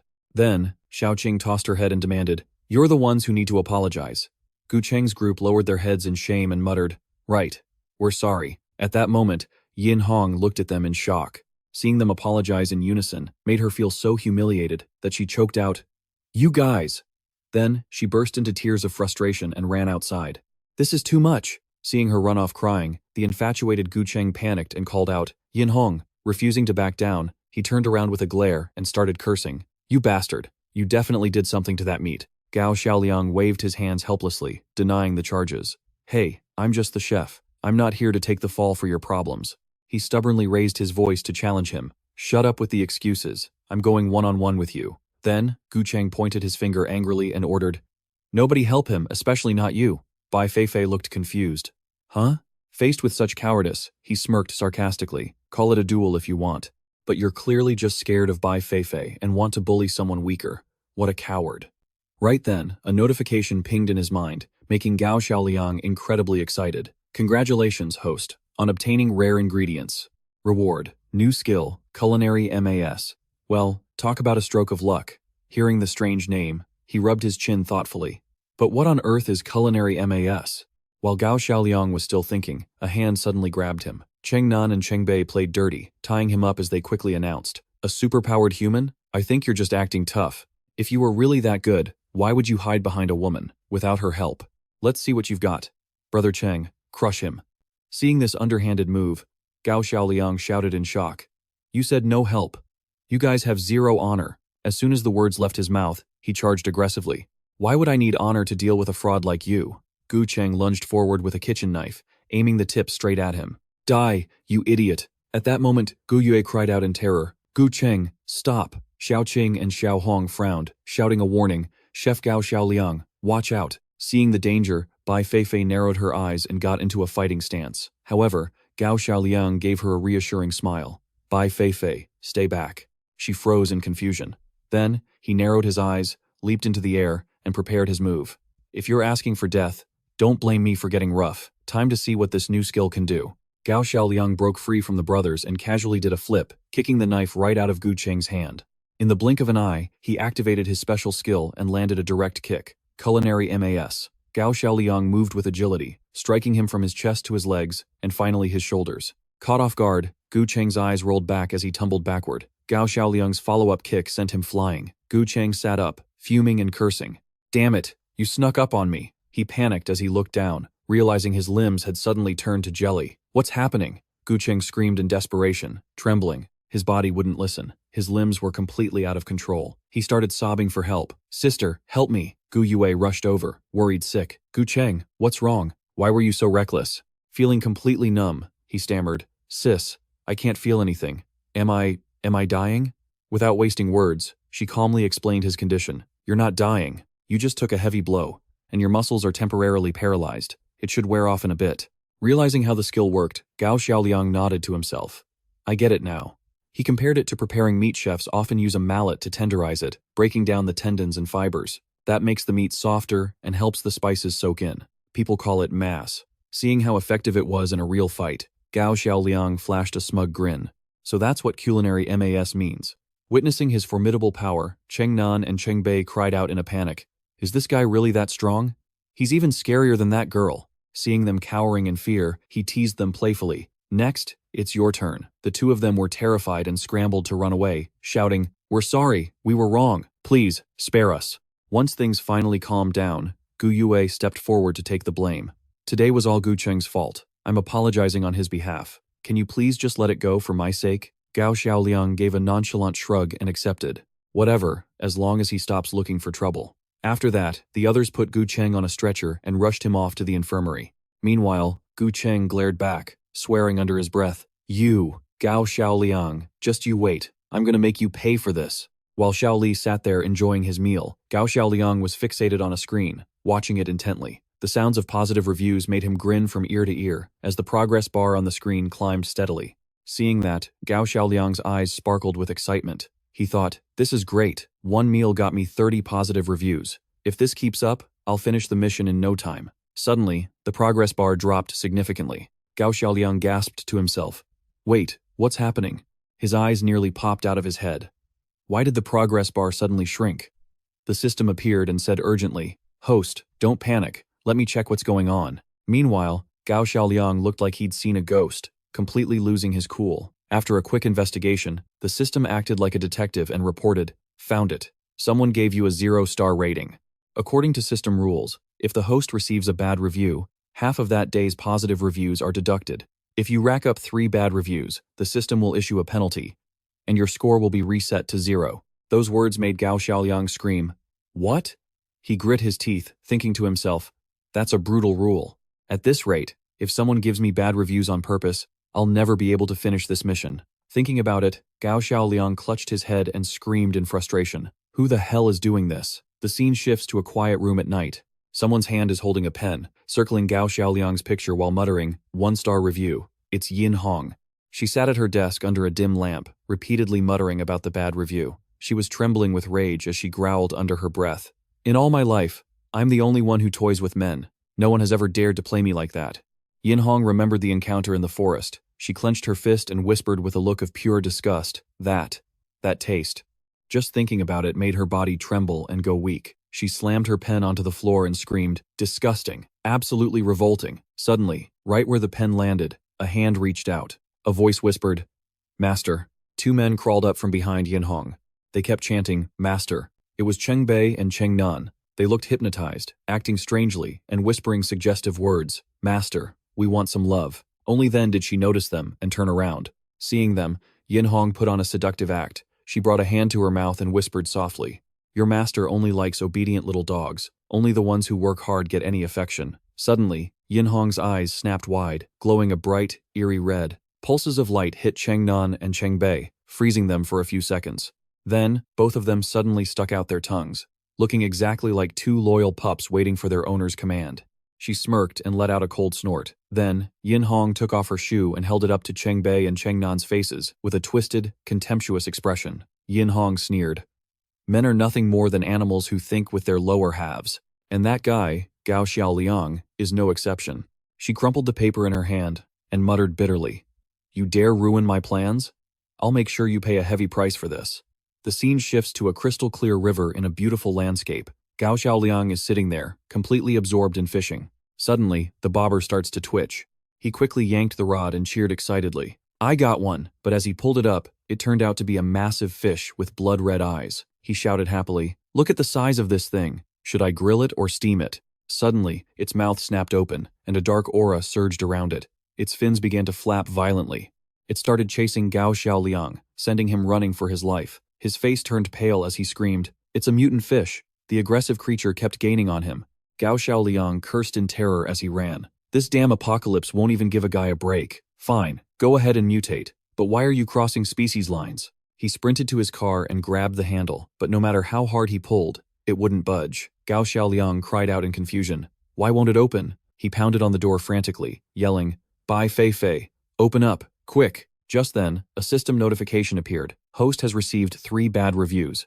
Score reset to 0. Host status revoked. Penalty, erasure.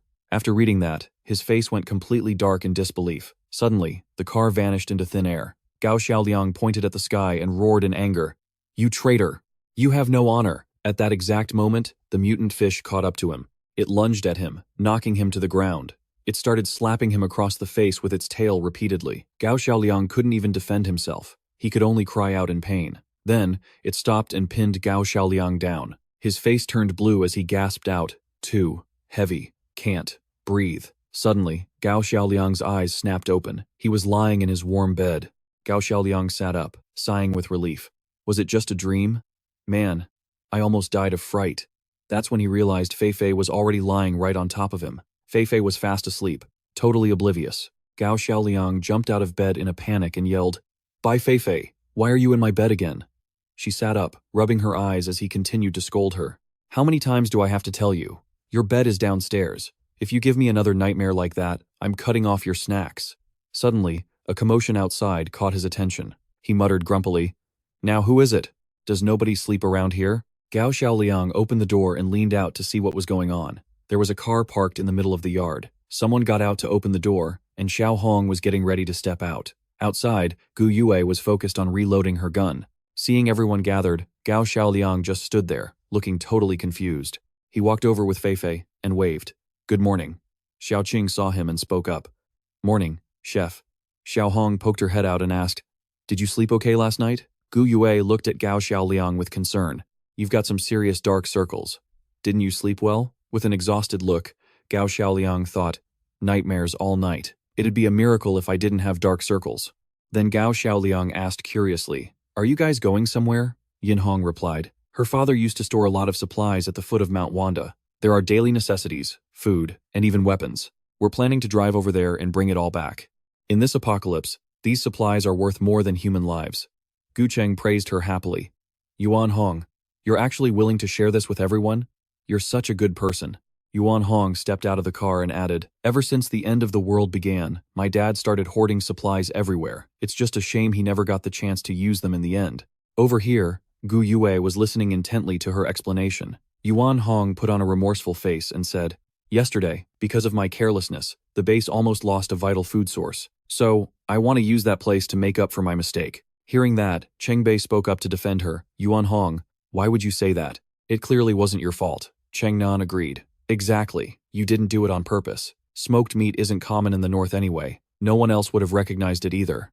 Standing to the side, Xiao Qing spoke up in annoyance. "The tears haven't even fallen yet, but she's already acting heartbroken." Xiao Hong added with a pointed remark. "You know what they say. A dog really can't stop its habit of eating filth." Meanwhile, Gao Xiaoliang asked curiously, "Wanda? Mountain?" Picturing the mountain in his head, he speculated, "From what I know, that place used to be a summer resort. To serve the tourists, there were plenty of convenience stores at the foot of the mountain. Survivors must have scavenged through them many times by now. If there were any supplies left, they would have been cleared out long ago." Hearing that, Cheng Bei cried out in protest. "What do you mean by that?" Cheng Nan chimed in as well. "Do you not trust Yuan Hong?" Gu Cheng poked his head out from inside the car and shouted angrily, "What on earth did Yuan Hong ever do to you for you to treat her like this? Are you even a man?" Gao Xiaoliang teased back, "Wow, you've got quite the energy there. Looks like you're recovering pretty well." He cracked his knuckles and said, "Do you want me to help you stretch your limbs a bit more?" Feifei, standing behind him, was just as frustrated.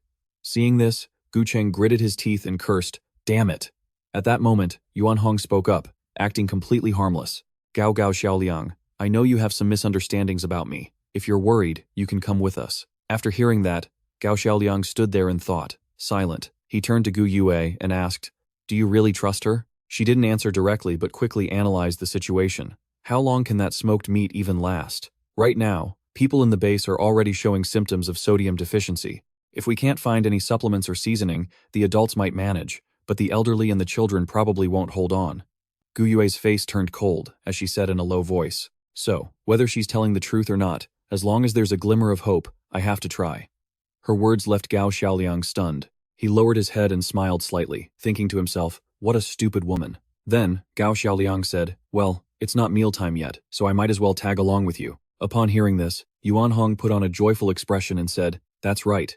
There are so many supplies there, one trip definitely won't be enough to carry it all. Gao Xiaoliang is a professional chef. With him along, we can pick out better ingredients." But hidden from everyone was the sinister look on her face. She smirked to herself, thinking, "So stupid. They fell for it so easily." Hearing this, Xiao Qing also suggested, "Sister Yue, let us go with you too." Xiao Hong added urgently, "Today is the full moon. During a full moon, zombies are at their most active. It'll be safer if more people go along." But Gu Yue stopped them and said softly, "No need. I'll try to be back before dark. Remember, lock the main gate tight. Don't let anyone in until we get back." Both girls immediately looked dejected and hesitated. But, suddenly, Gao Xiaoliang placed a hand on Gu Yue's shoulder to reassure them.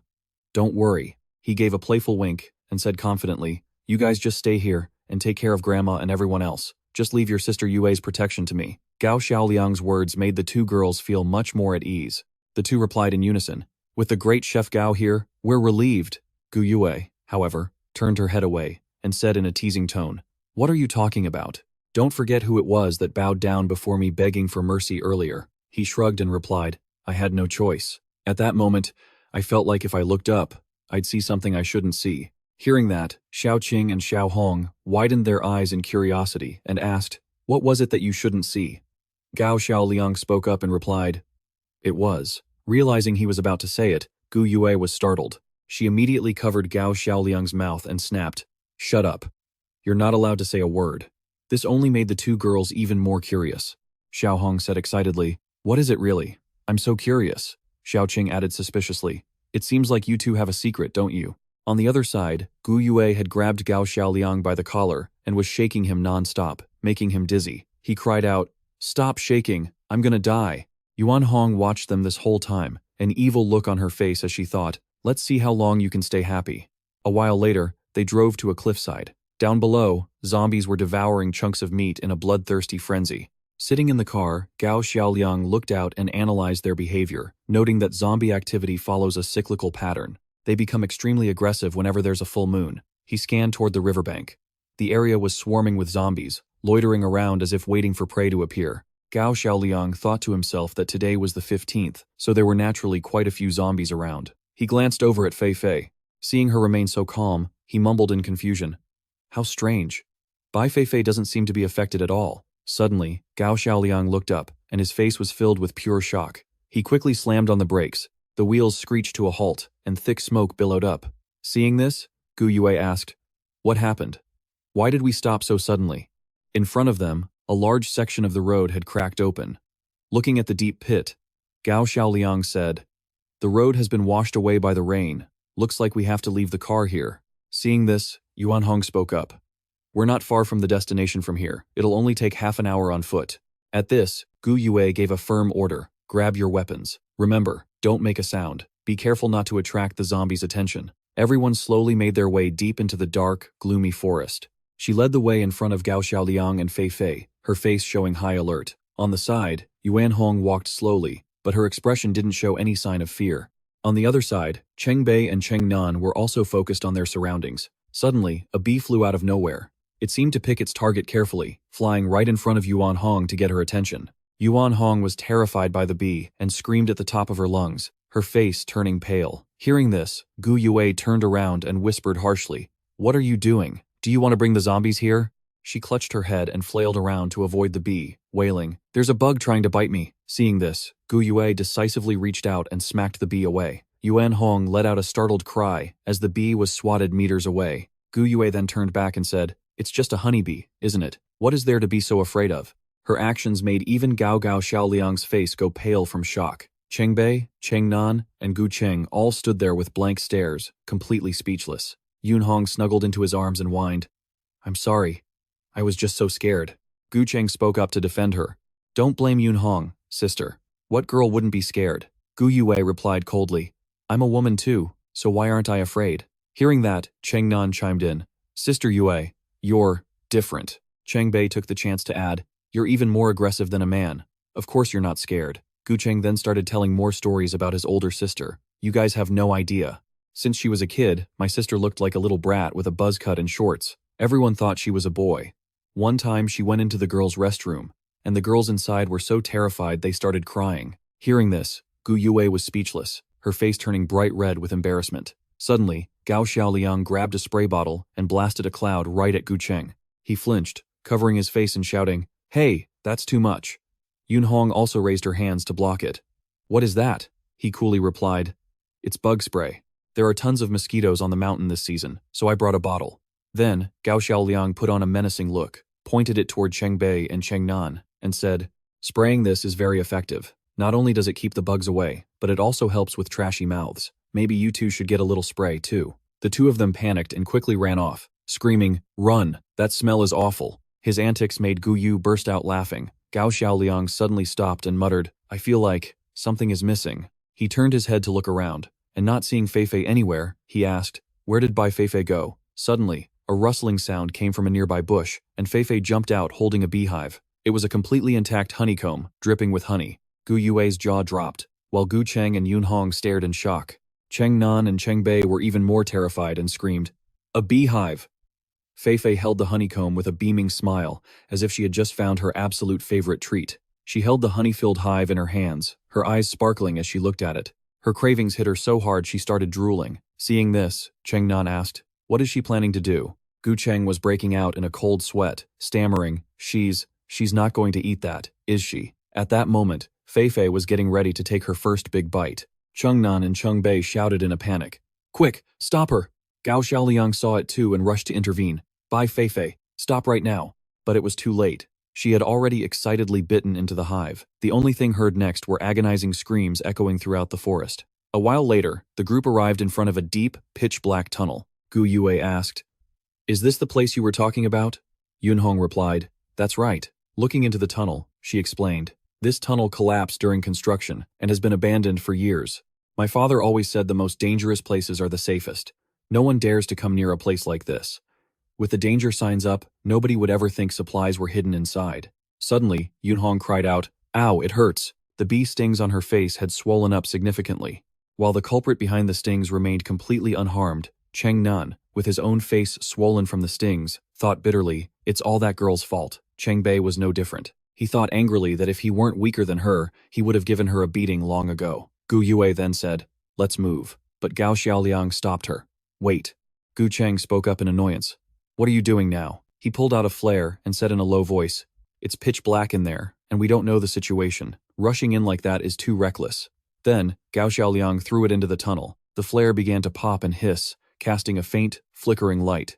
Suddenly, strange noises began to echo from deep within. He growled a warning, "Careful, something's coming out." Cheng Nan and Cheng Bei raised their guns, staying alert. From the depths, a swarm of bizarre moths came fluttering out in droves. Cheng Nan and Cheng Bei covered themselves, screaming, "Moths!" Fei Fei, seeing the swarm, started running and screaming in terror. She immediately dove into a bush to hide. Gao Xiaoliang, seeing this, said calmly, "They're just some moths. What's there to be afraid of?" He quickly pulled Fei Fei out of the bushes. "Come on, get out of there." Her face was pale as a sheet, and she shook her head in terror, refusing to budge. Seeing this, Yun Hong began to scheme. "That girl might be a bit crazy, but she's a great fighter. If we leave her behind and only deal with these two, it'll be much easier to handle," she thought. She spoke in a fake, sympathetic tone. "Bai Fei Fei is so scared. She must be traumatized from being chased by the bees earlier. Let's not force her to go in." Gu Yue looked up at the sky, thinking that it was getting late. She turned to Gao Xiaoliang and said, "We can't delay any longer. If we wait until dark, the zombies will only get more aggressive." He had no choice but to let go of Fei Fei, who was still trembling and hugging a tree trunk, letting out a few whimpering cries. Gao Xiaoliang instructed, "All right then, don't go running off. Stay here and wait for us to come out, okay?" Fei Fei dashed into another bush, huddling up with her eyes squeezed shut, her whole body shaking.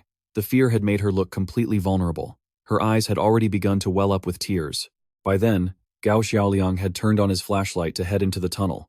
The faint beam of light illuminated a stretch of the deep, dark passage. Gu Yue followed behind him, scanning her surroundings. Yun Hong walked behind Gu Cheng, looking like she wasn't even on guard at all. Gao Xiaoliang thought to himself that he hadn't expected it to be this deep. Gu Yue asked curiously, "Exactly how much further do we have to go to reach the hidden supplies?" Yun Hong replied, "It's fine. We're almost there." Suddenly, he came to a halt. In the darkness ahead, 3 silhouettes were standing there, waiting. Seeing this, Gao Xiaoliang shouted a warning. "There's someone over there." He shone his flashlight in that direction, causing Gu Yue to look over in shock. She raised her gun and yelled, "Who's there? Is it a zombie?" It was he, Jian, and his men. He sat casually on a chair and said, "What a coincidence." He, Jian, smiled with a wicked expression, his voice chilling. "We meet again, Beauty Gu." The men following him were also fully armed. Gu Yue cried out, "He, Jian." She then pointed her gun at them and demanded, "What are you people doing here?" Suddenly, from behind, Cheng Bei raised his gun and blindsided Gu Ye. Caught off guard by the attack, she collapsed to the ground, only managing to let out a short cry. Cheng Nan also moved quickly, kicking the gun out of Gu Yue's hand. The two of them pinned her to the ground. Gu Yue shouted in panic, "Cheng Nan, Cheng Bei, what are you doing?" Gao Xiaoliang was also confused, looking around at the surrounding tension. They barked at him, "Don't move." At that moment, with a gun pointed at her head, she thought helplessly, "Damn it, they got me from behind. I was too careless." While Gu Cheng held Gu Yue at gunpoint, Yun Hong finally showed her true colors. She said shamelessly, "Gao Xiaoliang, you might be an evolver, but Sister Yue is just a normal human. If you don't want her to get hurt, you'd better not try anything stupid." Gu Yue gasped in disbelief. Gu Cheng. Gao Xiaoliang looked toward Yun Hong, thinking bitterly. It's that woman again, he said angrily. You'd better let her go right now. Suddenly, from the ceiling of the bunker, an iron cage slowly dropped down toward Liang. It slammed shut, instantly trapping him inside. Gu Cheng spoke up with an arrogant smirk. Or what? He locked the door while making a threat. There are high-powered explosives attached to this cage. One press of this button, and you're blown to bits. If bullets couldn't kill you, I bet explosives will do the trick. A time bomb had already been set inside the cage. He Jian stepped forward and said spitefully, You were the one driving that car that tried to run me over last time, weren't you? I didn't expect you to fall into my hands so soon. He Jian patted Gu Cheng on the shoulder and praised him. Well done. I knew I picked the right partner. He then looked at Yin Hong and began to flatter her. This was all thanks to Yin Hong's brilliant plan. Trapped in the cage, Liang's face darkened as he cursed his luck, thinking that this damn system didn't come with any signal jamming equipment. He began to imagine himself pressing a button, blowing the lock off the door, and successfully making his escape. In his mind, he was beating the hell out of Gu Cheng. Thinking of this, Liang gripped the iron bars and growled under his breath, Damn it. Meanwhile, Gu Yue cried out in despair. Gu Cheng, have you lost your mind? How could you listen to a scumbag like him? He didn't hold back and screamed right back at her, I'm not crazy, I've just had enough of you. Hearing that, she asked in a hollow voice, What did you say? Gu Cheng thought back to their childhood, back when Gu Yue would fiercely fight off the kids who bullied them. He began to recount. Back at the orphanage, you were always picking fights with the other kids, just so you wouldn't get bullied. He then remembered how Gu Yue used to share her food with him. Sure, you shared the food you stole with me, but they called you the big sister, while they laughed at me for being a weakling. Even now, in the apocalypse, everyone at the base only listens to you. Nobody gives a damn about me. He remembered how everyone at the base was always busy with their duties, while he just sat around doing nothing. Gu Cheng screamed at the top of his lungs, his eyes bloodshot with rage. Do you have any idea how much I hate you? I'm clearly the one with the powers. I should be the one getting all the respect. And the admiration. But as long as you're around, I'll always be living in your shadow. Hearing this, Gu Yue's eyes filled with tears, and she choked out, Gu Cheng, how could you? Gu Yue poured her heart out. We've had no parents since we were little. I've always seen you as my most precious family. I only wanted to protect you, to keep you from getting hurt. I never imagined you hated me this much. Liang, overhearing the conversation, chimed in. Talk about an ungrateful brat. You're only alive because of your sister, and yet you're acting like the victim? Provoked, Gu Cheng screamed in a frenzy. Shut the hell up. I hate people like you the most. A lowly chef who actually thinks he can stand up to me. Liang didn't even flinch. He just curled his lip and said, This guy is seriously deluded. He leaned down and hissed at Gu Yue. You'd rather go out and find some stranger with powers than wait for me to awaken mine. Yin Hong watched the scene, a smug smile on her face. Gu Cheng pointed his gun at his own sister and said coldly, You don't even deserve to be my sister. Seeing this, He Jian tried to win his trust and said, She's just too incompetent to see your potential, but I truly value you. He made grand promises that once they arrived, he would officially let him take over the steel factory and become the real boss. With a sinister expression, He Jian leaned in close to Gu Cheng, playing right into his ambitious nature. With my men and weapons backing you up, plus a powerful ability user like yourself in charge, we'll be unstoppable. Together, we'll build the strongest base in the apocalypse. Thank you, He Jian, Gu Cheng replied. Hearing this, Gu Yue was even more shocked and cried out, What? You're planning to bring them into the steel factory? Gu Yue struggled and screamed, Don't you know what kind of man He Jian is? Bringing them back is like inviting wolves into our home. You're going to get everyone killed. Enraged by her words, He Jian slapped her hard across the face and barked, Shut your mouth. I haven't even settled the score with you for last time. He then growled, his words cutting deep into Gu Yue's soul. Well, how does it feel to be betrayed by your own brother? Hurting, isn't it? He Jian continued with pure disdain. Listen, lady, a woman should know her place. Thinking you can ride over a man's head, you really don't know your own limits. Yin Hong shot her a spiteful look, and Gu Yue glared back with sharp, cold eyes.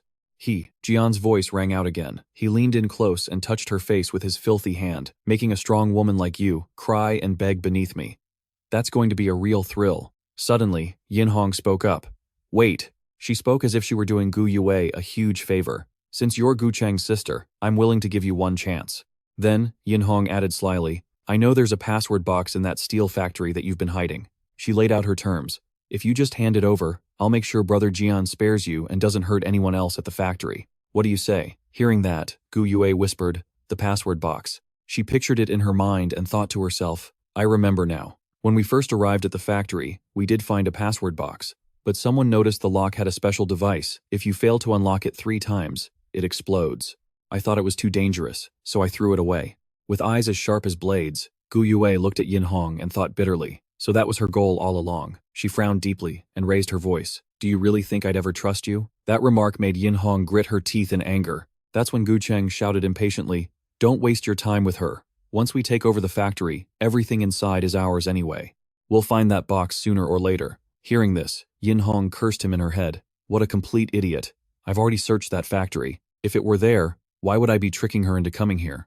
Gu Yue spoke in a low, somber voice. Yin Hong, even though you deceived me, woman to woman, I have to give you some advice.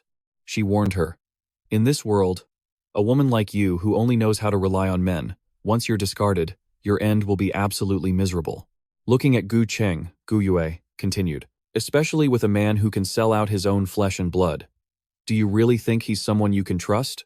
This caused Yin Hong to freeze for a few seconds, but he immediately snapped back. My feelings for Yin Hong are real. Don't you dare try to drive a wedge between us. She slowly leaned in toward Gu Yue and whispered into her ear. I'm not the type who depends on others, she said, with a venomous tone. To me, men are just tools.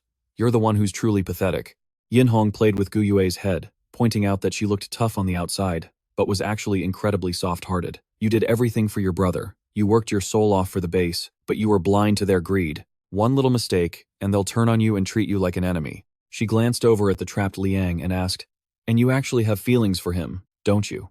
At that, Gu Yue's cheeks flushed bright red with embarrassment. Yin Hong finished with a taunting laugh. You want to bet? With just a snap of my fingers, even he would be crawling at my feet. She thought with total confidence, everything you love and care about will eventually be mine. Gu Yue shouted in a rage. I don't believe you. Not everyone throws away their conscience just for a little profit. Yin Hong looked away and added, is that so? Then let's make a bet. If you lose, you give me the code box. Hearing this, Gu Cheng asked curiously, Yin Hong, what are you planning to do? She didn't answer and just walked up to Gao Xiaoliang.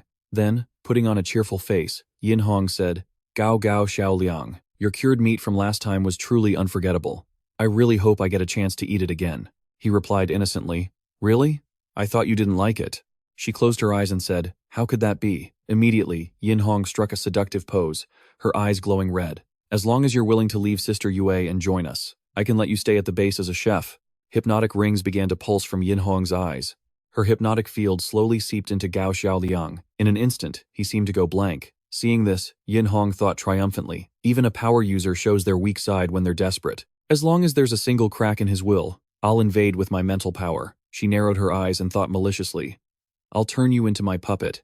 But to her surprise, Gao Xiaoliang wasn't affected at all. He was just faking it. He blurted out, stop trying to trick people. Gu Yue let out a sigh of relief with a smile. Meanwhile, Yin Hong's jaw dropped in shock. Gao Xiaoliang was furious, pointing his finger and cursing. You think I didn't know? You were the one who gave me that 1-star review last time. He held up a review slip and said indignantly, I found this right in front of your door. She was stunned by his reaction and thought to herself, this guy, I can't control him? Yin Hong narrowed her sharp eyes, assessing him. He looks like an idiot, but his will is incredibly firm. That's when Gu Cheng screamed, no, we absolutely can't let him live. This guy has to die today. He continued to shout like a madman. Even now, we still don't know what his power is. This guy is so calculating, keeping him alive would be extremely dangerous. Then Gu Cheng thought in a panic, are you kidding me? There can only be one power user in this base, and that's me. While Gu Yue was focused on the situation, he let his guard down. Immediately, she jerked her arm and grabbed Chengnan's hand firmly. Then, Gu Yue forcefully threw both Chengnan and Chengbei aside. Seeing this, Gu Cheng turned around in shock, but he was attacked from behind by Gu Yue before he could even react. The remote control fell to the ground because of the impact. Seeing that, Yin Hong screamed, don't let her get the remote. Both Gu Yue and Gu Cheng lunged for the remote with everything they had. She looked at him warily, then Gu Yue slammed her elbow right into Gu Cheng's face, making his eyes roll back. Gu Cheng was sent flying. Chengnan rushed over to grab the remote, but Gu Yue was faster and snatched it up. Gu Cheng lay there, looking desperate, as she suddenly stomped her foot onto his back. Gu Yue swiftly drew her sword, pressing the blade against his neck as a threat. Everyone, drop your guns, or I'll kill him. Seeing this, Gao Xiaoliang said smugly, nice move. He covered his mouth and giggled. The bloodline suppression really didn't lie to me. It looks like I can just sit back and win this one. That's when Gu Cheng flipped his attitude and screamed, you can't kill me. I'm your brother. Gu Yue couldn't stand to hear it, and barked coldly, "You ungrateful brat. From today on, I am no longer your sister." Seeing the danger, he looked toward He Jian for help. "Brother Jian, Yin Hong, please save me." Yin Hong frowned deeply, gritting her teeth and cursing under her breath. Always ruining things, never helpful. What a piece of trash. He Jian waved his hand and said indifferently, "Do you really think this can threaten me? He's your brother, not mine. If you want to kill him, go ahead." Stunned by the betrayal, Gu Cheng could only stammer, "He, Jian, you." Gu Yue thought bitterly, "What a coward." Suddenly, from deep within the vault, a strand of spider silk shot out, wrapping tightly around Xiao Ya in a split second and dragging her away at lightning speed. Seeing this, Gao Xiaoliang turned and gasped, "What?" Yin Hong was also caught off guard. The situation startled Gu Yue as well. He Jian stammered in fear, "What? What was that just now?" Now, only a faint clicking sound echoed in the pitch-black vault. He Jian's men started to panic, and one of them asked, "It sounds like something's over there." A man in a mask asked curiously, "Is it a zombie?" The other added, "It looks huge." He Jian ordered angrily, "I don't care who it is. I'm going to turn them into Swiss cheese." He fired the first shot and shouted, "Fire!" The whole group began shooting forward simultaneously. They fired relentlessly, but there was no more movement from inside, only the heavy smell of gunpowder. In the dark tunnel, thick smoke began to rise. One man said, "No sound." The other followed up, "Could it be dead?" Suddenly, from the shadows, sharp legs began slashing out repeatedly. He Jian's men were being attacked one after another. After a moment, they were all slaughtered, and a giant mutated spider began to reveal itself. It stepped out aggressively, radiating an overwhelming bloodlust with its glowing red eyes. Xiao Ya and Leng Yan were frozen in shock at the sight, while He Jian cried out in a panic, "It's a mutated spider!" Xiao Ya screamed in terror. "That's terrifying!" Leng Yan asked in wonder, "Can a mutated spider really grow this big?" Gao Xiaoliang shouted, "Wait, this isn't just a normal mutant, it's a predator." Imagining the spider devouring its prey, he analyzed the situation. Unlike regular mutated animals, predators don't just eat humans. They hunt zombies and other mutants too, absorbing their power to grow stronger, just like raising a poison bug. Gao Xiaoliang continued to ponder. In my past lives, the predator hadn't appeared yet. Why did it show up early this time? He observed the situation and guessed, maybe this is a chain reaction caused by my connection to the system? Outside, the mutated spider was still enjoying its meal. One man cried out in pain, "Help me!" The mutated spider slowly finished off every target, splattering blood near Xiao Ya and Leng Yan. The spider turned its attention toward the two girls and dashed toward its prey. Seeing this, He Jian screamed in terror, "Run!" Gu Cheng was sweating bullets watching the scene. He looked up at Gu Yue, noticing she was distracted. Seizing the opportunity, Gu Cheng lunged and shoved her away, screaming, "Go to hell!"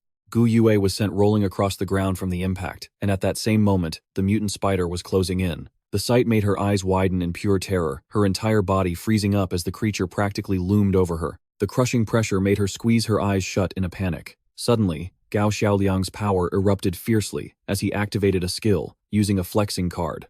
Gao Xiaoliang gripped the iron bars tight, bolts of electricity crackling from his hands.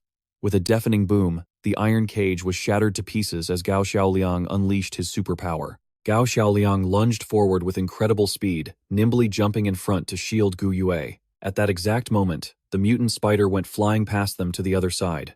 It tried to hunt down He Jian's group, and then the mutant spider spat out thick, dense clusters of webbing.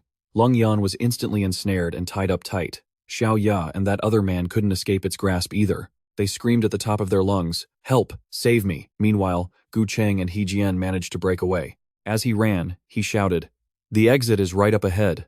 The light of the exit was visible at the end of the tunnel, but suddenly, a strand of spider silk shot across the path right over He Jian's head. It completely sealed off the way out. Seeing this, he gasped in shock. "Damn it!" Both of them turned back, eyes sharp and wary.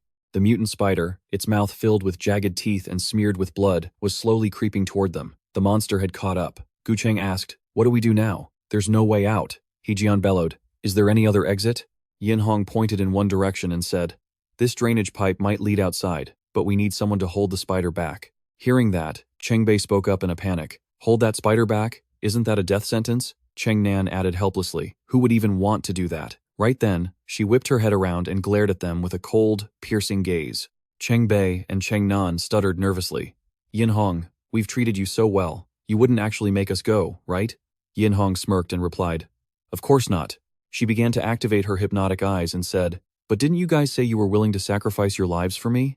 Cheng Bei and Cheng Nan answered soullessly. For Yin Hong, we are willing to do anything. Then, the two of them slowly began walking toward the spider in a trance. Before them stood the bloodthirsty spider, waiting for its next meal. As Cheng Bei and Cheng Nan raised their hands high, the mutant spider began spitting out thick clumps of white silk. It wrapped them both up and hoisted them into the air. In an instant, Cheng Bei and Cheng Nan became its snack. Back with He Jian, the mutant spider had finished digesting its prey, leaving blood splattered everywhere. He was straining with all his might to pry open a manhole cover, shouting at the top of his lungs. The cover finally popped open, and He Jian yelled, "Run! Get out of here!" But Gu Cheng hesitated as if he'd spotted something. He noticed some explosives sitting in the distance. Looking at the pile, Gu Cheng said, "It's leftover dynamite from when the tunnel was built." He growled through gritted teeth, "Gu Yue, you were heartless first, so don't blame me for being ruthless now." Without a second thought, Gu Cheng fired a shot directly at the explosives. He screamed, "You two useless burdens can just rot here with these monsters." The fuse caught fire and began to burn. The mutant spider never took its eyes off them. After that, he quickly sprinted away. Seeing this, the mutant spider tried to give chase, but by then, the fuse had almost burned out, and a massive explosion erupted instantly, the blast rocking the entire area. The shockwave spread through a long section of the tunnel.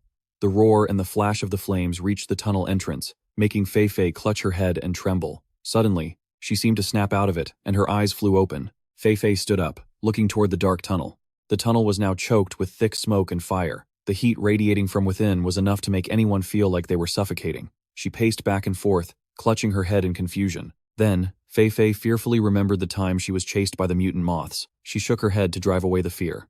Fei Fei then remembered her past with Gao Xiaoliang, when he would share his food with her. Recalling those memories, Fei Fei closed her eyes to steady her resolve. She suddenly snapped her eyes open, her gaze filled with determination. Without a second thought, Fei Fei dashed into the pitch-black tunnel. Inside, the tunnel was like a sea of fire. At this moment, Gao Xiaoliang's eyes fluttered open. After the shock of the blast, he shook his head to clear it, thinking to himself, "My head is ringing. What just happened? Was there an explosion?" Gao Xiaoliang stiffened, wondering, "Why can't I move my body?" It turned out he was pinned down by a thick, dense web. As he tried to move his arm, Gao Xiaoliang cried out, "Ugh, this is so sticky." Then he calmly muttered, "It's just spider silk. It won't stop me." Gao Xiaoliang calmly unbuttoned his shirt. As soon as the shirt came off, his body slowly dropped down, a classic shedding the skin escape. Gao Xiaoliang landed perfectly safe. Scanning the area, he said, "Man, there are so many webs up here." Looking at the cocoons stuck to the webbing, Gao Xiaoliang guessed these must be He Jian's men who were captured. Hanging there were humanoid cocoons that looked absolutely horrific, and it wasn't just one, there were many of them stuck tight up there. He analyzed the situation. That mutant beast must be keeping these people as emergency rations. But thanks to these webs, the force of the explosion was actually dampened. Just then, Gao Xiaoliang noticed Gu Yue lying unconscious and shouted, "Gu Yue!" He ran over, asking anxiously, "Are you okay?" Gao Xiaoliang tried to shake her awake while yelling, "Wake up!" At that same moment, the flames started to die down. He wiped away the sweat, thinking, with the fire burning, the oxygen levels are starting to drop. Gao Xiaoliang felt like his strength was gone. He gasped for air, calculating in his head, "If this keeps up, the tunnel will run out of oxygen very soon. I have to get out of here right now." He staggered to his feet to pick up his sword. Gao Xiaoliang moved quickly, trying to slash through the spider silk, but it seemed to be so elastic that it wouldn't break. He thought tiredly, "It's too tough. I can't cut through this." Suddenly, Gao Xiaoliang looked toward the shattered iron cage. He cheered happily. "That's it." Gao Xiaoliang then planted a timed bomb into the webbing. He let Gu Yue lean on his shoulder and move to a corner for cover. Then, Gao Xiaoliang quickly pressed the detonator. Instantly, the bomb exploded, creating a massive shockwave. The spider web was blown to bits, revealing a way out. With his face covered in soot, he cheered, "Success!" Dust and debris from the burnt webs slowly drifted down. Hearing a strange sound, Gao Xiaoliang asked in confusion, "What's that noise?" In a dark corner of the webs, there were cocoons clinging tightly. They began to crack open slowly. As they split, they revealed blood-soaked human bodies inside. Suddenly, those bodies thudded onto the ground. Their bodies were covered in spider egg sacs, looking incredibly gruesome. One by one, the bodies began to move. These were the mutated forms of Xiao Ya and Leng Yan, twisting and squirming as they tried to stand up. Xiao Ya's body began to shiver violently. Seeing this, Gao Xiaoliang asked curiously, "Are these people still alive?" At this point, Xiao Ya's face was so distorted, he looked like a living corpse. He screamed, "This can't be right." They were infected by the virus in those cocoons. They've turned into zombies. Then, both Xiaoya and Lingyan charged forward like madmen. Seeing the chaos, Gao Xiaoliang rushed out. Quickly using the Mugger technique, he delivered a swift, powerful kick to the mutated Xiaoya. Without hesitation, Gao Xiaoliang grabbed the creature's arm and snapped it, twisting it a full 360 degrees. Finally, the mutated Xiaoya was tied up and couldn't move. Gao Xiaoliang dusted off his hands and said, "Done." But suddenly, the creature's limbs began to twitch, and it unexpectedly spun and rolled away at lightning speed. He ran for his life, shouting, "It's turned into a full-blown mutant." Its limbs were snapping and popping as they extended. In a horrifying posture, it charged madly toward Gao Xiaoliang. In a panic, he scooped up Gu Ye and ran like the wind, his face turning pale as he yelled, "Zombies don't have a nervous system. My charms are useless against them." Suddenly, cracks began to appear on the tunnel ceiling. Gao Xiaoliang looked up, thinking to himself that after 2 explosions, this tunnel just couldn't hold up anymore. He glanced back to assess the situation. There was still so much trouble behind them. Gao Xiaoliang gritted his teeth helplessly. Damn it, if only Bai Feifei were here right now. An image flashed in his mind of Feifei taking down all those mutants single-handedly. Gao Xiaoliang stopped in his tracks, calculating his next move. First, he had to deal with these zombies, then find an exit. Gao Xiaoliang carefully set Gu Yue down in a corner. He channeled magic into his hands and let out a loud shout. Accessing his storage dimension, he pulled out a large container of oil. Gao Xiaoliang sprinted forward. The mutated Xiaoya, completely oblivious, was still making those eerie, distorted sounds. He quickly dumped a massive amount of oil and barked, "Eat this." The creature slipped, unable to find its footing. Losing its balance, it slammed straight into the wall, ending up in a tangled, pathetic heap. Right then, Gao Xiaoliang leaped toward the ceiling, dealing it a heavy blow. The roof cracked open, and huge chunks of rock began raining down. The pile of rocks crushed the mutated monster, and light finally started pouring into the tunnel. He crossed his arms and said triumphantly, "I've even provided the headstones for your graves. Man, I really am a great guy." Just then, the falling debris intensified. Gao Xiaoliang cried out in shock, "Oh no, you've got to be kidding me, is it collapsing this fast?" Through the opening above, Feifei suddenly appeared. Before he could react, she landed right on top of him, making him cough up a mouthful of blood. Feifei shook her head, dusting herself off. Gao Xiaoliang jumped up, on high alert. He fell into a fighting stance and barked, "Who the hell dares to ambush me?" But when he regained his composure and saw it was Feifei, he gasped, "Bye, Feifei." As dusk began to fall, a deep red sunset blanketed the sky. A truck rolled slowly along the mountain road, with Gao Xiaoliang gripping the steering wheel tightly. He glanced out the window thoughtfully, muttering to himself, "Something is wrong with Gu Yue." Based on what he knew, he couldn't help but feel uneasy. Once the full moon rises, the danger in the wilderness is on a completely different level than usual. We have to get down this mountain and fast. Thinking of this, Gao Xiaoliang anxiously peered out, wondering if Gu Cheng and his group had made it back to the steel factory. Right then, a soft groan came from the passenger seat. Gao Xiaoliang quickly reached out and placed his hand on her forehead to check her temperature. The heat radiating into his palm startled him, and he blurted out, "She's burning up." Gao Xiaoliang slammed on the brakes, the tires screeching loudly against the pavement. He frantically checked on Gu Yue's condition, thinking, a rising body temperature. That's a sign she's about to turn. Could Gu Yue have been infected just like the others? His eyes locked onto a mark on her back. Gao Xiaoliang immediately pulled her shoulder around to inspect it, his eyes wide with shock. "This is," he screamed in horror, "zombie bite marks." Gao Xiaoliang quickly regained his cool, observing the wound carefully for a moment. He muttered, "Wait, these don't look like they were made recently." A sudden theory flashed through his mind. Could it be? Cut to the steel factory, where night had fully fallen and the area was eerily quiet. Inside the factory, Xiaoqing was pacing restlessly, muttering, "It's already dark. Why hasn't Sister Yue's group returned yet?" The more she thought, the more anxious she became. What if something happened? Xiao Hong immediately raised a fist threateningly. "Shut your jinxing mouth. With brother Gao Xiaoliang and the others there, they'll be fine even if they run into zombies." Just then, the sound of an engine echoed from the distance. Xiao Hong cheered happily. "See, I told you. They're back, aren't they?" The vehicle quickly pulled up to the gate of the steel factory. Gu Cheng poked his head out, waving at them cheerfully. Seeing this, Xiao Hong frowned suspiciously. "Why are there only 2 vehicles?" Xiaoqing wasted no time and asked directly, "Where are Chef Gao Xiaoliang and Miss Bai?" Gu Cheng began to explain. "We ran into mutated creatures on the way back. Gao Xiaoliang, Bai Feifei, and their vehicle all went off a cliff." My sister is also badly hurt, so hurry up and open the gate. Hearing this, Xiaoqing panicked and started to run down. What? Sister Yue is hurt? I'll open the gate. But Xiao Hong stopped her with a stern look. Wait. Sister Yue said not to open the gate for anyone if she wasn't with them. A second later, she turned to probe Gu Cheng. Cheng, how is Sister Yue doing? Let us see her first. He was momentarily speechless, glancing over at Yin Hong, who was sitting in the passenger seat. After a brief moment, Gu Cheng looked up, asking irritably, "What's with you two? Don't you trust me?" Yin Hong also stuck her head out to back him up. Sister Gu Yue has lost too much blood and is unconscious. If we wait any longer, her life will be in danger. Now it was Xiao Qing's turn to frown, looking deeply skeptical. If Sister Yue is really in the car, why won't Cheng let us see her? This is way too suspicious. Xiao Hong hurried forward, giving a quick reminder. You stay here and keep watch. I'm gonna get help. At this point, Hao Jian finally lost his patience. He climbed out of the sunroof and roared, "What's with all the talk? You won't open the door? Fine, I'll open it myself." Xiao Hong froze for a moment, gasping, "It's Hao Jian." Next to her, Xiao Qing urged her frantically, "Quick, ring the alarm." Below, Hao Jian hoisted his weapon onto his shoulder with a cold smirk. "Take this," he shouted, "fire," and decisively pulled the trigger. A massive projectile slammed into the factory gate. Xiao Hong rushed out to hit the alarm, but a split second later, a deafening explosion erupted. Amidst the raging red flames and flying debris, everything began to crumble. Xiao Hong and Xiao Qing couldn't dodge in time and were knocked backward onto the ground. At the same time, several figures took advantage of the chaos to rush toward the gate. They were hauling a massive pile of explosives, stacking them right in front of the entrance.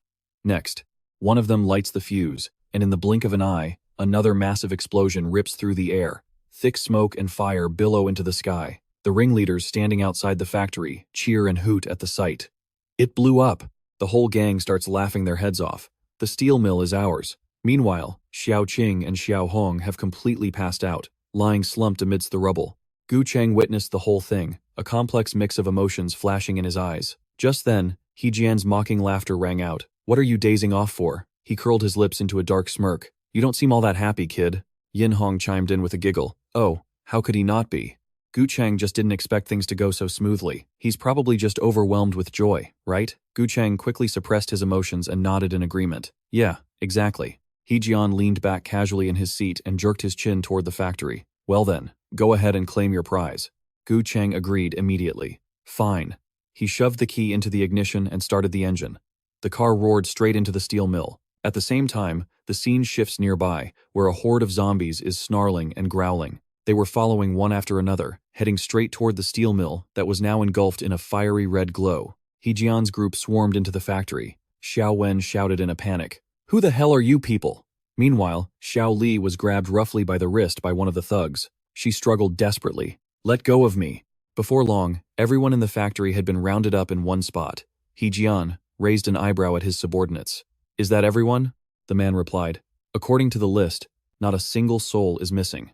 Across from them, Xiao Wen and Xiao Li barked out in fury. "Gu Cheng, you traitor, how could you sell us out? Just wait until Sister Yue gets back, she's going to kill you." Hearing this, He Jian let out a cold sneer. "Oh, really? You actually think Gu Yue is coming back?" As soon as those words left his mouth, old Chen froze. "What do you mean by that?" Xiao Li's lips trembled, unable to form words. Could Sister Yue be? They all feared the worst. Old Chen charged forward, trembling with rage, to confront Gu Cheng. "You actually teamed up with outsiders to hurt your own flesh and blood? Are you even human anymore?" The next second, he was kicked to the ground by the man standing in front of him. "What do you think you're doing? Stay down and be quiet." At the same time, Gu Cheng spoke up arrogantly. "Gu Yue is dead. From today on, there's only one boss in this steel mill, and that's me." He tilted his head back with pride and let out a cold snort. "Don't say I don't look out for my own. As long as you all get on your knees and call me boss, I'll let you stay here. I won't kick you out." Xiao Wen and Xiao Li stared at each other in disbelief, while whispers and murmurs broke out among the crowd. Amidst the commotion, the sound of a cane thumping heavily against the floor echoed through the room. Grandma Lu stepped forward, facing Gu Cheng in silence. He raised an eyebrow and smirked. "Not bad. You're the oldest one here, Grandma. Why don't you set an example for the rest of them?" Seeing this, old Chen and the others called out to her, sounding frantic. Grandma Lu didn't say a word. She just curled her lip in a scoff. The next second, she spat right in Gu Cheng's face, making him jump back in shock. He frantically wiped his face, roaring in a fit of rage. "You damn old hag. How dare you," Grandma Lu cut him off with a bright smile. "Oh, don't mind me. When you get old, you just can't help spitting up a bit of phlegm. I've lived long enough. Instead of living a cowardly life under a monster like you, I'd rather use this old body to feed the zombies. With that, she turned her back and walked away without looking back. Gu Cheng reached out, panicked. Wait. Before he could finish, the crowd around him started shouting insults. She's right. A person like you is scarier than the undead. If we stay here, who knows, when you'll stab us in the back too. I don't believe there isn't a single place out there where we can survive. Let's go. Gu Cheng stood there, stunned for a moment, his lips quivering. Then, he exploded in a fit of rage, veins popping in his neck as he screamed, "Are you all freaking stupid? A bunch of old, weak, and sick people like you won't last a single day out there." But those people didn't care to hear him babble. They just turned around and walked out. Gu Cheng finally started to panic and tried desperately to convince them. Wait, Gu Yue was just a normal person, but I'm an evolved. Anything she could do, I can do better. Stay, I'll protect everyone. Finally, he completely lost his cool and shrieked, "No one is allowed to go. None of you are leaving this place. I'm in charge here now, so you have to listen to me." Right then, Yin Hong suddenly spoke up. "You're free to leave, but you aren't taking a single scrap of supplies from this base with you." Her eyes landed on old Liu. "I know Gu Yue always left the food warehouse in your care. Hand over the keys." He hesitated, then asked, If I give you the keys, can I stay?" As soon as he finished, old Chen questioned him in horror. "Old Liu, what are you saying?" Xiao Wen, standing nearby, also spoke up in disgust. "You have no backbone. Gu Yue trusted you, and this is how you repay her?" Old Liu immediately snapped back. "Trust? Please. I was just a glorified servant holding a key. I didn't have any real power. Besides, it's a full moon tonight. The zombies must have this place surrounded. I don't want to go out there just to die." Then, looking at Yin Hong, his face twisted into a sycophantic smile. "I've been managing the supplies at this factory forever. No one knows this place better than I do. I'm willing to hand over the keys.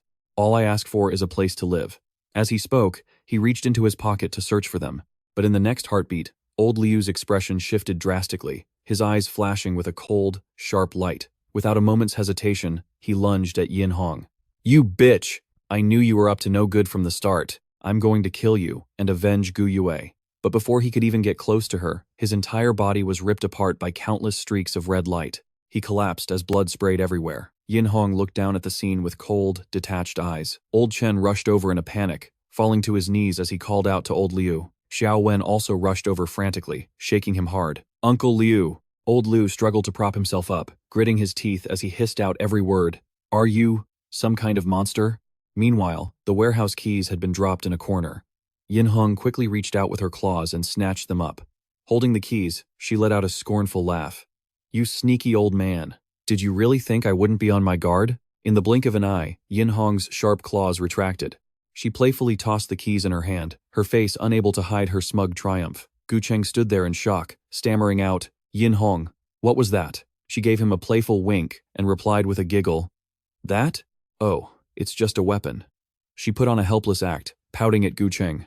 "The apocalypse is so dangerous. Shouldn't a weak little girl like me have something to protect herself with?" Just then, He Jian suddenly slapped Gu Cheng on the shoulder, making him jump. "You wanted to give them a way out, but it looks like they aren't exactly grateful, are they?" He narrowed his eyes at Gu Cheng and gave a meaningful smirk. "Disobedient trash is useless to keep around. Don't you agree?" Not long after, the entire steel mill was engulfed in thick smoke and flames. He Jian's men began frantically opening fire on the crowd. People scrambled to escape, screaming in pure panic. "They're killing us! Run! Everyone, run!"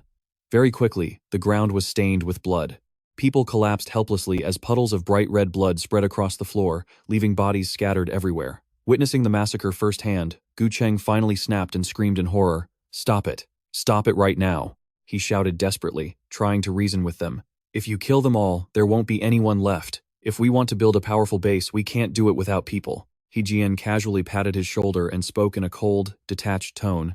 "Who says there won't be anyone? Don't I still have all my brothers right here?" Having said that, he leaned close to Gu Cheng's ear, his voice dripping with a threatening undertone. "Or are you saying you want to join them?" Gu Cheng frantically shook his head in denial. "No, that's not it." He Jian cut him off immediately. He then jerked his chin at Gu Cheng and gave a cold command. Then, just like you said, "Get on your knees and call me boss." Hearing those words, Gu Cheng froze, his eyes wide with utter shock. The scene shifts to a corner where a figure is sprinting forward. It's Xiao Wen. He hurriedly looked back to signal the others. "Gaza is just ahead. Once we get to the car, we can make a break for it." Xiao Wen gently helped Mrs. Lu along, trying to calm her down. Just hang in there a little longer, ma'am. She gave a forced smile and replied, I'm okay. In another corner, Old Chen was carrying Old Liu, who was coughing violently, and spoke with deep concern. Old Liu, you promised me we'd go fishing together after the apocalypse is over, so you better not die on me. Xiao Li was following closely behind them when someone suddenly grabbed her hood and yanked her backward. Hearing her scream, Xiao Wen shouted in a panic, Xiao Li. Old Chen also spun around in shock, calling out her name. Xiao Li had been captured by one of He Jian's thugs. She choked back tears and urged the others, forget about me. Just run. In the next second, the thug violently threw Xiao Li to the ground. Countless predatory eyes landed on her as the sound of men's mocking laughter filled her ears. This girl isn't half bad. The boss said we can do whatever we want with the people here, so we won't be holding back. Xiao Li's face turned pale instantly. She asked with a trembling voice, What do you think you're doing? One of them wiped the drool from his mouth and laughed. What are we doing? We're doing you, of course. Another thug quickly chimed in, scanning Xiao Li from head to toe. The last two girls got away, and I've been holding back for way too long. Today, I finally get to have some fun. I wonder if a girl like you can even handle this many brothers at once. In the blink of an eye, the group of brutes surrounded Xiao Li. She trembled and backed away, crying, No, please. But they weren't about to let her go. As they grabbed her roughly, she sobbed and screamed, Let go of me. Then, a split second later, the man with the headband was suddenly struck in the face by a large stone. He collapsed to the ground, knocked out cold instantly. The other two stopped what they were doing and spun around, confused by what had just happened. Before they could react, Xiao Wen lunged at the largest thug. He began raining down a desperate flurry of blows, screaming, You bastards, I'll take you all down with me. Xiao Wen rolled up his sleeves and charged, pinning another man down and punching him repeatedly. You pieces of trash, I'll kill you. Meanwhile, Mrs. Lu was furious. She swung her cane at the unconscious man on the ground. You animal! I'll teach you a lesson since your own grandmother clearly didn't. Seeing this, Xiao Li was deeply moved and called out to everyone through her tears. At that moment, Old Chen charged fiercely toward another thug. He threw a powerful punch right into the man's face. The thug was instantly knocked down. Old Chen decisively snatched the weapon away and growled through gritted teeth. To hell with this. I'm not running anymore. Then, he made a bold declaration to everyone. Gu Yue and the rest of us worked our tails off to build this steel mill. Even if I die, I'm going to protect this place for her. The people around him responded with roaring enthusiasm. They began shouting together, That's right. If we're going down, we're taking them with us. Everyone, fight back. The situation instantly devolved into total chaos. He Jian's men began panicking and shouting to one another, These people have gone crazy. Shoot them. Open fire. Now. Just then, one of the thugs was suddenly attacked from behind. A numbing sensation in his neck made him freeze. He had been bitten by a zombie, and before long, his body collapsed onto the cold ground. Everyone watched in horror and screamed, Zombie! But someone quickly realized the true scale of the problem. No, it's not just one. It's a zombie tide. They saw an endless swarm of figures pouring through the factory gates. Everyone began to tremble uncontrollably. It's a horde. In no time, the zombies swarmed the area, tearing into the humans. Another man fell. However, some managed to stay calm and used their guns to fight back against the undead. The entire group began firing in unison into the dense crowd of zombies. Old Chen turned back to urge his comrades. Everyone, get out of here. I'll stay behind and hold them off. Once he finished giving the orders, he turned back to focus on the waves of zombies lunging at him. But it didn't take long for a zombie to find an opening and close in on Old Chen. He hurriedly used his gun to block its path. While no one was paying attention, a figure suddenly appeared under the moonlight. It was Fei Fei. With a single kick, she easily took down the zombie that was cornering Old Chen. She didn't stop there, continuing her assault on the nearby zombies. Every one of her strikes was incredibly precise and decisive. Zombies collapsed one after another. Just then, a truck suddenly came barreling into the steel mill. Amidst the thick sea of fire and dust, the truck slammed on its brakes. The window rolled down to reveal Gao Xiaoliang's face. He frowned as he looked around. Damn it, why are there so many zombies here? As soon as he appeared, Xiao Wen and the others cheered with joy. It's Big Chef Gao Xiaoliang. On the other side, He Jian was running his hands through his hair, looking annoyed and anxious. What? Why aren't we moving? My patience is running thin. Gu Cheng heard this and jumped up, shouting back in frustration. This isn't what you told me. I'm the one who led you in here. And besides, I'm the one with the ability seed. Without saying a word, He Jian kicked him hard in the knee. Gu Cheng lost his balance and stumbled to his knees. Looking up, he met He Jian's gaze, which was filled with nothing but pure contempt. What's the difference between an unawakened ability seed and a piece of trash? You keep bragging about it all day, yet you're always hiding behind a woman. At that, he let out a cold snort. That Gao Xiaoliang kid wasn't wrong about one thing. You really are just a parasite living off your sister. Did you actually think you were someone important? As he spoke those insulting words, He Jian stepped on Gu Cheng's head and gave a low-voiced warning. I'm not an idiot like Gu Yue. If you want to follow me, you better learn who the real boss is. He Jian kept hurling insults as he ground his foot into Gu Cheng's head, growling a warning. I'm not a total fool like Gu Yue. If you want to follow me, you'd better learn who your real daddy is. Gu Cheng's head hung low as he gritted his teeth in pure frustration. He thought to himself, how did it come to this? After everything he did, betraying Gu Yue and turning his back on the base, he still ended up crawling at someone else's feet. What was the point of any of it? For now, he had no choice but to swallow his pride and endure the humiliation, cursing bitterly in his head. Right then, a blood-curdling scream echoed from the distance. Zombies. The zombies were here. Just as they'd feared, the horde had finally caught up to them. He Jian froze, whipping his head around in shock. How the hell are there so many of them? He roared at his subordinates, panic written all over his face. I thought you blocked the entrance. One of them stammered back. We did. Who knew those wooden planks would be that flimsy? Hearing that only made He Jian more furious. He glared at them and barked, you idiots. Zombies are way stronger during a full moon. What were you thinking using wood? He didn't waste another second and snapped an order. Go, get the explosives, now. His men scrambled to obey, nodding frantically as they rushed off. But at that exact moment, a streak of red light flashed through the air, followed by a sudden, agonizing shriek. The two men who had just started moving suddenly stopped dead in their tracks, blood trickling from the corners of their mouths. He, Jian, standing only inches away, fared no better. He was paralyzed with shock, his eyes bulging in disbelief. Slowly, he looked down at his own chest.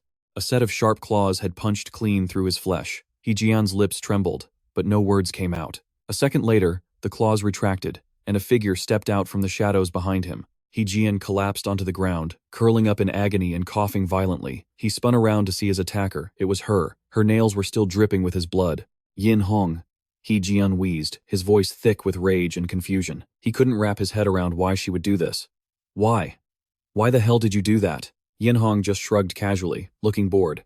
Didn't you say it yourself? There can only be one boss. I'm just helping you realize where you truly stand. He Jian's blood boiled even hotter. He hissed through his teeth. You backstabbing bitch! Meanwhile, Gu Cheng came running over to Yin Hong, looking absolutely delighted. Yin Hong, that was amazing. She knit her brows, already annoyed by his presence. Ugh, this moron again, she thought. Gu Cheng, seizing the moment, walked over and kicked the fallen He Jian a few times just to vent his spite. You ungrateful dog, you actually tried to lecture me? Look who's the boss now. Feeling satisfied, he reached out and grabbed Yin Hong's hand. Come on, it's too dangerous here. Let's get out of here first. Once the horde retreats, we'll recruit a new army and take over the entire steel plant. But before he could finish, Yin Hong suddenly grabbed his wrist and twisted it hard. Gu Cheng let out a pathetic yelp of pain. She didn't hesitate to throw him aside like trash. Yin Hong arched an eyebrow and sneered. Did you seriously think I actually liked you? She shot a disdainful glance toward He Jian and added with a mocking tone, you and him, you're exactly the same, just tools to help me get what I want. Yin Hong slowly sat down in front of Gu Cheng, resting her chin on her hand with a cold smile. I just didn't expect you both to be so useless. You had the base in your hands and still managed to screw it up. I guess I'll just have to finish this myself. The words that came out of her mouth next left Gu Cheng completely stunned. As for you two, why don't you make yourselves useful one last time and hold off those zombies for me? Without another word, Yin Hong vanished into the shadows, leaving a bewildered Gu Cheng standing there alone. He stood there like a statue, his lips quivering as he whispered, why? The emotions inside him finally boiled over, and Gu Cheng threw his head back, letting out a primal scream. Why? Why does everyone leave me? What does Gu Yue have that I don't? Why does everyone look down on me? Meanwhile, the screams of He Jian's men filled the air as the zombies began tearing them apart. The horde was closing in fast, moving with terrifying speed. He Jian lay helpless on the ground, his face turning pale as death when he saw the monsters approaching. In a desperate panic, he reached out a hand toward Gu Cheng. Gu Cheng, save me, please, save me. When Gu Cheng didn't move, He Jian used every ounce of strength he had left to try and bargain. I have tons of explosives hidden outside. If you get me out of here, I'll make you the boss. I'll give it all to you. Despite his desperate pleas, Gu Cheng remained motionless. He didn't answer right away, instead looking down at He Jian with cold, hollow eyes. Slowly, Gu Cheng stepped closer until he was standing right over him. His face was dark as he asked, "Are you sure you're not lying to me again?" He Jian nodded frantically. "I won't, I swear. As long as I live, you'll be my one and only leader. I'll follow every order you give, no questions asked." Hearing this, the corner of Gu Cheng's mouth twitched into a chilling, twisted smile. "Is that so? Fine. Then I'll give you a chance." Suddenly, he lunged forward and grabbed He Jian by the throat, hoisting him into the air as if he weighed nothing. He Jian gasped for breath, his face turning a sickly shade of purple. "You little brat, how dare you?" He Jian choked out. Gu Cheng's expression turned ice cold. "I thought I was your one and only leader? You sure dropped the act fast." His grip tightened even more. "Now, tell me, where are those explosives?" He Jian struggled against the iron grip, wheezing out, "I'm not telling you, unless you take me away from here first." Gu Cheng didn't say another word. He simply squeezed harder. Suddenly, a bright red flame erupted from his palm, the searing heat beginning to char He Jian's skin. He Jian shrieked in pure terror, his face turning green. "It's hot, it's burning me, let go." But Gu Cheng didn't let go. He watched with cold indifference as the man writhed in agony. "Fire, it's on fire, let me go." At that moment, even Gu Cheng was taken aback. "Is this a fire ability?" he realized, his eyes widening with joy. "I've awakened! I finally awakened!" he shouted in triumph. At the same time, He Jian was sobbing and begging for mercy. I'll tell you everything. Please, just let me go." Gu Cheng narrowed his eyes and let out a cold laugh. "But what do I do now? It seems I don't need you anymore. Go to hell." As he spoke, he poured more power into his hand, and the flames roared even brighter. In an instant, the intense heat swallowed He Jian whole.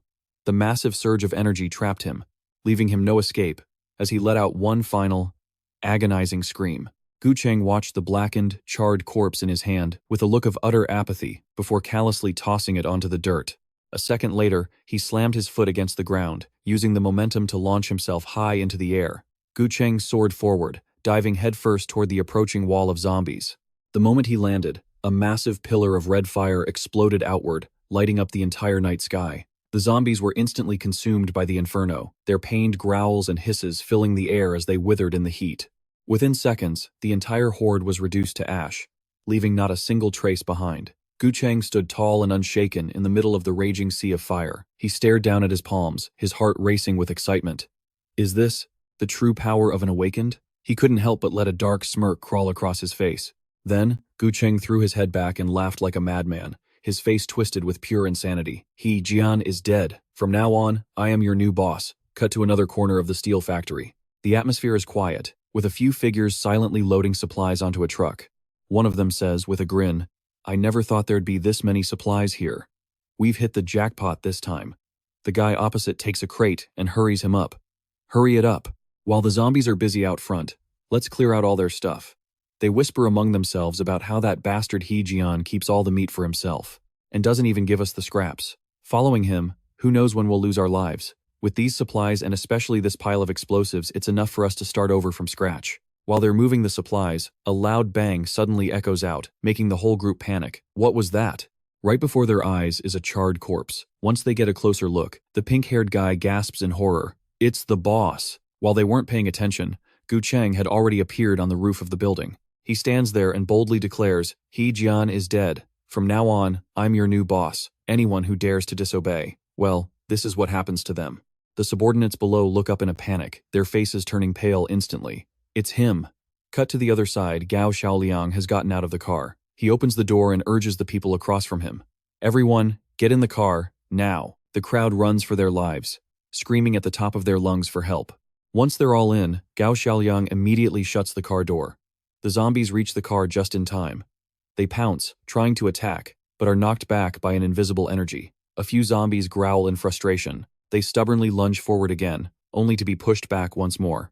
Gao Xiaoliang realizes that relying on this won't work forever. He thinks to himself, we're doomed. At this rate, no matter how many times it reflects them, we won't be able to hold out. Meanwhile, inside the crowded car, Xiao Yun yells out angrily, "Who just touched my butt?" Old Chen pouts and mutters, "I told you to lose weight a long time ago. Stop crushing me with that big butt of yours." Then he shouts, "Can the people in the back get on the roof? We can't fit anyone else in here." Misses. Lu fumbles around helplessly. "Where's my cane? Don't you kids have any respect for your elders?" Gao Xiaoliang is being squeezed into the corner by the crowd. Struggling to speak, he says, "Don't push anymore. If you keep pushing, I'll." Before he can even finish, he's shoved right out of the vehicle. Gao Xiaoliang scrambles to his feet, clutching his hair in desperation. In the blink of an eye, the zombies have swarmed and surrounded him. He immediately bolts, running with everything he's got. Talk about rotten luck. How am I supposed to survive this? Just then, the system suddenly makes an announcement. Congratulations, host, on completing the hidden mission. Self-sacrifice to save others. New weapon unlocked. Would you like to use it? Gao Xiaoliang's eyes light up instantly, and he makes his choice without hesitation. Wait, something good actually happened? Use it right now. The very next second, a ball of light suddenly appears in his palm. Before long, it transforms into a giant ladle. Gao Xiaoliang jumps back in surprise. What on earth is this? Isn't this just a giant ladle? You want me to fight zombies with this? Are you kidding me? While he's still in shock, the zombies catch up. Gao Xiaoliang curses under his breath and gives in. Whatever. He grips the ladle tightly, getting into a stance, ready to go all out and fight to the death. In an instant, the ladle in his hand suddenly grows massive. Gao Xiaoliang swings it, slamming it directly into the zombies that were creeping closer. Even he is stunned by what just happened. It got bigger, but it's so light. He swings the ladle again with determination, shouting confidently, "Take this." Gao Xiaoliang plants his feet to build momentum and unleashes his move, Iron Pot Chaos Stew. A split second later, the handle of the ladle smashes right into the faces of the zombie horde. Gao Xiaoliang spins on the spot, launching a wide-area attack. He keeps picking up speed, and before long, a whirlwind begins to take shape. The zombies lurking around Gao Xiaoliang are quickly knocked sideways. They stumble, their bodies becoming hideously deformed. But he's not done yet. Gao Xiaoliang exerts himself, lifting the ladle high, and shouts in a deep voice, "Iron Arm Stir-Fry!" The ladle in his hand slams down with a deafening thud. The zombies are wiped out in an instant, their bodies scattered across the ground. Seeing this, Gao Xiaoliang can't hide his excitement. "My ladle is amazing. Is this what a materialized clean sweep feels like?" Old Second tilts his chin up proudly. It's a system-made product. Of course it's top tier. This iron ladle has many other features. Wait for the host to discover them yourself. Keep it up. At those words, Gao Xiaoliang's eyes light up with anticipation. But as he looks down at the giant ladle, he's horrified. He quickly warns Bai Feifei, who is messing around with it, "This isn't a toy. Get out of there. Now." Just then, an arrogant voice suddenly rings out. "You two actually didn't get buried alive? You sure have a lot of lives, don't you?" Gao Xiaoliang freezes. That voice, it's Gu Cheng. He's found them, wearing a mocking smirk. "Hey there, you guys.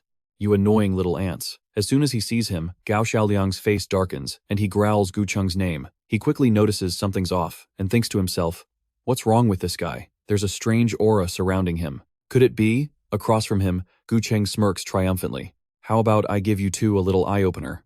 With that, he summons a flame directly into his palm, a look of pure madness on his face. "You short-sighted fools. What kind of awakened was he anyway? He just used pathetic little tricks. Open your eyes and see who the real savior is."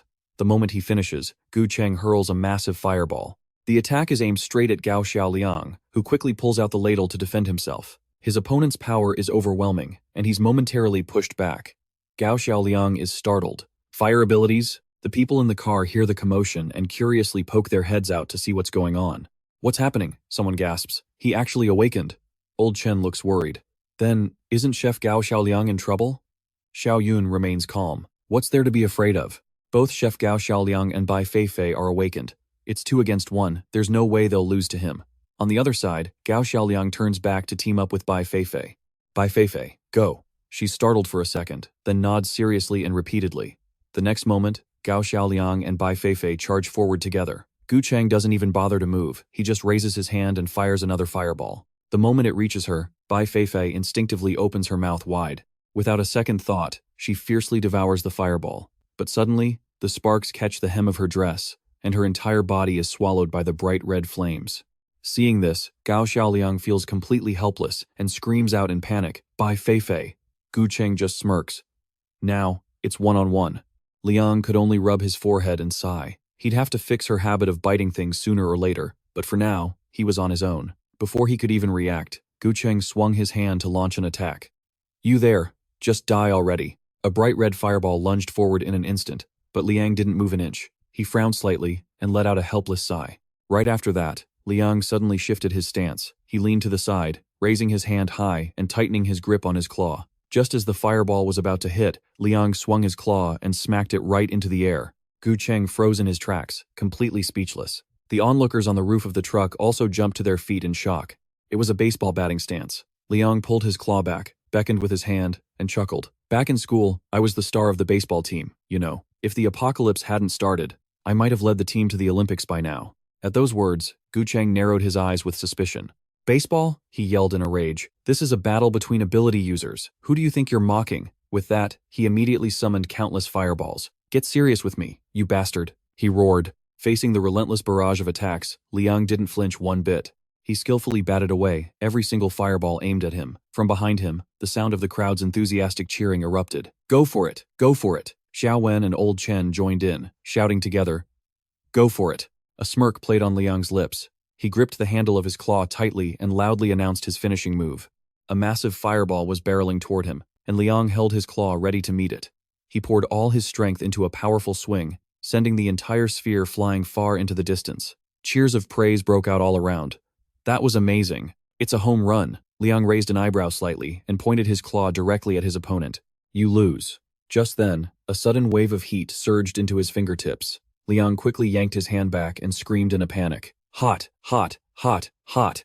Is this claw not heat-resistant? Across from him, Gu Cheng smirked with pure contempt. He pulled something out of his pocket and said slowly, In that case, if you like playing games so much, let's play with something even bigger.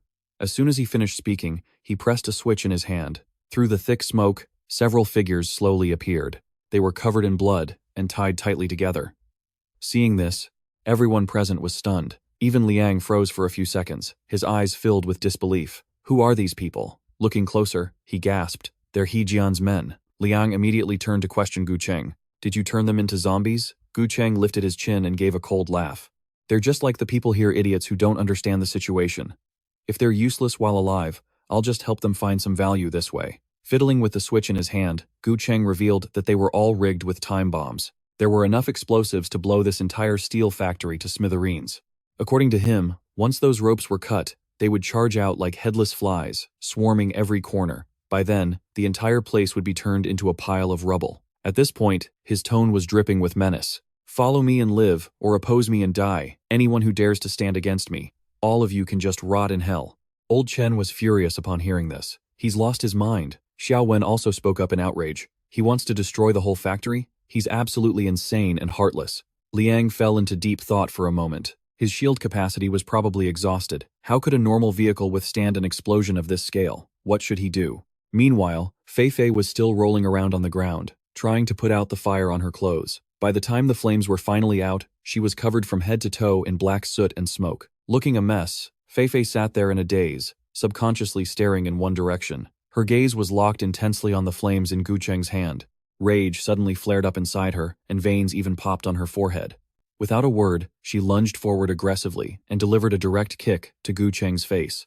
Liang immediately cheered. Nice hit. The people around them also excitedly praised her. Fei Fei, you're a total badass. Right then, the ropes on the zombies suddenly snapped. They quickly broke free and simultaneously locked their eyes in one direction. A second later, the zombies aggressively charged toward the truck. Old Chen shouted in a panic. They're coming this way. Liang hurriedly signaled to everyone. Get off the truck, now. The young men who were watching from the roof immediately scrambled down, shouting to one another, Run, get out of here. Meanwhile, the scene shifted to the resting area. Gu Yue was still lying motionless, but a chilling frost began to emanate from her body. Then, she slowly opened her eyes. In that instant, countless ice shards were suddenly unleashed. They formed a solid shield in front of the truck. Within the blink of an eye, the zombies that were about to pounce were completely frozen solid. Jagged blue ice pillars sprouted from the ground one after another, blocking the path of those closing in on the truck. Before long, a massive mountain of ice stood tall beside the truck. The remaining zombies were completely cut off, unable to attack the group for the time being. But it didn't stop there. The ice continued to spread, and a freezing chill swept through, completely encasing the nearby zombies. Xiao Wen was stunned as she witnessed the scene. The zombies, they're frozen solid. Gu Cheng, having just regained his senses, was also confused about what was happening. He growled and activated his fire powers once again. Gu Cheng's face was filled with madness as he roared, I don't care what you're doing, don't you dare get in my way. As he finished, he immediately hurled the fireball in his hand toward the group. At that critical moment, the truck window suddenly shattered. Gu Yue had awakened, and she quickly made her move. In an instant, a frigid beam of ice sliced through Gu Cheng's fireball. He was knocked back by that massive surge of energy, his whole body flipping backward. Gu Cheng slammed heavily onto the ground, a cloud of dust and smoke rising around him. He scrambled to his feet, unaware of the frost creeping toward him. His hand was frozen in no time. Gu Cheng quickly pulled his hand back, looking down at his palm in shock as he yelled, "My hand!" Just then, a figure slowly walked up to him. Gu Cheng looked up in a daze. The person standing there was none other than Gu Ye. The moment they saw her, Xiao Wen and Xiao Li cheered with joy. "Sister Yue." Gu Cheng couldn't believe his eyes. "Gu Yue is my sister?" At the same time, Madame Lu choked up. This is wonderful." Fei Fei, on the other hand, was sitting there motionless. She was curiously eyeing the frozen zombie in front of her. Who knows what she was thinking, but she suddenly raised her hand. After that, Bai Fei Fei playfully touched the cold block of ice in front of her. In an instant, sudden cracking sounds echoed out, and the frozen zombie quickly shattered and collapsed into pieces. Liang watched the situation closely, stroking his chin in thought. So it turns out it's an ice-type ability. Wen ran excitedly toward Gu Yue. It turns out Sister Yue is also an ability seed. Li, standing nearby, couldn't stop praising her. "Your hair is so beautiful. When did you awaken? How come we didn't know?" Even Gu Yue was completely bewildered. She softly replied, "I don't even know what happened. Everything was so chaotic just now, and I just woke up like this." Hearing this, Gu Cheng suddenly started screaming in agitation. "How is that possible?" he argued stubbornly, his neck tensed with rage. "This can't be happening. How could you be an ability seed? You must be lying to everyone." The very next second, a giant frying pan slammed down on Gu Cheng, shutting him up instantly. It was Liang who did it. He raised an eyebrow and snorted coldly. "If an ungrateful wolf like you can awaken an ability, what makes you think others can't? You should know that ability seeds are divided into two types. One is automatic awakening, and the other is triggered by the virus. Because of certain unique body traits, instead of turning, the virus actually unlocks their hidden potential." Thinking of this, Liang turned to Gu Ye. "On the way back, I noticed a bite mark on you. You were probably bitten by a zombie before."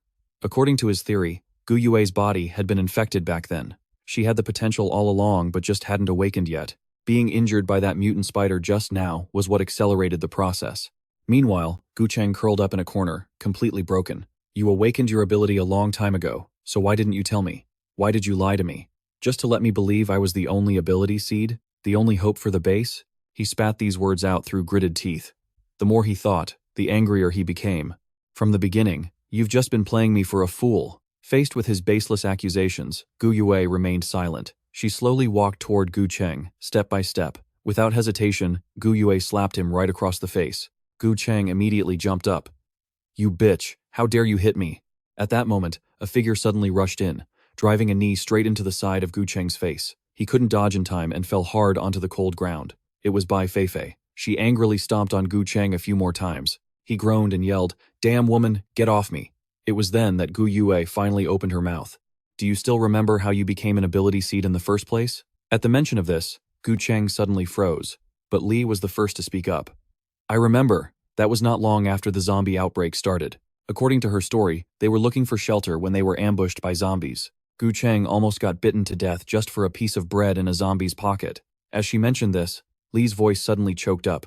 It was Sister Yue who killed the zombie and saved him. This time, Old Chen chimed in. After that, everyone noticed scratch marks on Gu Cheng.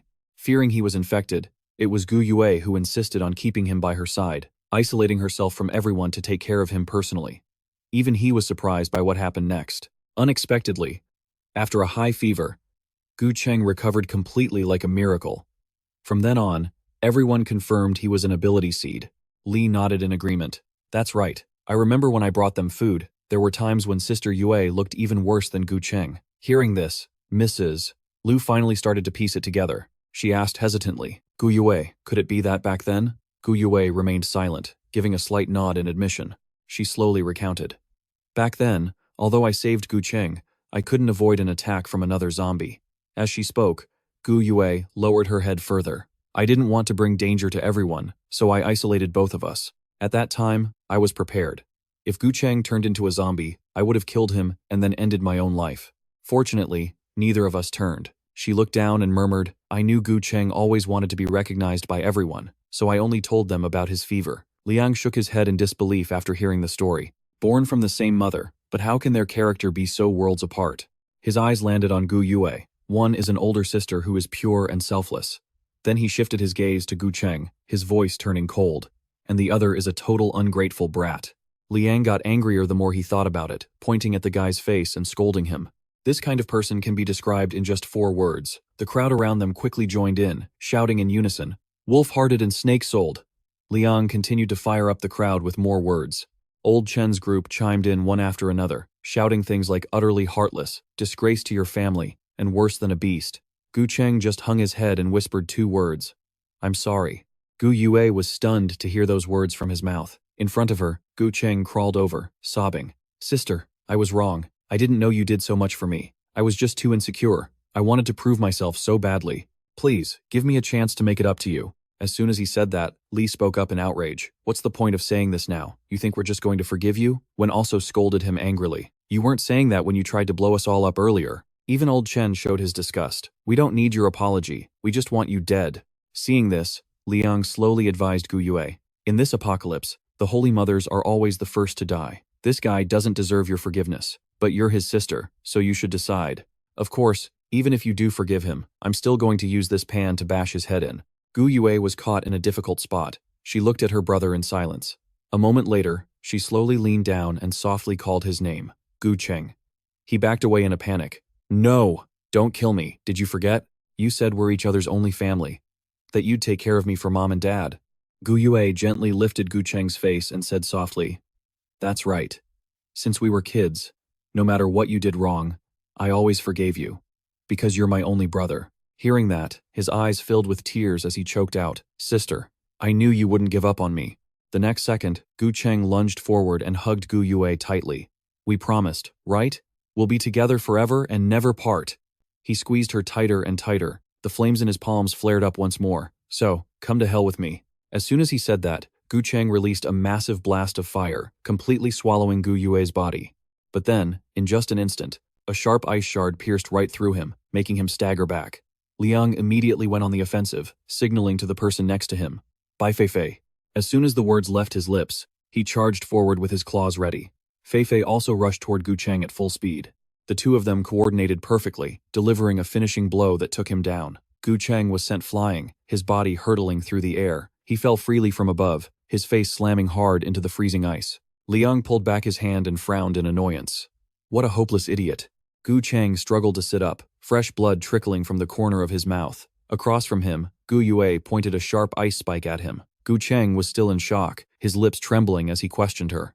"Why?" Gu Yue replied in a low voice. "It's because you're my brother, that I understand you better than anyone. You're rotten to the core. There's no saving you now." Hearing this, Gu Cheng's expression shifted drastically, but then he suddenly let out a cold smirk. He didn't even bother pretending anymore, tilting his chin up as he mocked her. "Gu Yue, you finally grew a brain for once." At that same moment, frost was slowly spreading around the hole in his chest.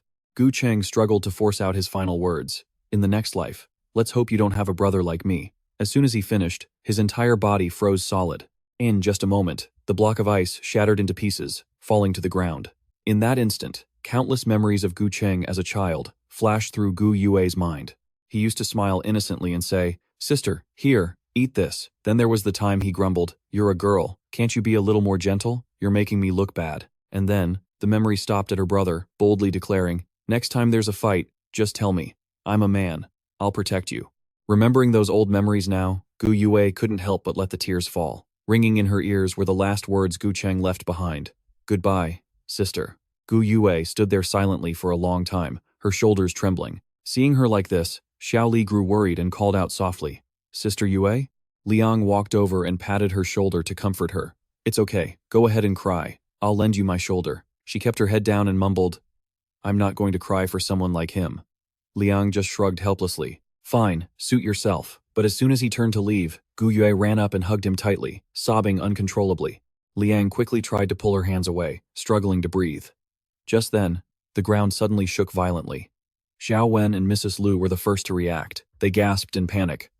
"What's happening?" Massive rocks began to shake with an eerie rumbling sound, and cracks started appearing on the ground as if something was pushing up from below. Gu Yue quickly shouted a warning, "Everyone, get back, there's something down there." Right after she spoke, something glowing blue burst from the ground. Countless giant talons appeared all at once, surrounding the group.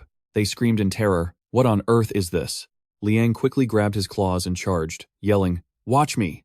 He spun around, lightning fast, striking out in every direction while shouting, "Take this, and this, take that." However, those talons suddenly vanished into thin air. Liang looked around suspiciously and declared boldly, "Come on, show your face if you've got the guts." The others cheered enthusiastically. The master is so cool. Before long, more cracks began to split open from the holes nearby. The ground beneath Liang's feet started to tremble. He scanned the area nervously, his body freezing for a split second, as if he'd realized something. Suddenly, the ground beneath him gave way. Liang fell straight down, letting out an involuntary scream. Gu Yue and Fei Fei were horrified when they saw this. They rushed over to save him, but before they could even get close, something sprayed out of the hole. Fei Fei was hit, her entire body wrapped tight in something slimy and sticky.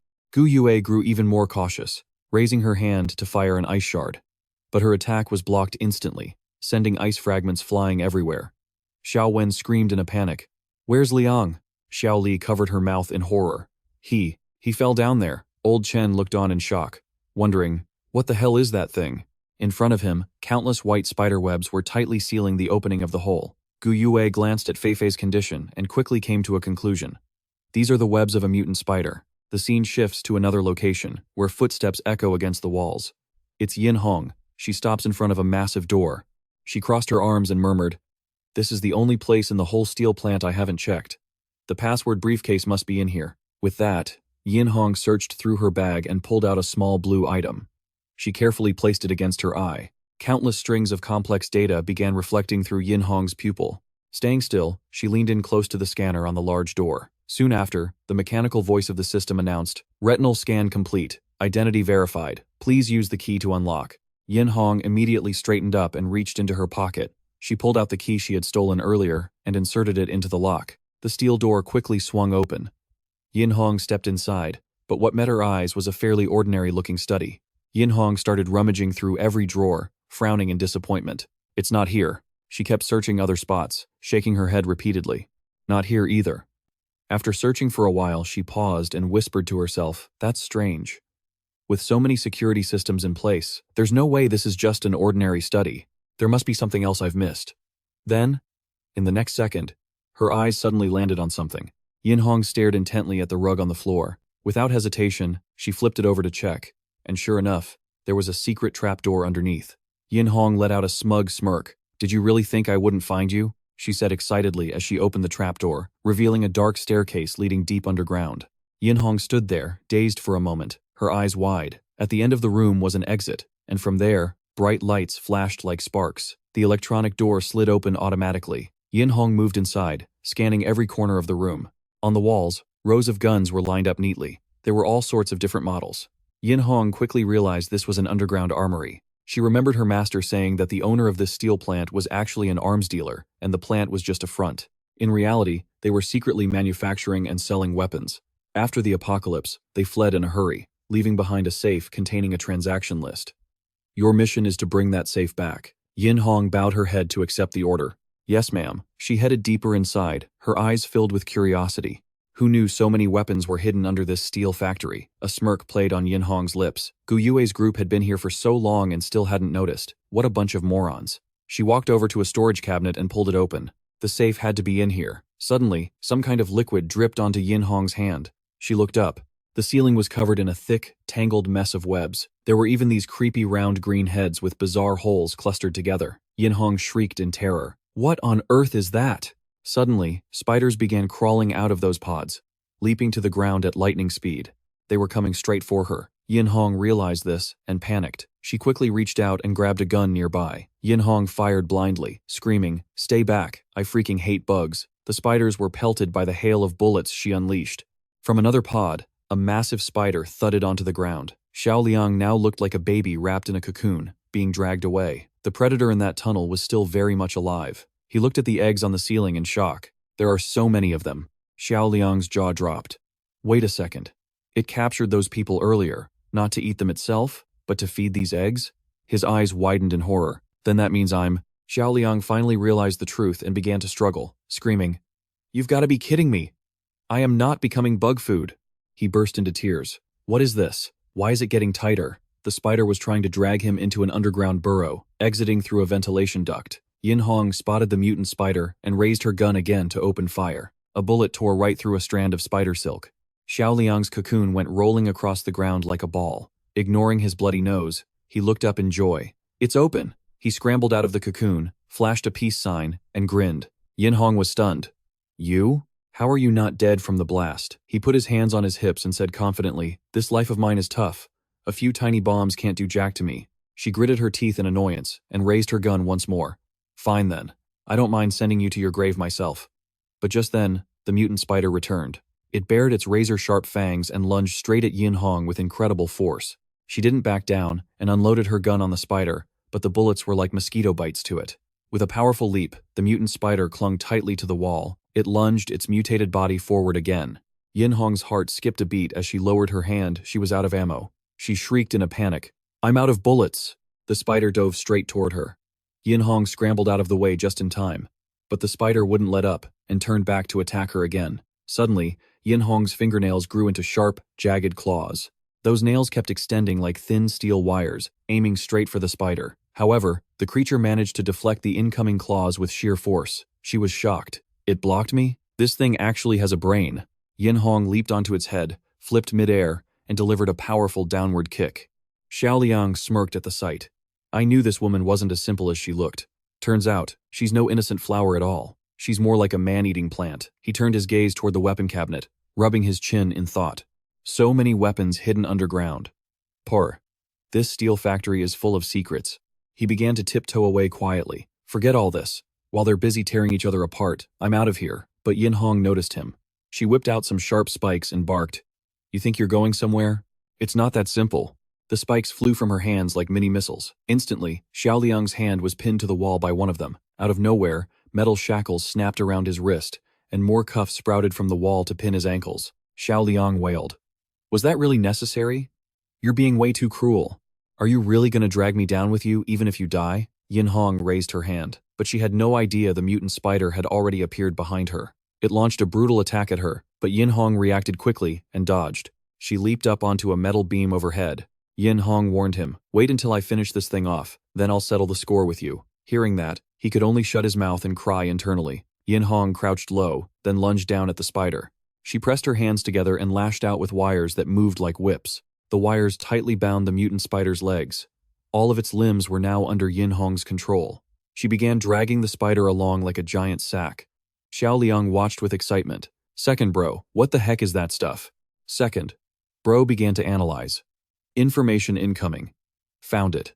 It's a special substance condensed from extremely tiny microparticles. Its hardness is comparable to diamonds, and it can be extended indefinitely. If forged into a blade, you could butcher anything without spilling a single drop of blood."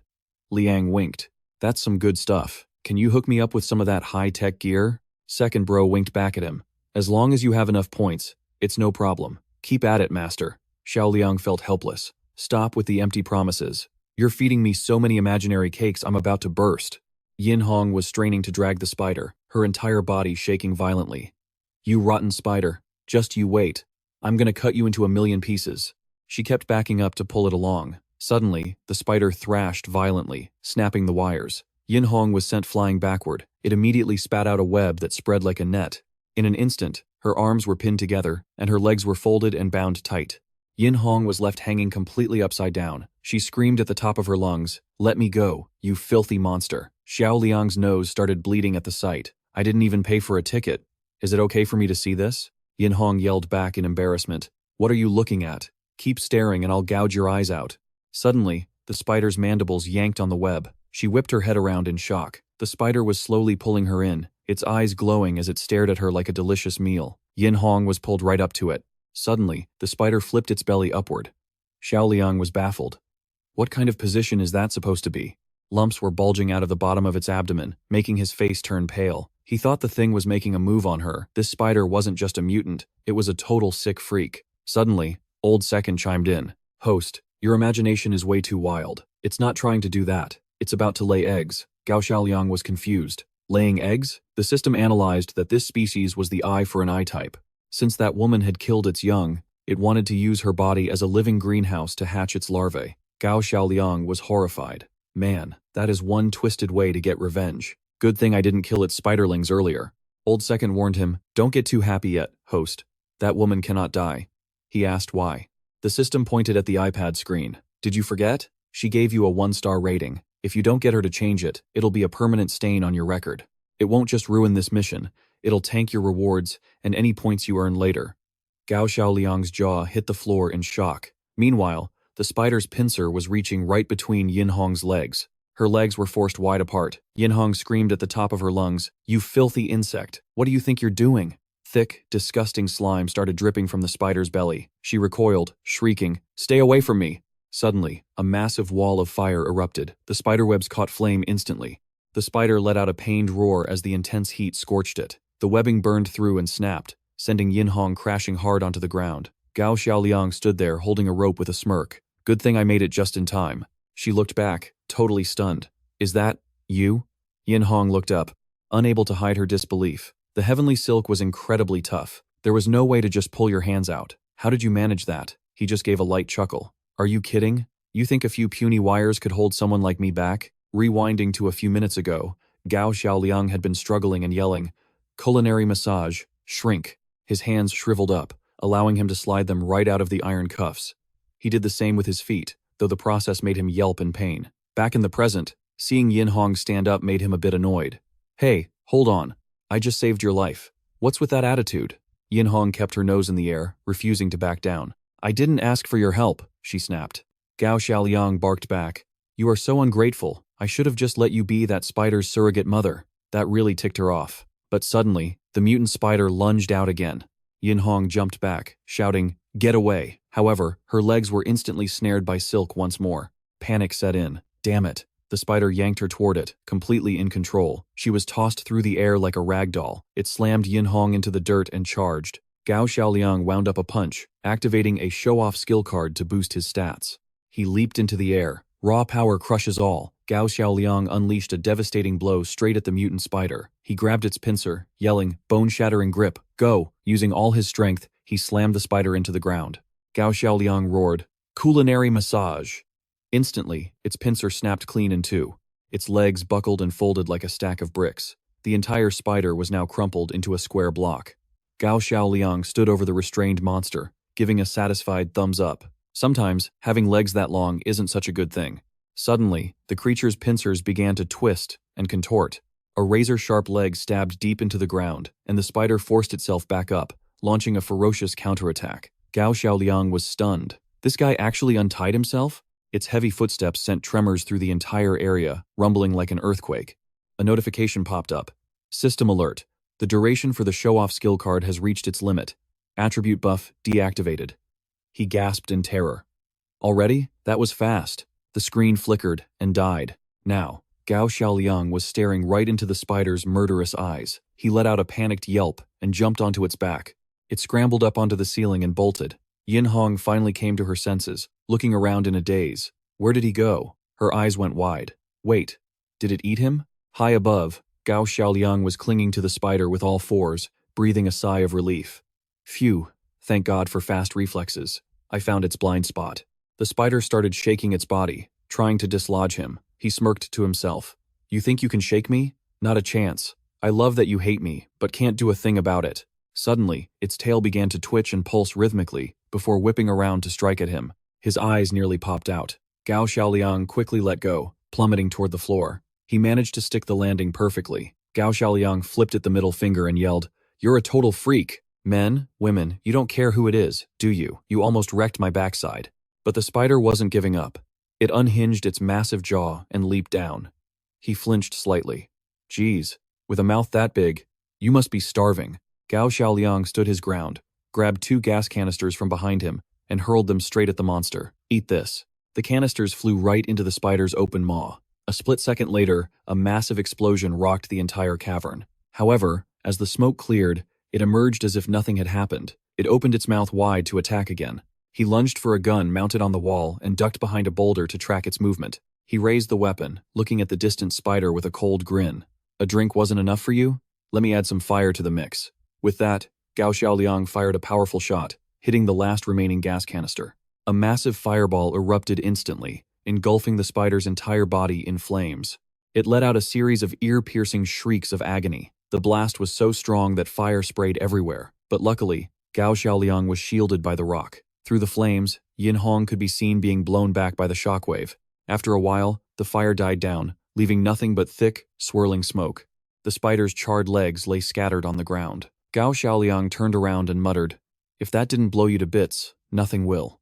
Suddenly, his eyes lit up. "Wait, a predator should have one of those inside." Gao Xiaoliang ran toward the wreckage.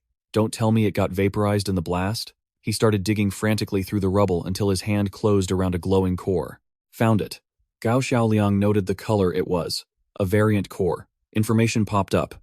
Variant cores are usually found in special mutated entities, particularly predators. Old Second appeared, looking just as thrilled. "Congratulations, host. The value of a variant core in the system shop is 1,000 times higher than a regular one," he asked eagerly. "So, can I trade this in for another show-off skill card?" Old Second replied, "That's impossible, but you can get 2 perks, upgrading the system shop and opening a pocket dimension. Do you want to activate them, host?"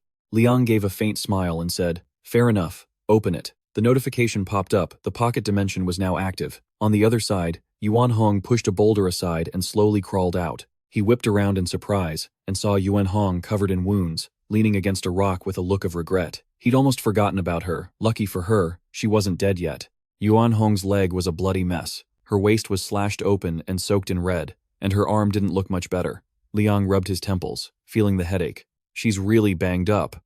1 foot in the grave already." He reached his hand toward her, but Yuan Hong recoiled instantly. "What do you think you're doing?" she barked. Liang tried to calm her down. "Relax. If I wanted to kill you, I wouldn't have bothered saving you just now." Hearing that, she eased up a bit and let him check her wounds. Yuan Hong squeezed her eyes shut, letting out a pained groan. He noted that luckily, they were just normal external wounds and hadn't been infected yet. Liang rested his chin on his hand, sizing her up. "But these burns are going to be a real pain. The area is too large. If we don't handle this soon, your whole body will start to fester, and it might even mess with your internal organs." He suddenly remembered something. "You're lucky you ran into me. I can fix this." Yuan Hong looked at him with suspicion. "Are you really that big-hearted?"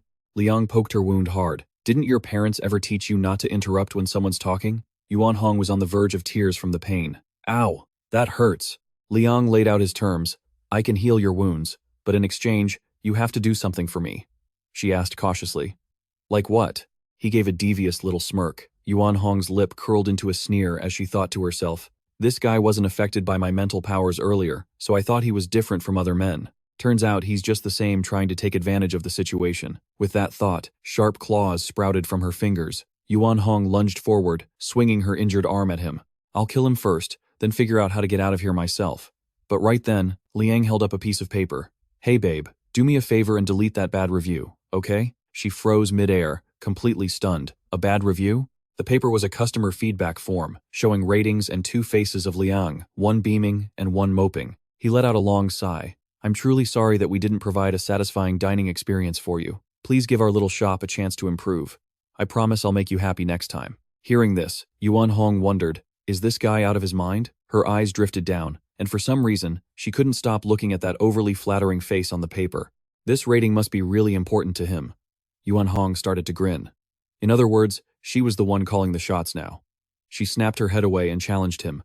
"And what if I say no?" Liang glanced up at the eggs overhead. It looked like these insect eggs were about to hatch, and newborns are always the hungriest for nutrients. He waved the paper and turned to walk away. "Well, since you've refused, you can stay here and be their first meal." Yuan Hong's eyes darted toward the ceiling. Just imagining the mutated spiders inside those eggs made her tremble with fear. Yuan Hong reached out and shouted, "Wait! Stop! I'll delete it right now."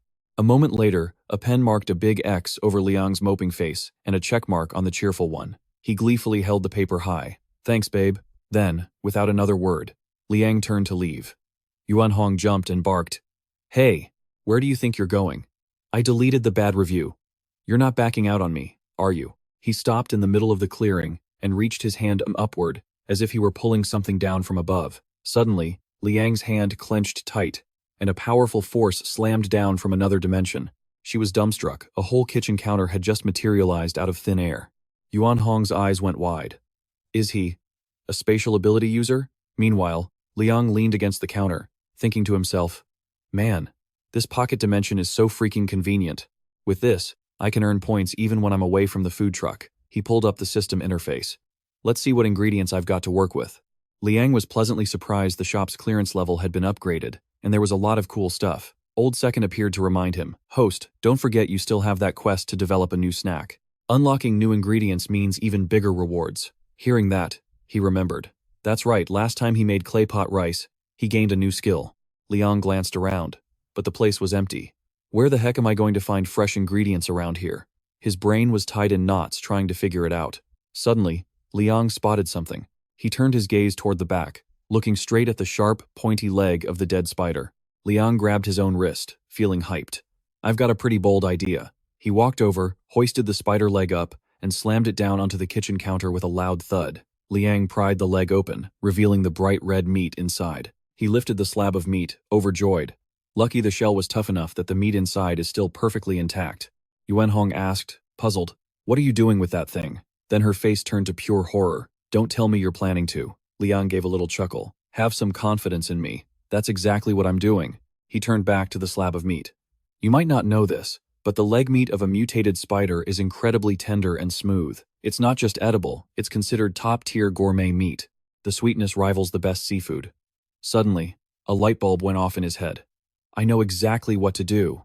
He then cracked a coconut right down the middle. The soup pot began to bubble and boil as he chopped the spider meat into several pieces. He drizzled a shimmering golden sauce over it, making it look absolutely mouth-watering. A stunningly attractive dish was finally finished.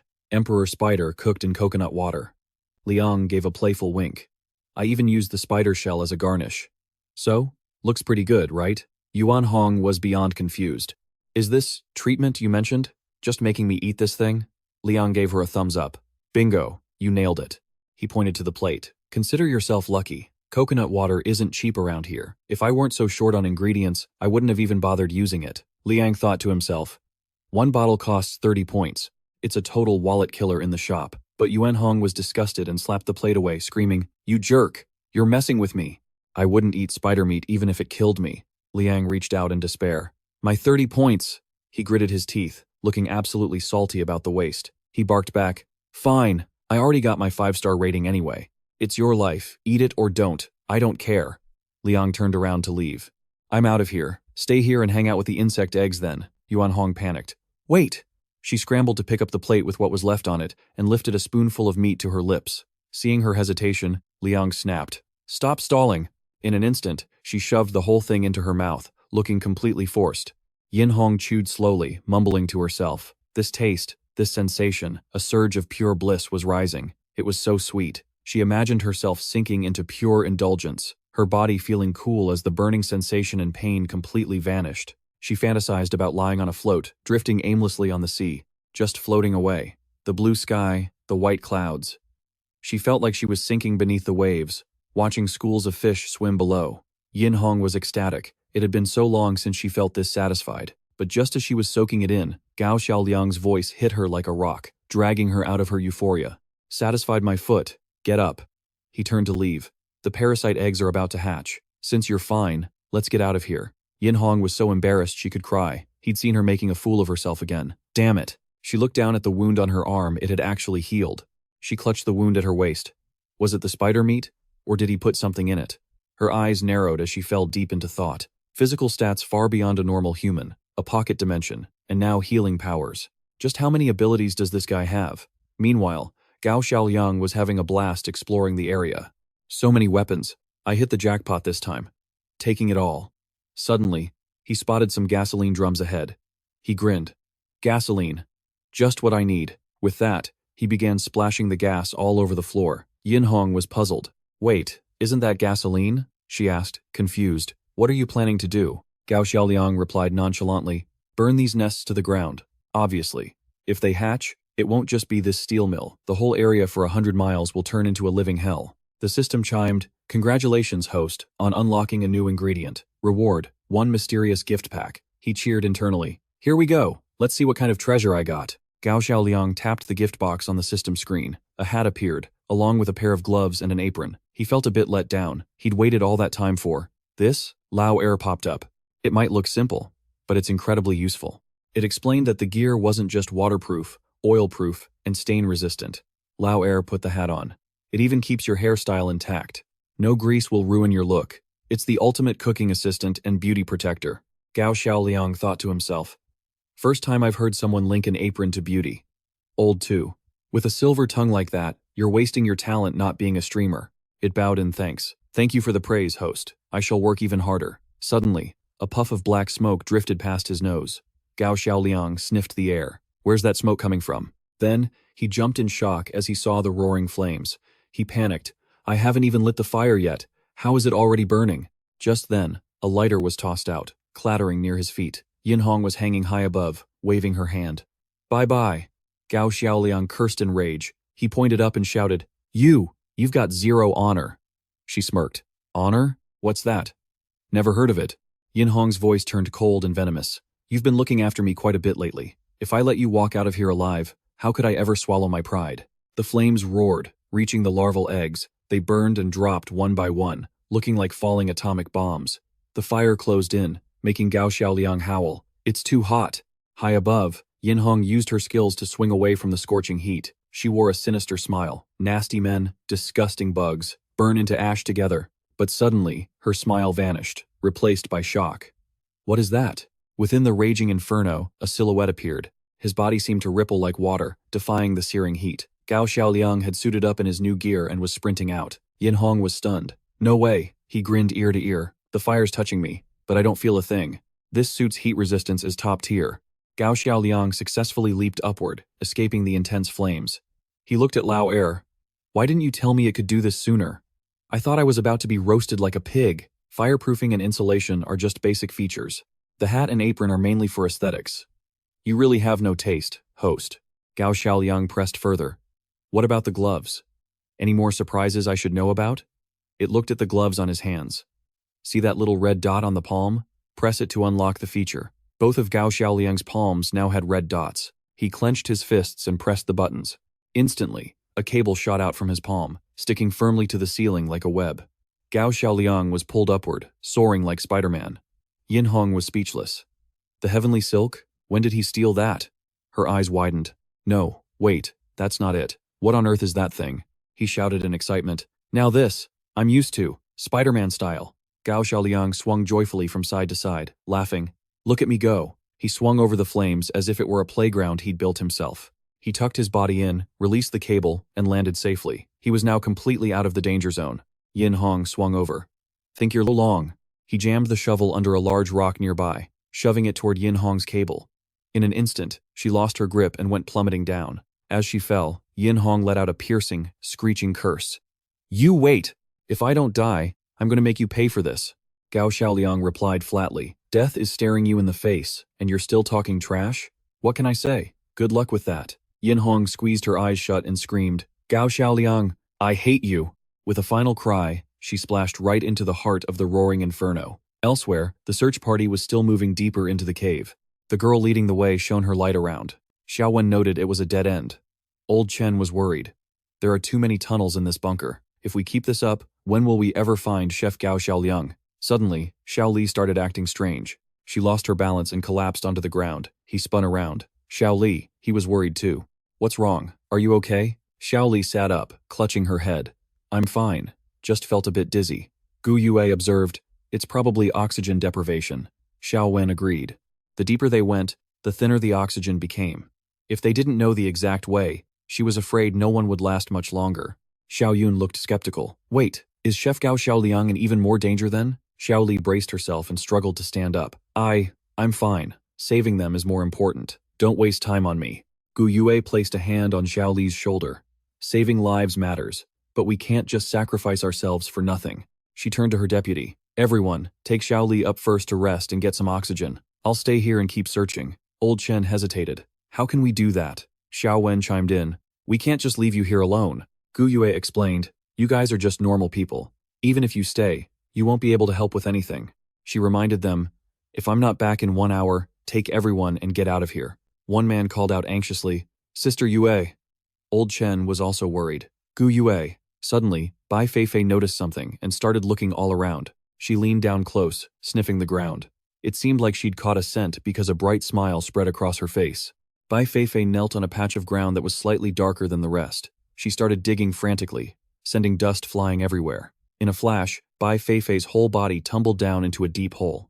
Xiao Wen and the others rushed over. From deep inside that hole, Bai Feifei let out a loud shout.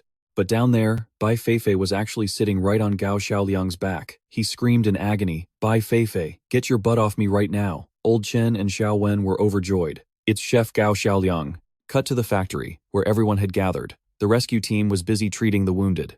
Everyone was being checked over by the medics. Old Chen reported, "All the insect eggs down there have been torched. We're filling in the tunnel now. It should be finished in less than 1 month." Gu Yue praised him.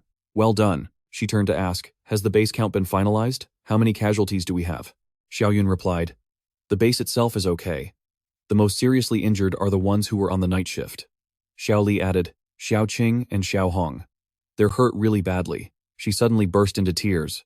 It looks like they might not make it." On the stretchers, Xiao Qing and Xiao Hong lay there, their bodies racked with pain. Xiao Wen shouted in a rage, "It's all because of that bastard Gu Cheng, that ungrateful prick. He's the one who hurt the sisters like this." Gu Yue knelt down, bowing her head as she whispered, "I'm sorry. It's my fault for not keeping him in check. I let him hurt you." Xiao Hong struggled to get every word out. "If we hadn't met you, we wouldn't have survived this long anyway." Xiao Qing spoke up too. "Sister Yue, it's not your fault." Suddenly, both girls cried out in intense pain. Xiao Yun and Xiao Li called out in panic, "Xiao Qing, Xiao Hong." Just then, Gao Xiaoliang and Bai Feifei walked in. He held 2 cups high and shouted, "Move it, coming through." He rushed over to the girls. Freshly made nutritious milk tea. "They're so loud. Better clear those throats." Gu Yue snapped at him. "Are you an idiot? Their throats aren't dry, they have a fever that's reached their lungs." Xiao Yun agreed. "Exactly. Drinking anything now will only make their injuries worse." Xiao Qing sobbed. "Sister Yue, it hurts so much. It feels like there's a fire burning in my throat." She squinted her eyes, pleading, "Me too. Please, just let me drink it." Gao Xiaoliang spoke up. "Right now, nothing matters more than making them comfortable." With that, he leaned down and put the cup to Xiao Qing's lips. Bai Feifei did the same for Xiao Hong. Almost instantly, Xiao Hong's eyes snapped open. "My throat feels so good, and I can breathe again." Xiao Qing also sat up with a burst of energy. The pain from her wounds had vanished. They looked at each other, and Xiao Qing gasped, "It's this milk tea." Xiao Hong asked curiously, "Gao Xiaoliang, what's in this? How is it so magical?" Gu Yue remembered, "Wait. When I had that cold, I drank that snake soup you made and I got better instantly." She asked suspiciously, "Is this milk tea also?" Gao Xiaoliang laughed loudly. "How could it be? There aren't any snakes around here." He turned his head away, thinking to himself, if they knew this was fluid from those insect eggs, they'd puke their guts out. The system announced, "Congratulations, host. You have unlocked 3 new food items." A blender appeared out of nowhere. Gao Xiaoliang was baffled. "A blender? What am I supposed to do with this?" Second replied, "Plenty of things, obviously. With a blender, you can open a beverage section and add new snacks." Gao Xiaoliang angrily pinched the system's cheeks. "What kind of reward is this? You're just giving me more work."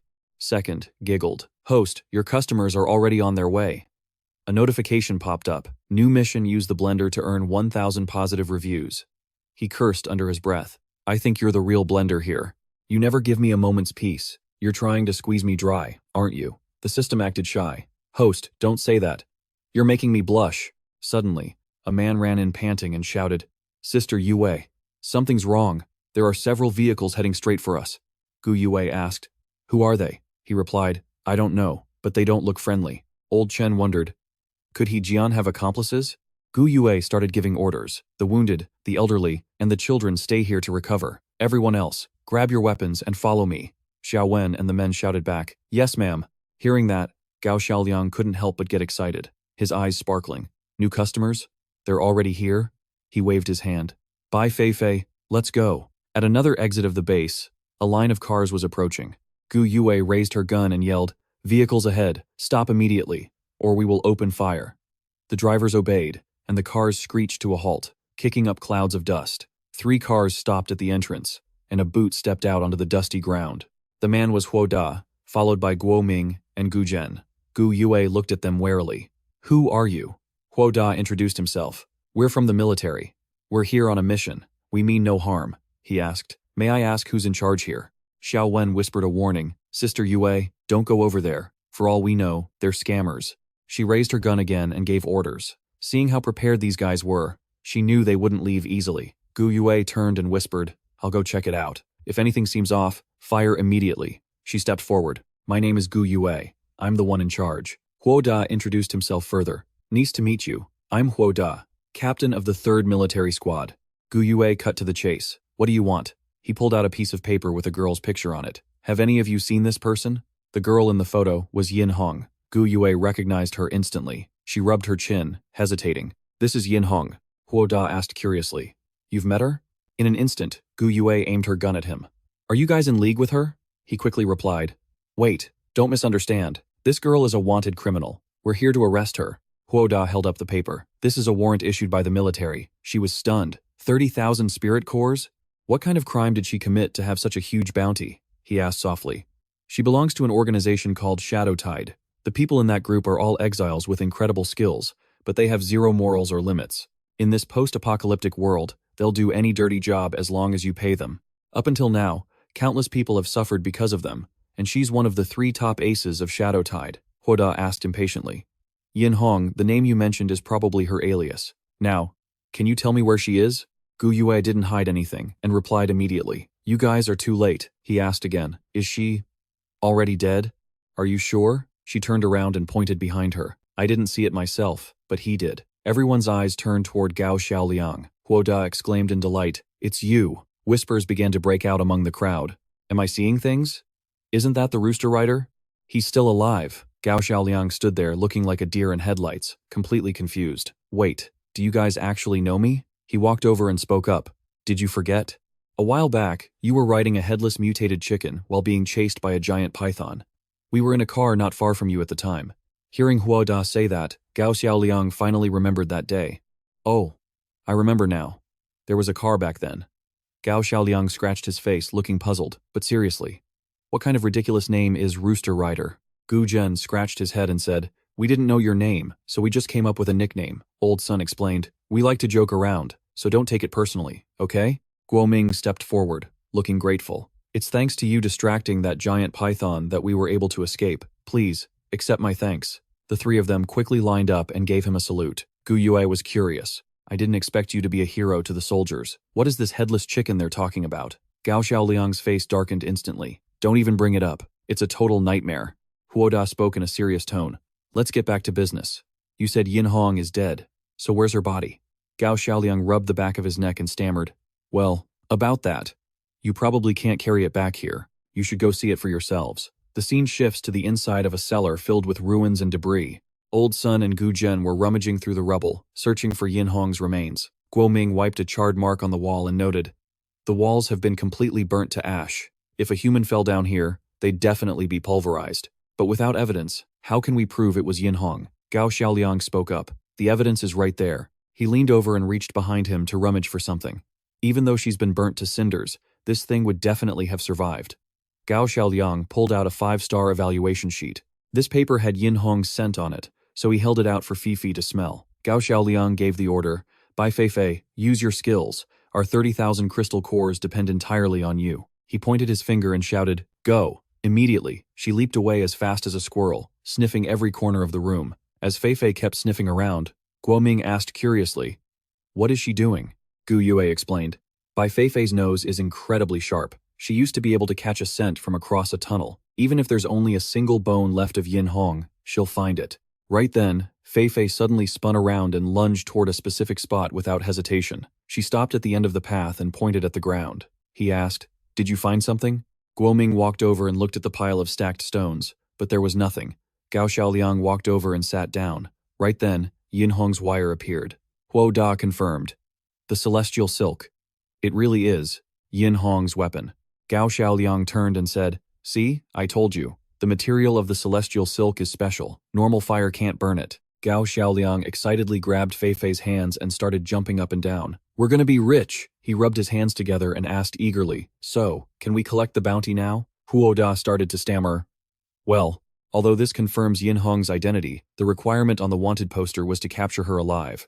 I'm sorry, I can't break the rules." Gao Xiaoliang was crushed. If he had known, he would have dragged her up earlier. He felt like he had just lost 100 million yuan. He continued, "However, Yin Hong's mission this time was to recover an item. If you can provide a lead on that, you'll still get half the bounty." Gao Xiaoliang's excitement returned instantly. That's great. There's still a chance.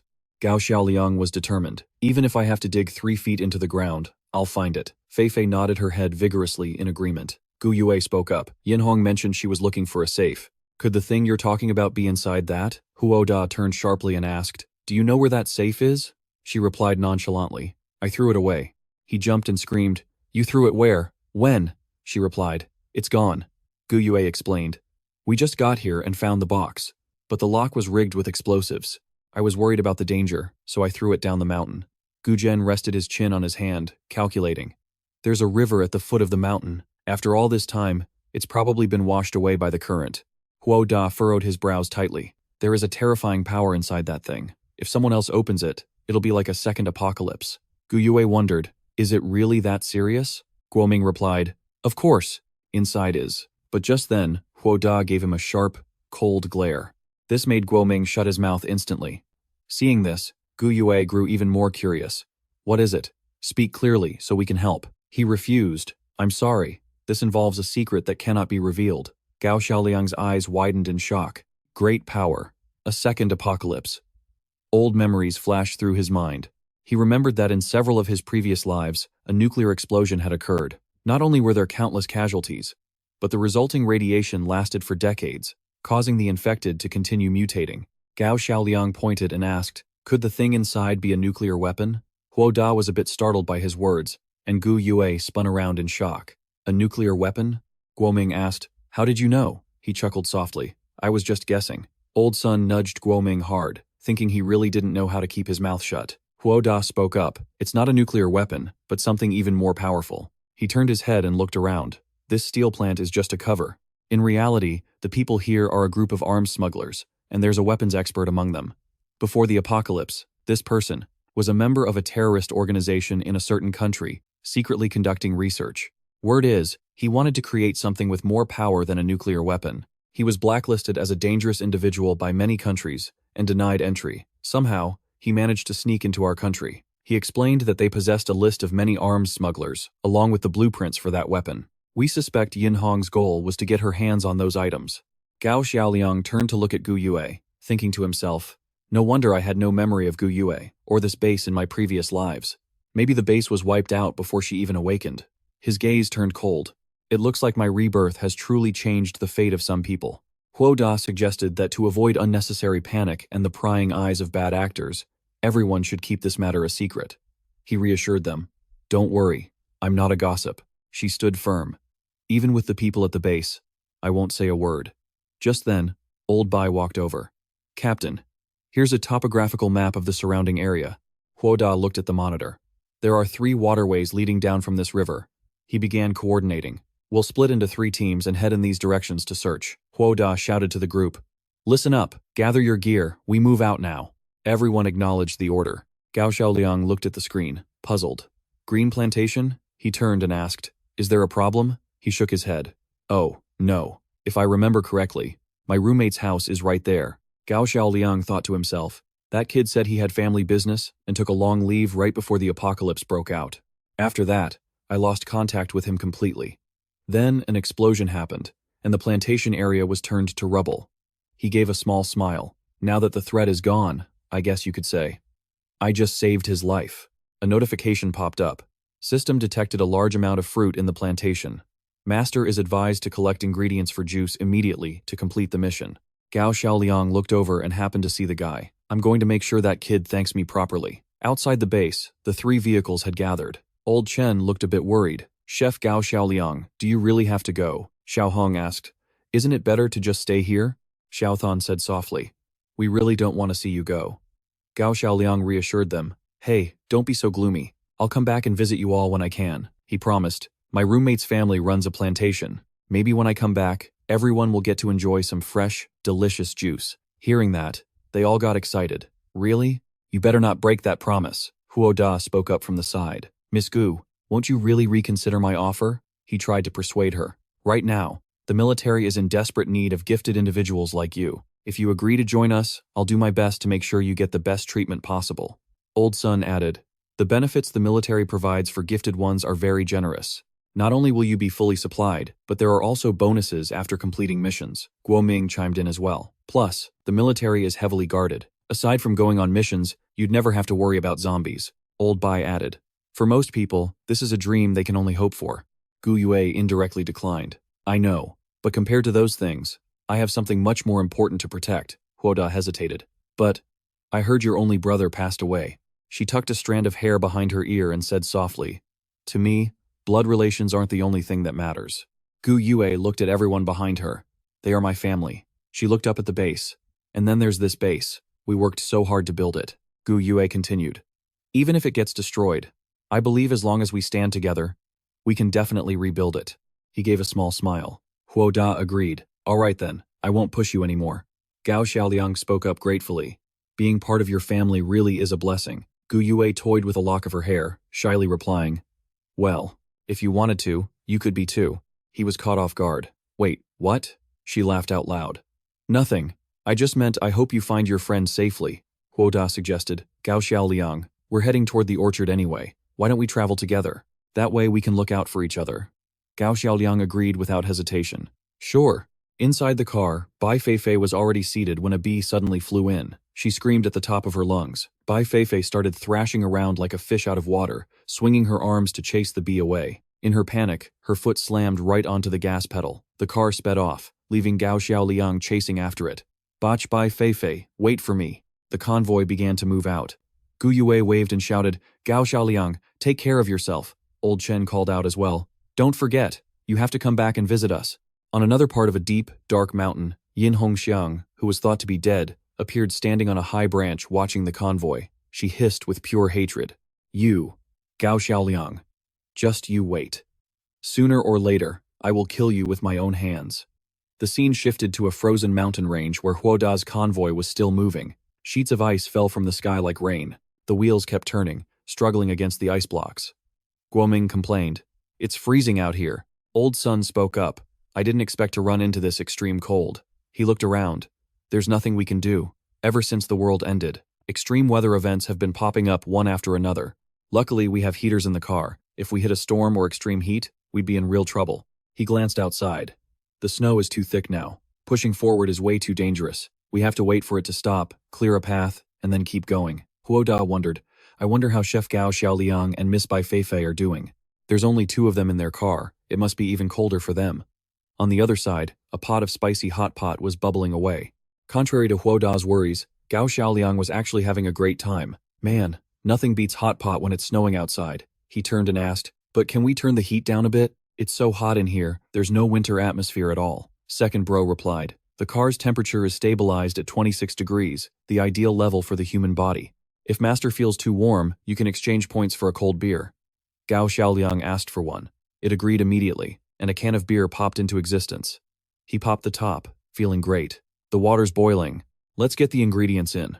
Gao Xiaoliang looked at the pot, feeling like something was missing. He searched around. Where's my spicy beef seasoning? Suddenly, Bai Feifei was holding the seasoning block high, her mouth wide open, ready to gobble it down. Gao Xiaoliang reached out and shouted, Bai Feifei, no, don't do it. But he was a second too late. She had already stuffed it into her mouth and was chewing away. A moment later, Bai Feifei breathed out a blast of scorching fire. Bai Feifei immediately leaped out of the car to cool down. She dove headfirst into the freezing ice outside. Finally, the heat was gone. Gao Xiaoliang felt helpless. Well, I guess I'm eating plain broth now. Suddenly, a scream rang out, catching his attention. Help! Save me! Huoda heard it too. What was that sound? Old Sun was suspicious. It sounds like someone's calling for help. Just then, a man came running from behind, yelling in a panic, Help! Someone help me, please! Even more terrifyingly, right behind him were these eerie, blood-soaked geese chasing him down. Gao Xiaoliang jumped in shock. What the hell is this? Zhao Fengchu was running for his life, screaming, Save me! Someone help me! But that freakish goose wouldn't let him go, making him terrified as he screamed, Why are you chasing me? People started whispering to each other. A snow monster? Are you seeing things? There's no such thing as a snow monster. Maybe it's a polar bear? Gao Xiaoliang leaned out to get a look and realized it was a mutated giant goose. By then, Feng Qiu had been snatched by his shirt by the goose. He was tossed into the air, screaming like he was skydiving without a parachute. Huo Da turned around. Whatever it is, save him first. Immediately, his team hopped out of the vehicle. Huo Da quickly opened fire on the goose. All the gun barrels were raised high, unleashing a hail of bullets. Because of the shots, the goose stopped and threw Feng Qiu into the air, causing him to lose his balance and faceplant hard onto the ground. Guo Ming looked down at his gun, fumbling with it. "The gun is frozen. I can't even reload." Gu Zhen spoke up too. "Same here." Right then, the goose lunged straight at the two of them. Gu Zhen was sent flying by one of the goose's wings. Guo Ming didn't fare much better, as the other wing swatted him away. Both of them tumbled down onto the ice. It was freezing. The goose wasn't done yet, and charged toward Guo Ming. He screamed in terror, "Captain!" At that moment, Huo Da lunged forward with a knife. "You beast! I'll take you down with me." He plunged the sharp blade straight into its head. "Die!" The creature thrashed in pain, throwing Huo Da backward. Over here, Gao Xiaoliang turned around to check something. He flipped through his books, searching. "I remember there's a recipe for mutated giant goose in here." Suddenly, Gao Xiaoliang's eyes lit up like stars. "There it is!" He leaned against the door. "Bai Feifei, I'm giving you a chance to redeem yourself." Gao Xiaoliang pointed and declared, "Whether we eat hot pot today depends on you." Bai Feifei immediately took the order and lunged forward. Right now, the goose's eyes were locked onto Huo Da. However, at the very last second, she leaped up and kicked it straight in its long neck. Bai Feifei took the chance to bash the goose's head repeatedly. She used her strength to slam two of the geese's heads together with a massive thud. Gao Xiaoliang watched them collapse to the ground and walked out to praise her. "Good job." He and Bai Feifei then picked up the goose's head and dragged it into the vehicle. Huo Da was trembling. One person had taken down so many mutated monsters. Guo Ming figured they were monsters too, while Gu Zhen gasped, "So strong." Inside the vehicle, the mouth-watering scent of hot pot began to waft through the air. Gao Xiaoliang watched the pot, noting that the mutated giant goose was packed with fat. "Not only can we extract the oil." He put his hands on his hips, "but the leftover bits can be preserved for a long time as emergency rations." Gao Xiaoliang added another jar of seasoning, adding some chopped chilies, bell peppers, bird's eye chilies, and my secret spices. He exclaimed excitedly, "The homemade red hot pot is ready." The two of them then began to eat heartily. Their eyes lit up. "This is so good." Huo Da's group watched the scene, their mouths watering. Gao Xiaoliang waved them over. "I made plenty. If you don't mind, come eat with us." Huo Da tried to save face and declined. "No need. We're soldiers. How could we take food from civilians?" Hearing that, Gao Xiaoliang didn't push it. "Oh, all right then." Guo Ming nudged Huo Da. "Captain, he's being so welcoming. Let's not stand on ceremony." Gu Zhen added, "Eating those compressed rations every day. We really can't take it anymore." Soon after, all four of them joined in to eat. They were so moved, they were practically in tears. "It smells amazing." Suddenly, Huo Da remembered something. "Wait, I think we forgot something," he shouted. "That guy is still outside." Feng Qiu was currently curled up behind a rock. "Help me!" The snow was falling heavier and heavier, and he let out a long sneeze from the cold. Guo Ming saw Feng Qiu shivering violently and remarked, "Looks like he's about to freeze solid." Gu Zhen spoke up. "You're lucky you ran into us, otherwise you'd either be eaten or freeze to death in this wasteland." Gao Xiaoliang brought over a bowl of soup. "Have some hot soup. This broth isn't ordinary. Think of it as getting your revenge by eating it." Feng Qiu reached out to take it like it was gold, thanking him. But then, he stood up abruptly, and the soup bowl fell to the floor as he shouted, "Gao Xiaoliang?"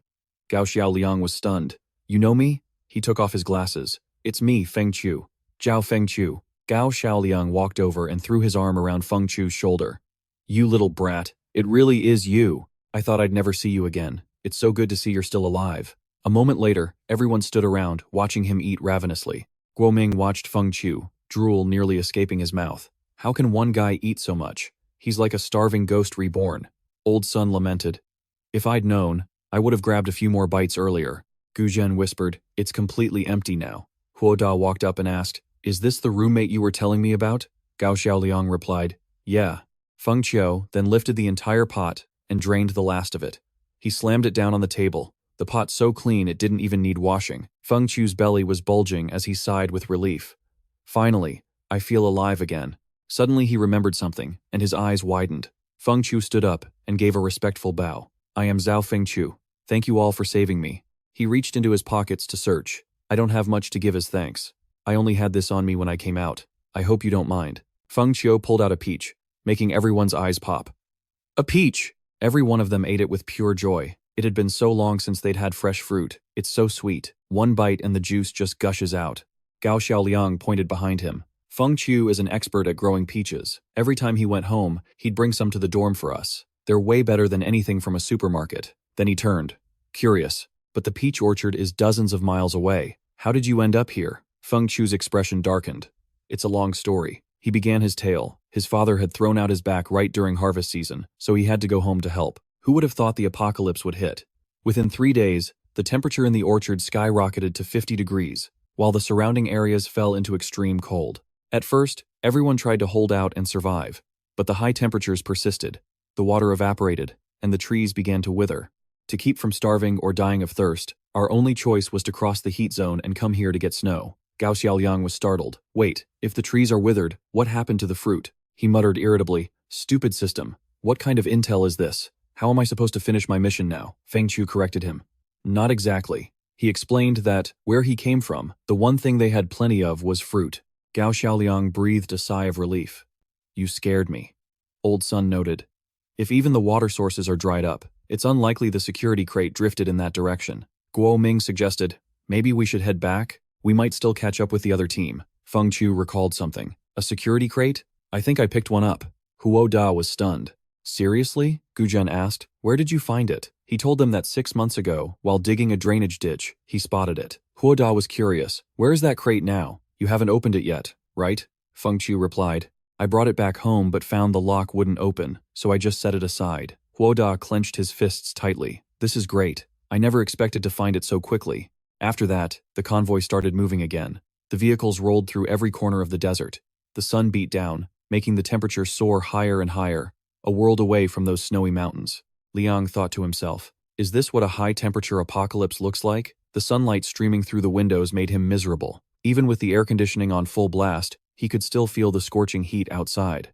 Liang's brow furrowed. Zombies were naturally short on water, and in a blistering environment like this, they'd dehydrate even faster. That's why high-temperature wasteland zones were almost completely free of the undead. He glanced back at Fei Fei. She had been looking pretty drained for a while now, likely affected by the heat. Liang turned back around. At least this mission shouldn't be too hard, he thought. If they finished quickly and got out of here, Bai Fei Fei would feel better. In the other vehicle, Guo Ming pointed straight ahead. Captain, I think I see someone over there. Not far from the front of the car, a faint silhouette appeared. Huo Da wondered if there was still someone left to save. He drove over to investigate the area near the abandoned vehicles and stopped beside the figures lying on the ground. However, there was no flesh left on them, only sun-bleached skeletons. Guo Ming gasped in shock. They've been completely dried out by the sun. The burning desert wind kicked up clouds of dust, burying the skeletal remains. Guo Ming felt like he was going to throw up at the sight. Gu Zhen barked at him. Hey, don't you dare puke in the car. Just then, he noticed a puffer jacket sticking out of a backpack. This made Liang wonder, why on earth would someone be carrying a heavy coat in this heat? He looked over at Feng Chu. Could this person have been heading to the extreme cold region just like them? Feng Chu bowed his head and whispered softly, He was from my village. Feng Chu explained that, while it was only a few dozen miles from the village to the frozen zone, the high temperatures meant tires could melt at any moment. Once your car broke down in the middle of nowhere, you were forced to go on foot. If you didn't run into a passing vehicle, you'd die of heat stroke in no time. He continued, saying that even if you were lucky enough to reach your destination, you'd face monsters like mutated geese. Every trip out was a suicide mission. Liang checked the temperature on the dashboard. It wasn't even the hottest part of the day yet, and the outside temperature was already dangerously high. He turned to look at the barren desert, spotting tracks on the ground. The man had crawled all the way from over there to this spot. Liang let out a heavy sigh. He couldn't imagine the agony they went through before they died. After a while, as the sun grew even more blinding, the car finally came to a halt. Liang perked up. Finally, we're here. The vehicles slowly pulled inside. He looked around. It was eerily quiet. Not a single soul in sight. Feng Qiu explained that since the apocalypse began, daytime temperatures in the village stayed above 70 degrees. It only cooled down after sunset. Because of that, people only dared to go out at night. During the day, everyone stayed hidden indoors. Liang jumped when he heard that. 70 degrees? He grabbed Zhao Fengqiu by the collar and yelled, And you had the nerve to say there's plenty of fruit here? What kind of fruit can survive 70 degrees? Are you pulling my leg? Feng Qiu stammered in response. It's true, I swear. If you don't believe me, look over there. The orchard is right up ahead. Inside the lush orchards, trees were heavy with fruit. Golden wax apples hung from the branches, bursting with juice. The area was surrounded by a thick, sturdy fence for protection. Liang gasped in amazement. All these fruit trees. And they aren't affected by the heat at all? Is it some kind of genetic mutation? He became incredibly excited. Luck is on my side. Who dares say I'm not the chosen one? Then, Liang's expression darkened. But why is there a massive iron fence around the orchard? It looks like a prison. Feng Qiu replied, it's to protect the trees. He explained that under the scorching sun, the wire fence heated up to over 100 degrees. Unless the owner gave permission, no one could get near those trees.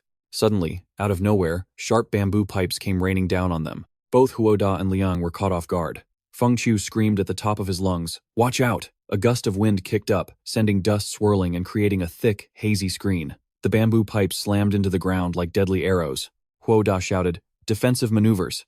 Instantly, a protective frame deployed around the vehicle. Feng Qiu hurried to stop him, shouting, "Captain Huo, don't fire. It's the villagers." He reached out and yelled, "Chief, it's me, Zhao Feng Qiu." Liang rolled up the window, shoved Feng Qiu's head down, and screamed, "Close it! Hurry! It's boiling!" Finally, the warehouse doors creaked open. Feng Qiu breathed a sigh of relief. "Are you okay?" "I'm fine. Let's just get inside." The convoy quickly pulled into the building, and the heavy doors slammed shut behind them. Everyone began climbing out of the cars. Feng Qiu said softly, "I'm sorry. Some looters passed through here before and raided the village. Since then, the villagers have been extremely wary of any strange vehicles. Around them, people were frantically moving supplies. Everyone seemed busy lugging heavy crates of water. Liang observed them, realizing these people were the ones responsible for fetching water. He thought to himself, with all this water absorbing the heat, the temperature in here really is much lower than outside. It's still hot, but at least it's bearable. Liang turned to call out to his friend. "Bai Fei, you should stay in the car. It'll be a bit more comfortable for you." Just then, a man stepped forward. "Who are they?" The village chief spoke in a stern, accusing tone. "Did you forget the village rules? Who gave you permission to bring strangers here?" Feng Qiu stammered, trying to explain. "Chief, I didn't mean to. I ran into mutated monsters at the ice mountain, and my car was completely frozen solid. These people, they saved my life." He gestured behind him. "Besides, they aren't really outsiders." Feng Qiu turned to Liang to introduce him. "This is Gao Xiaoliang Liang, my old college classmate. We were even roommates back then." His eyes then moved toward Huo Da's group. "And, these officers, they're his teammates." The chief raised an eyebrow. "Soldiers?" Guoming whispered. "This guy isn't exactly giving us a warm welcome. With a look like that, it's hard not to be on guard." Huo Da reminded him, "Don't worry about that. The less people know about the safe, the better. Once we find it, we're out of here." The chief pushed up his glasses and spoke. "Our village has never had any dealings with the military. What exactly brings you officers here?" Huo Da stepped forward. "We're just passing through. We'll leave as soon as the sun goes down and the temperature drops." The chief replied coldly. "Outsiders aren't welcome here. For your sake, I hope you're a man of your word," the chief continued. "But even if it's only for a day, you're still using the village's resources. Since you brought them here, Feng Qiu, you'll be the one to provide the tribute. Any problems with that?" Feng Qiu agreed immediately. "No problem at all." Huo Da was confused. "What exactly is this tribute?" Feng Qiu replied. "It means going out to find water." He explained that the villagers now survive on fruit from orchards that are strictly controlled by the owners. According to the rules, every time the villagers fetch water, they have to give 80% of it to the garden owner. Only then can they take the rest back home. Gao Xiaoliang was confused. Wasn't the owner his own father? He walked up and put an arm around the village chief. "Hey, young man, you've got to learn how to be flexible. Even if you are the village chief, you shouldn't be making things hard for the owner's own son, right?" Zhao Fengqiu quickly pulled him away. "Gao Xiaoliang, don't talk nonsense," he whispered. "My father isn't the owner anymore. The current owner is an ability user." On the other side, a rope snapped and hit the floor below. A fierce-looking man was writing something down on a piece of paper. Two people standing further away looked completely shocked. The man lunged forward and kicked the old man right in the gut. "You little brat, you've got guts to pull a fast one like this." Fang Fang knelt down and cried. "Grandpa," the village chief asked, "what's going on here?" The fierce man reported, "Chief, these two used fake ice to sneak in. If that rope hadn't snapped, they would have fooled us for sure." Gao Xiaoliang sat down and touched the slab. It was tempered glass. He examined the surface. Freezing glass inside ice increases the volume, but the weight stays almost the same. Plus, it's transparent, making it nearly invisible from the outside. Gao Xiaoliang admired how clever it was. Fang Fang's grandfather knelt down in regret. "Chief, I know I was wrong. On the way back, we got stuck in a sandpit. It was just too dark for us to get out and push the truck. It was just so hot that we had to use the water to cool it down." He begged, "I promise I'll bring back double the water next time. Please, just forgive us this once." The chief's voice went cold. Since the apocalypse began, Yu Dong hasn't harvested a thing. If it weren't for the master, you people would have died of heat or starvation a long time ago. He roared, your lives were a gift from the master. He only asks for a small tribute, and yet you dare to trick him? You ungrateful wretches. The chief looked down at the shattered stone on the ground. This little bit of ice is only enough for one person. The rest will be handled according to village law. Everyone nearby heard that and started shaking violently with fear. Gao Xiaoliang wondered, why are these people so terrified? Huo Da was confused. What does he mean by village law? Gu Zhen was also curious. Is it some kind of horrible punishment?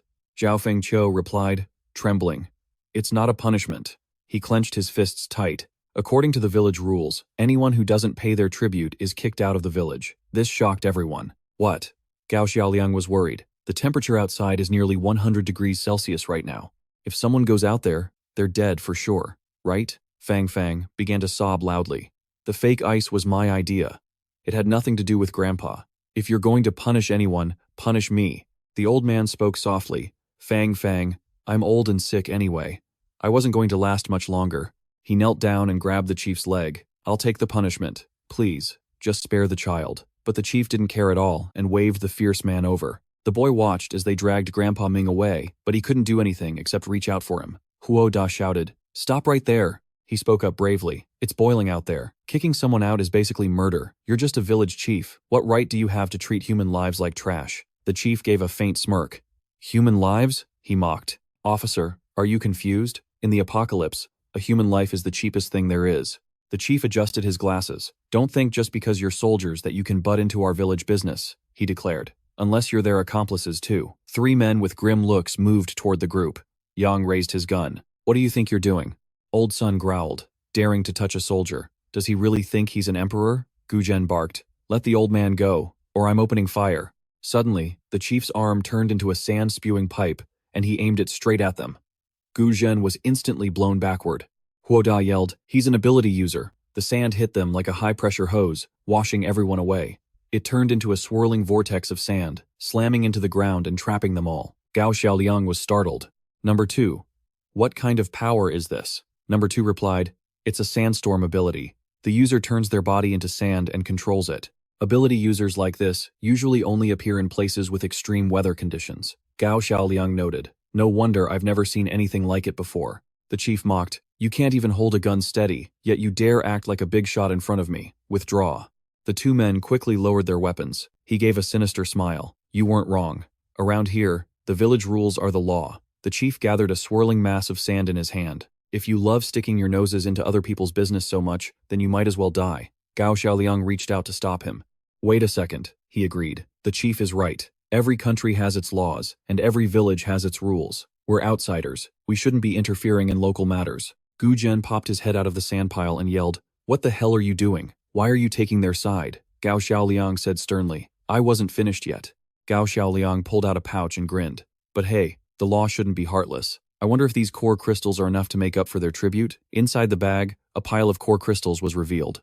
The 2 men behind them stared wide-eyed. That's so many crystals. That's enough to buy 10 huge blocks of ice. The chief started to look interested. Your classmate here certainly knows how things work. He clenched his fist, and the swirling sand ground to a halt. Right after that, everyone was released. Fang Fang ran over to help her grandfather. Are you okay? Huo Da spoke up. Chef Gao Xiaoliang. Thank you for helping us again. Gao Xiaoliang chuckled softly. Don't mention it. They say money makes the world go round. The chief tossed the pouch to his lackeys and ordered, curfew is in effect tonight. No one leaves the village.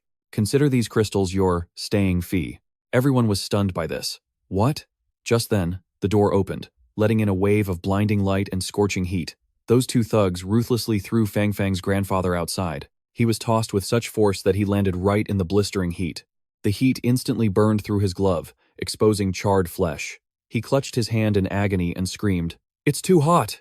He struggled to stand, crying out for someone to save him, but he quickly ran out of steam and collapsed onto the ground. The sound of sizzling flesh filled the air, along with the stench of rising smoke. Fang Fang rushed over frantically, crying out, Grandpa! Guo Ming held the boy back. You can't go out there. You'll die. Gao Xiaoliang snapped back bitterly. What do you mean? Didn't you just say? The village chief replied nonchalantly. I forgot. Fang Fang's grandfather was being scorched by the intense heat, letting out heart-wrenching screams of agony. Fang Fang couldn't take it anymore. She bit down hard on his hand and screamed, Let me go. With the last of his strength, the old man roared, Stay back. Don't come here. Tears streamed down Fang Fang's face. He reached out, struggling to force out his final words. My good child. Live a good life. Then, his charred hand fell lifelessly to the dirt, ending the old man's life of suffering. The boy wailed in grief, Grandpa. Fang Fang fell to her knees, clutching her face as she sobbed. The village chief commanded, Wait until dark, then dump him in the orchard to be used as fertilizer. Anyone who dares to cheat from now on will meet the same end. His 2 lackeys quickly obeyed, acknowledging the order. He chuckled under his breath. These spirit cores are only enough to keep you here for one night. If you're still here tomorrow morning, well, don't blame me if I stop being polite.